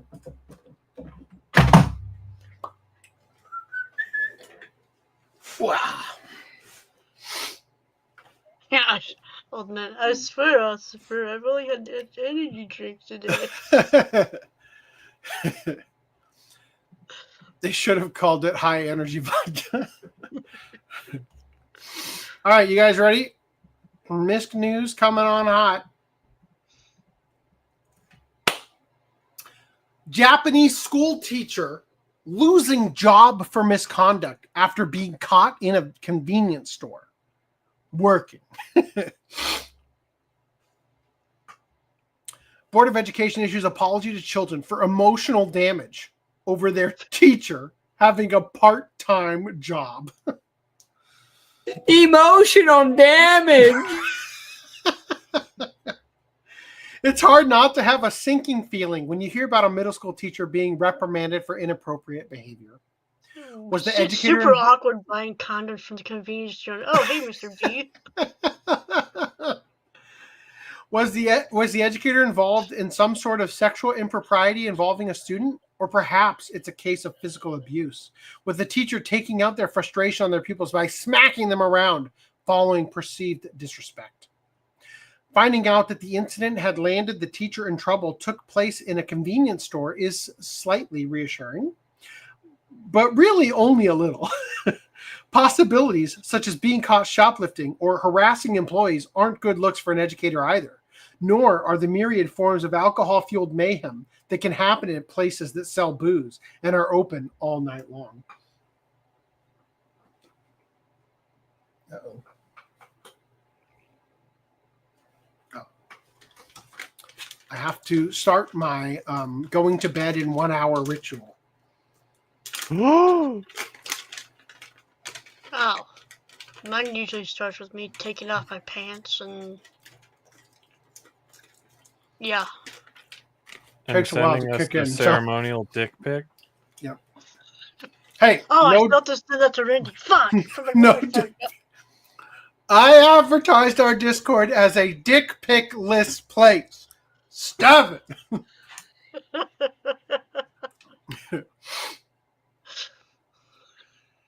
However, none of those scenarios are what transpired earlier this month when a middle school teacher in Okayama Prefecture was spotted in a convenience store doing something inexcusable in the eyes of school administrators.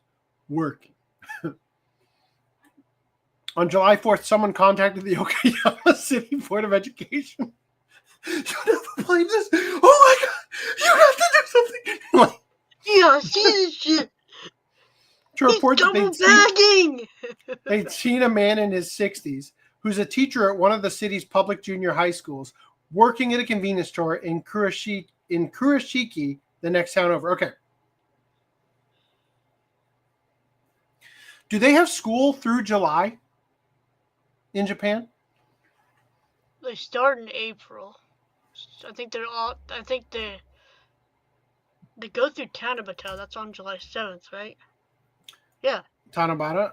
What is the Japanese school year months? Like they go through, they start in April. I think they like end in February.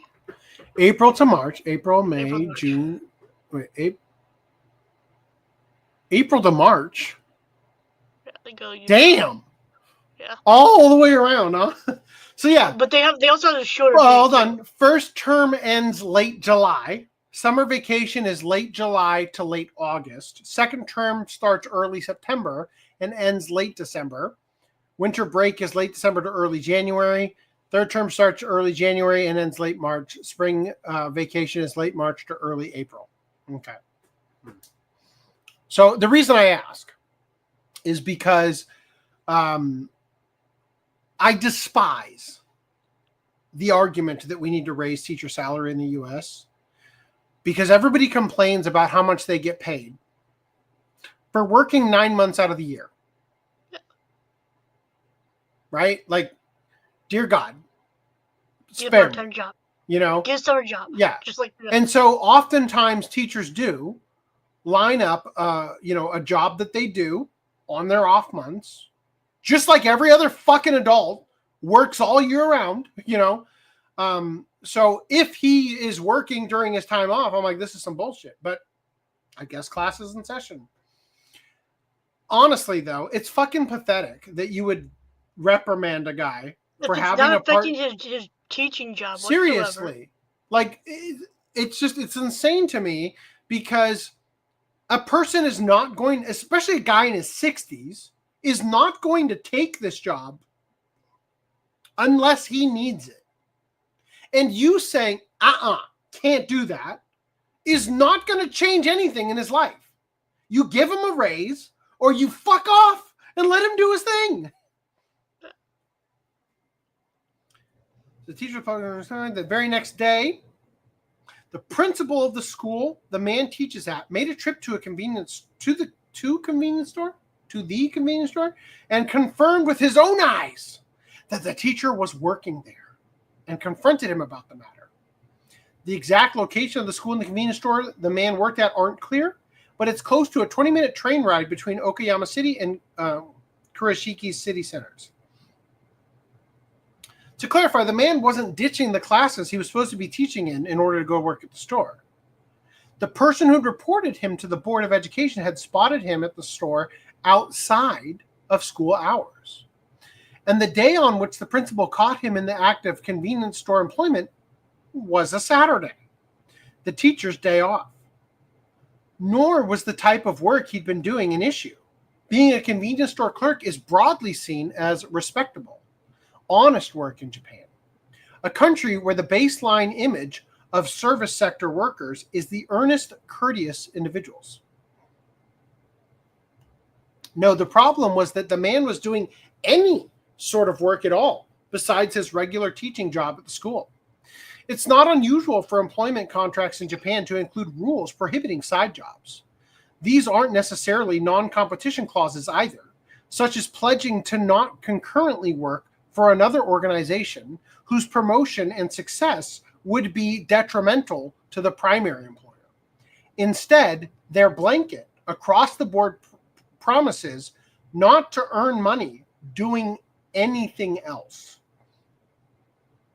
Presumably, the logic is that the employer wants the worker to focus all of their energy on their primary job, viewing a side gig as something that will cut into the focus and recovery time necessary to keep them working in peak condition.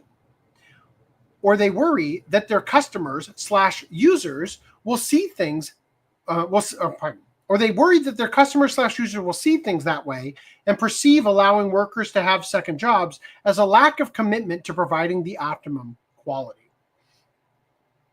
You know what prevents me from providing the optimum quality is when I'm stressed out of my fucking mind about bills I can't pay because I can't earn enough money at my current job. So just saying, give them some slack. Yes, going to get drunk after work is rarely seen as a problem in Japan, but going to another job often is.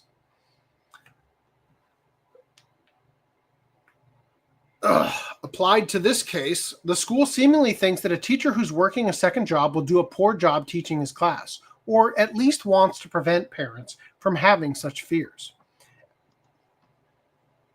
As the teacher was caught by the principal, it came to light that he's been working part-time at a convenience store outside of school hours, great job, since November of 2023. In total, he's earned roughly 1.7 million yen, a little under 12,000 US dollars,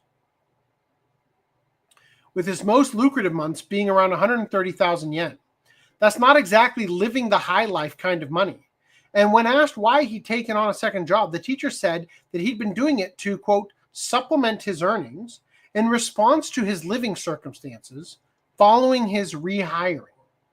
That might sound like he's been caught in some sort of workplace violation before, but actually the term is reference to common Japanese employment practice where workers are let go by their employers once they hit retirement age and then rehired to do essentially the same work but at reduced salary. Fuck that!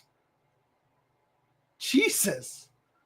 Regardless of my personal situation, my conduct was damaging to the trust of public educators and professional ethics, said the teacher in statement of apology, and I deeply regret my actions.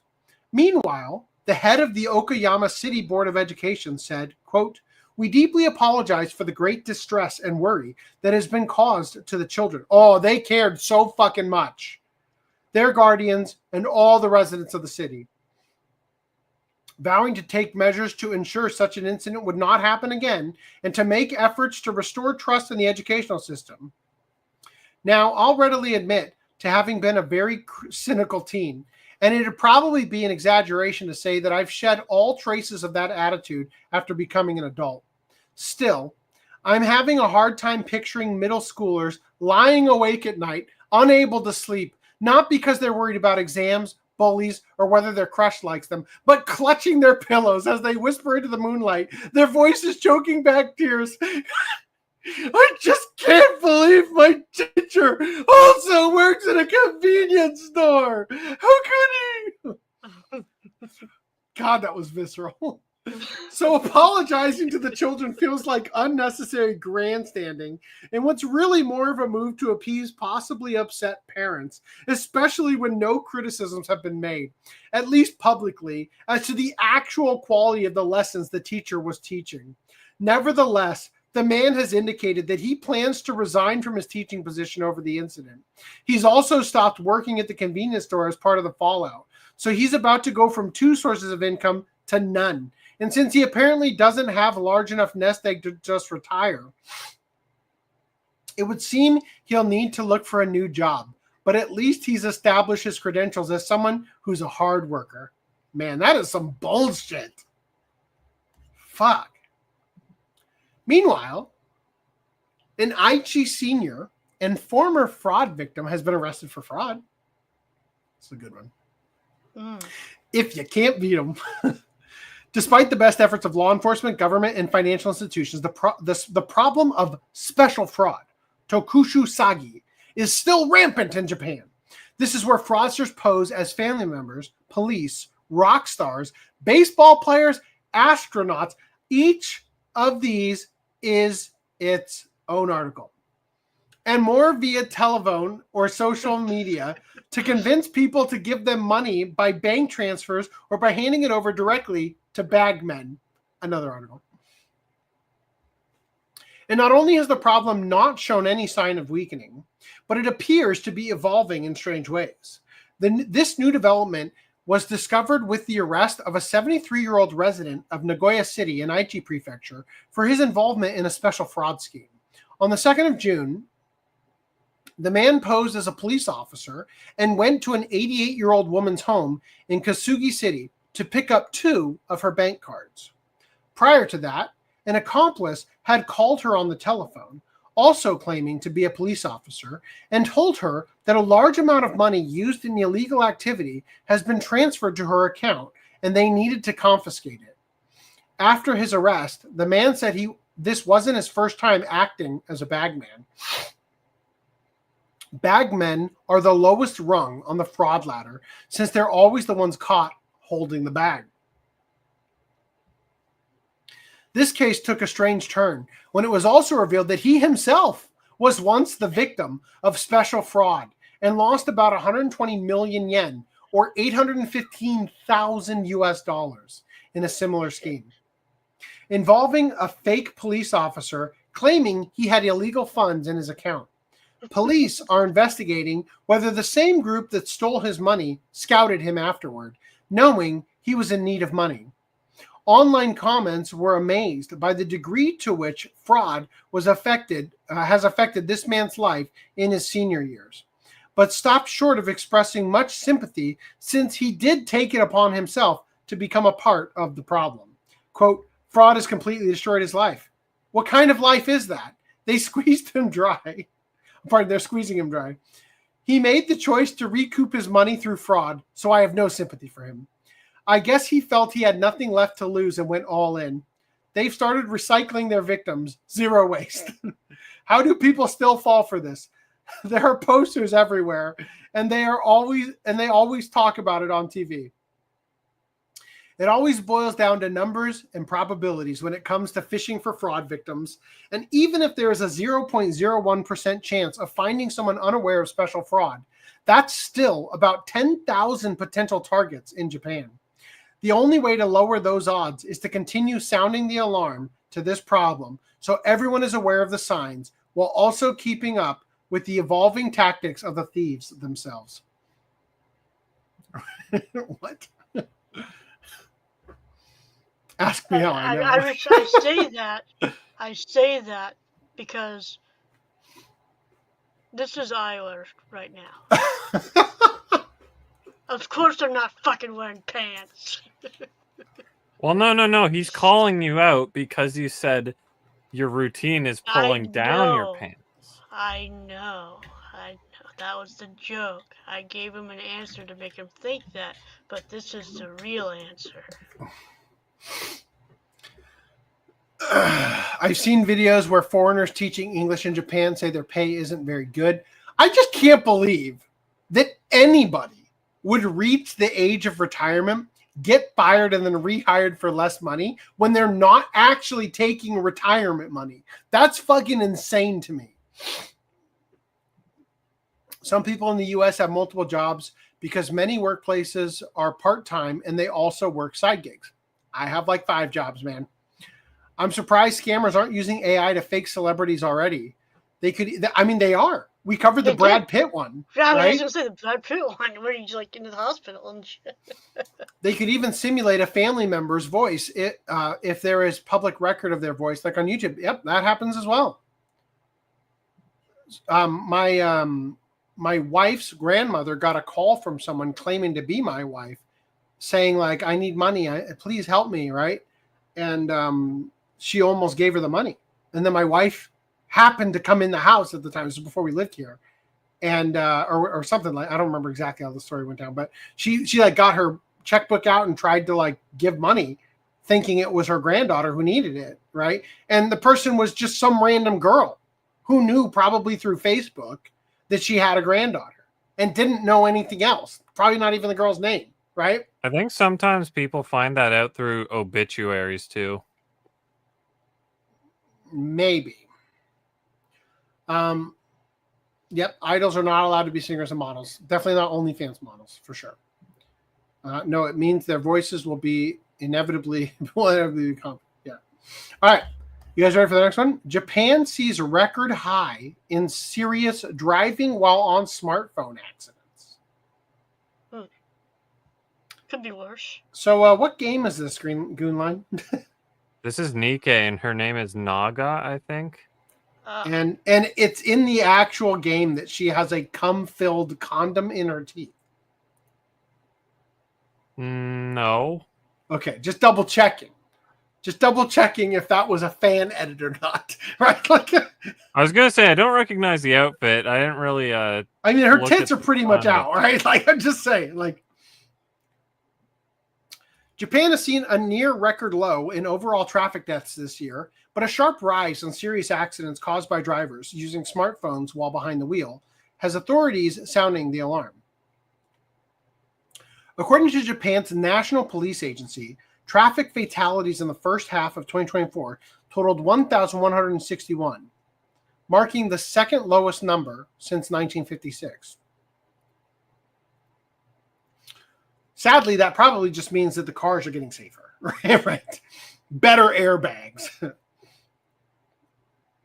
However, accidents involving drivers of motorcycles and larger vehicles who were using their smartphones while driving, known in Japan as Nakamura-kun. Is that why she's in here? You said her name was Naga? I guess so. It must be. I sent you a link to the normal version of her. It's the same pose and everything, but I don't know how they modded in a live 2D condom. Right? Huh.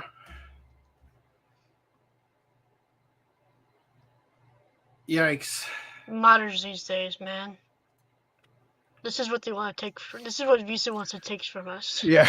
Anyway, so it's called Nagara Sumaho. Sumaho being the Japanese word for smartphone.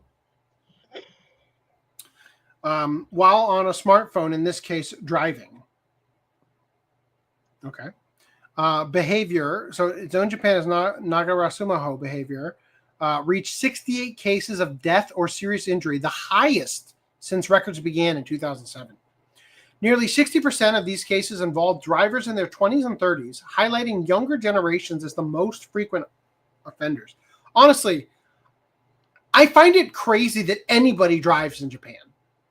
Like, it's so uncommon. The only people who drive in Japan are the people who drive truck-kun, in my mind, right? Police warn that multitasking on a smartphone while driving, even briefly, can lead to devastating consequences and are urging drivers to put their phones down before it's too late. Meanwhile,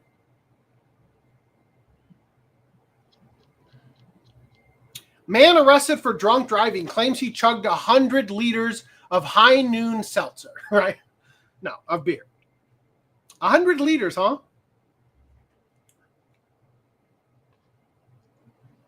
This is a liter.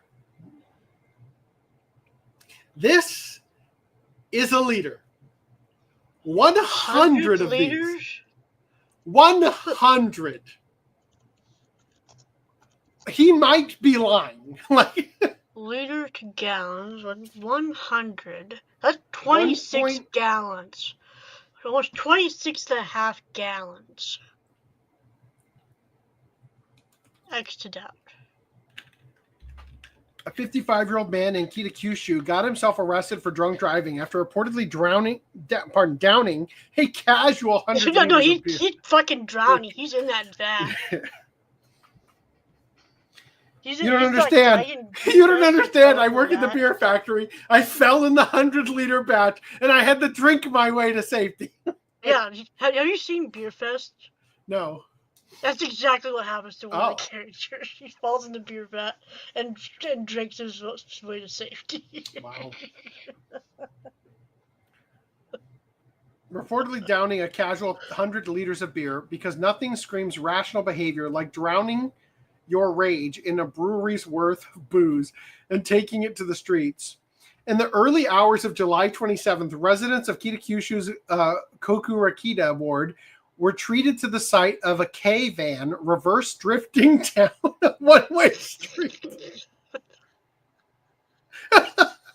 Driven by a man who allegedly reeked of booze and belligerence. According to police, a call to emergency services came in around 1:30 a.m., reporting a small van going the wrong way and the driver hopping out to yell at passersby. Always a classy move. Two nearby restaurant workers confronted the driver and immediately told police, quote, "He smells like alcohol, probably drunk driving." Good call, because a breathalyzer test revealed his blood alcohol was over 3 times the legal limit. The man, an unemployed 55-year-old from Kanda Town, was arrested on the spot for driving under the influence. He confessed without resistance, adding the now legendary claim, "I drank about 100 liters of beer." Whether this was a drunken exaggeration or a Guinness record attempt fueled by spite remains unclear. Police believe his statement was fueled by more by rage than reality and are continuing their investigation. God damn. Wow. You guys ready for this? I don't think you are. A profanity filter banned the word bone at a paleontology conference. I've been sitting on this for years now. I don't know why we haven't covered it yet. I was wondering why we haven't covered it either, because I swear I've seen this before. Participants in a virtual paleontology meeting were not permitted to use the words bone, sexual, or hell in early digital Q&A sessions, sparking amusement and frustration from researchers attending the online conference. Due to the COVID-19 pandemic, the Society of Vertebrate Paleontology opted to hold its annual meeting, which runs from Monday to Friday this week, as a virtual event. At the end of presentations, attendees can ask written questions, but it quickly became apparent that some words and phrases, including many that are utterly ubiquitous in paleontology, were verboten. The platform that the virtual meeting used, provided by Convey Services, came with a pre-packaged naughty word filter, explained Stephanie Drumheller, a paleontologist at the University of Tennessee and a member of the SVP, in an Ask Science Reddit thread about the meeting on Wednesday. Hold on.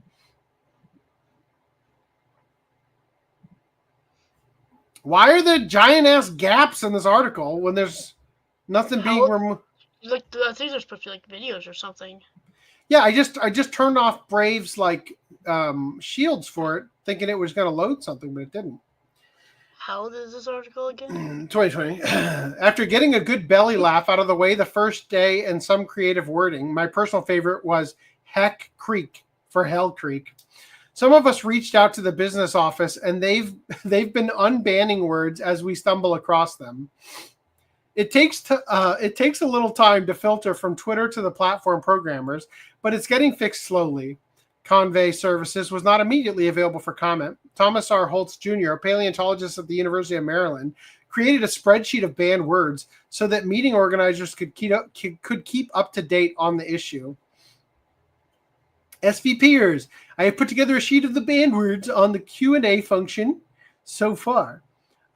Please add to it as you encounter them. The committee can use this database to find word bans, but only if they know about which words are verboten. Seriously, just fucking turn it off. How about we're adults here? Just get rid of all of them. Turn off the filter entirely, and we can live with somebody saying a naughty word, right? As soon as we were alerted to this, we took steps to correct it, said Emily Rayfield, the outgoing president of the SVP and paleobiologist at the University of Bristol, in an email. We contacted the virtual platform provider, and they rectified the situation promptly, as you can see from the updated spreadsheet. While some of the banned words prompted jokes, others were a source of consternation for attendees. For instance, Z. Jack Seng, an assistant professor of integrative biology at UC Berkeley and an assistant curator at the University of California Museum of Paleontology, noticed that the word Wang was banned, but not the word Johnson, and tweeted about it. Oh no, goddamn. At first, when fellow conference attendees noted on Twitter that hell and bone were banned, I was very amused by it, Sang had said in an email. I figured the filter was simply overtuned to prevent many slang words used by school children from being shown in a professional meeting. Right. Because you need that. Right? Because at this professional meeting, you're all secretly school children, and you can't help yourself like a school child, and therefore you need your speech to be censored, or else school children will use words. Motherfucker. I became disturbed when I saw the crowdsourced list of banned words included Wang, he continued. I personally know several vertebrate paleontologists by that surname. It didn't seem right. So I typed in other synonymous slangs into the Q&A platform and realized the bias that I tweeted about. What if, God forbid, They had already thought of unbanning Johnson before you said, "What about Wang?" You know, dear Lord. Let's check the guest list. Is there Wang in here?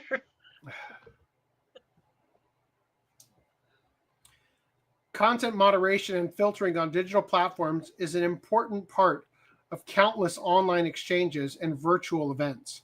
These measures are intended to ensure that discussions remain civil and safe for participants. Bullshit. Give me the paleontology conference where they are at each other's throats with fucking threats and sexual innuendo. I want to be there. That sounds like a riot. Let me go to that one. Still tickets. Stream that shit. I would hope that actual swears or slurs would be censored, since paleontology is not a field that's immune to racist/sexist jerks. Noted Bridget Christensen, a master's student in biology and at Carleton University, in an email. Boy, this sounds like such a great place to be in the industry of. God, these people sound like buzzkills. The hiccup at the SVP conference is a reminder that these platforms don't always have a one-size-fits-all setup. However, moderating platforms at scale using filters or algorithms often comes with unintended consequences. Words like bone, pubic, and stream are frankly ridiculous to ban in a field where we regularly find pubic bones in streams, said Christensen. Seng noted that the immediate action taken by the SVP organizers was an example of the best first line of response for others who encounter similar. I just can't believe this. This is the fucking stupidest thing. Like, imagine amazing. You unbanned Wang. Yes. Like, this is Dr. Wang can have his say. Yeah.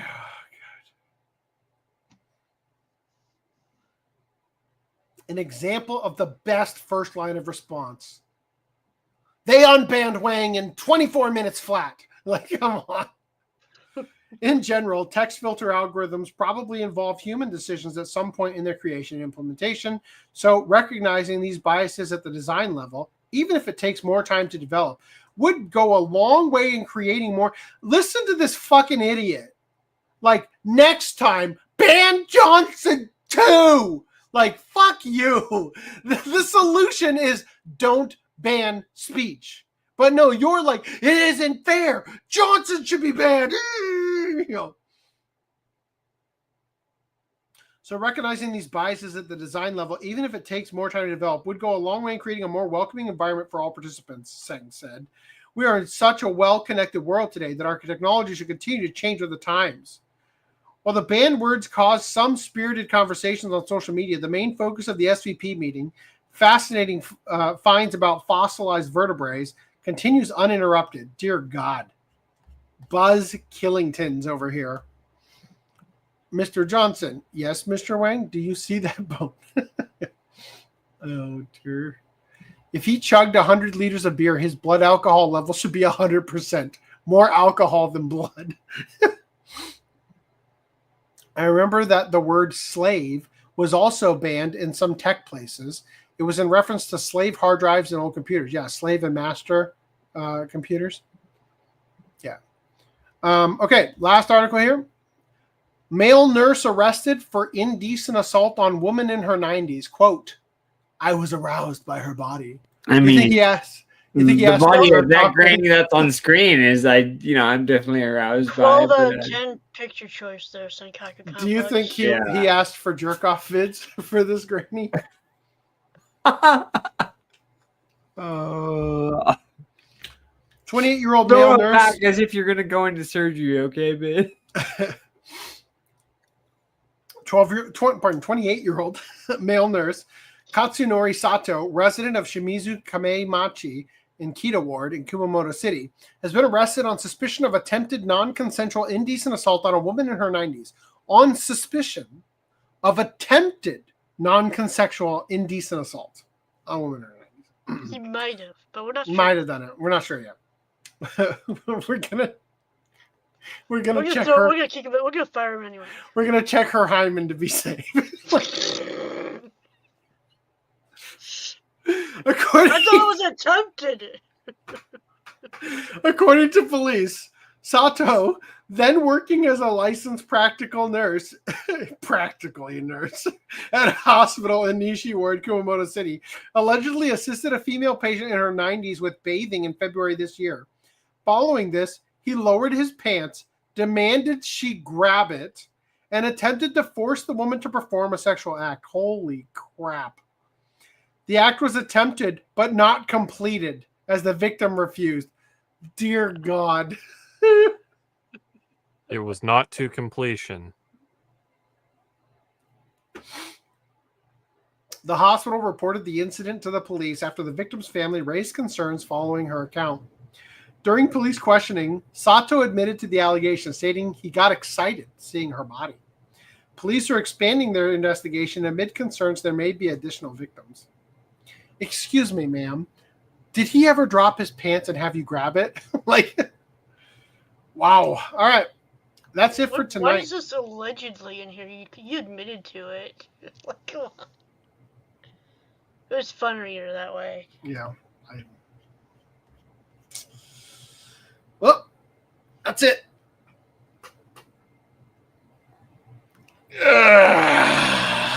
Don't put. I feel like we didn't have any that many articles, but at the same time, we went for 5.5 hours. We had a lot that we read, so that's why we did it. Anyway, thank you guys for watching. Make sure you like the stream, and catch you next time. Later.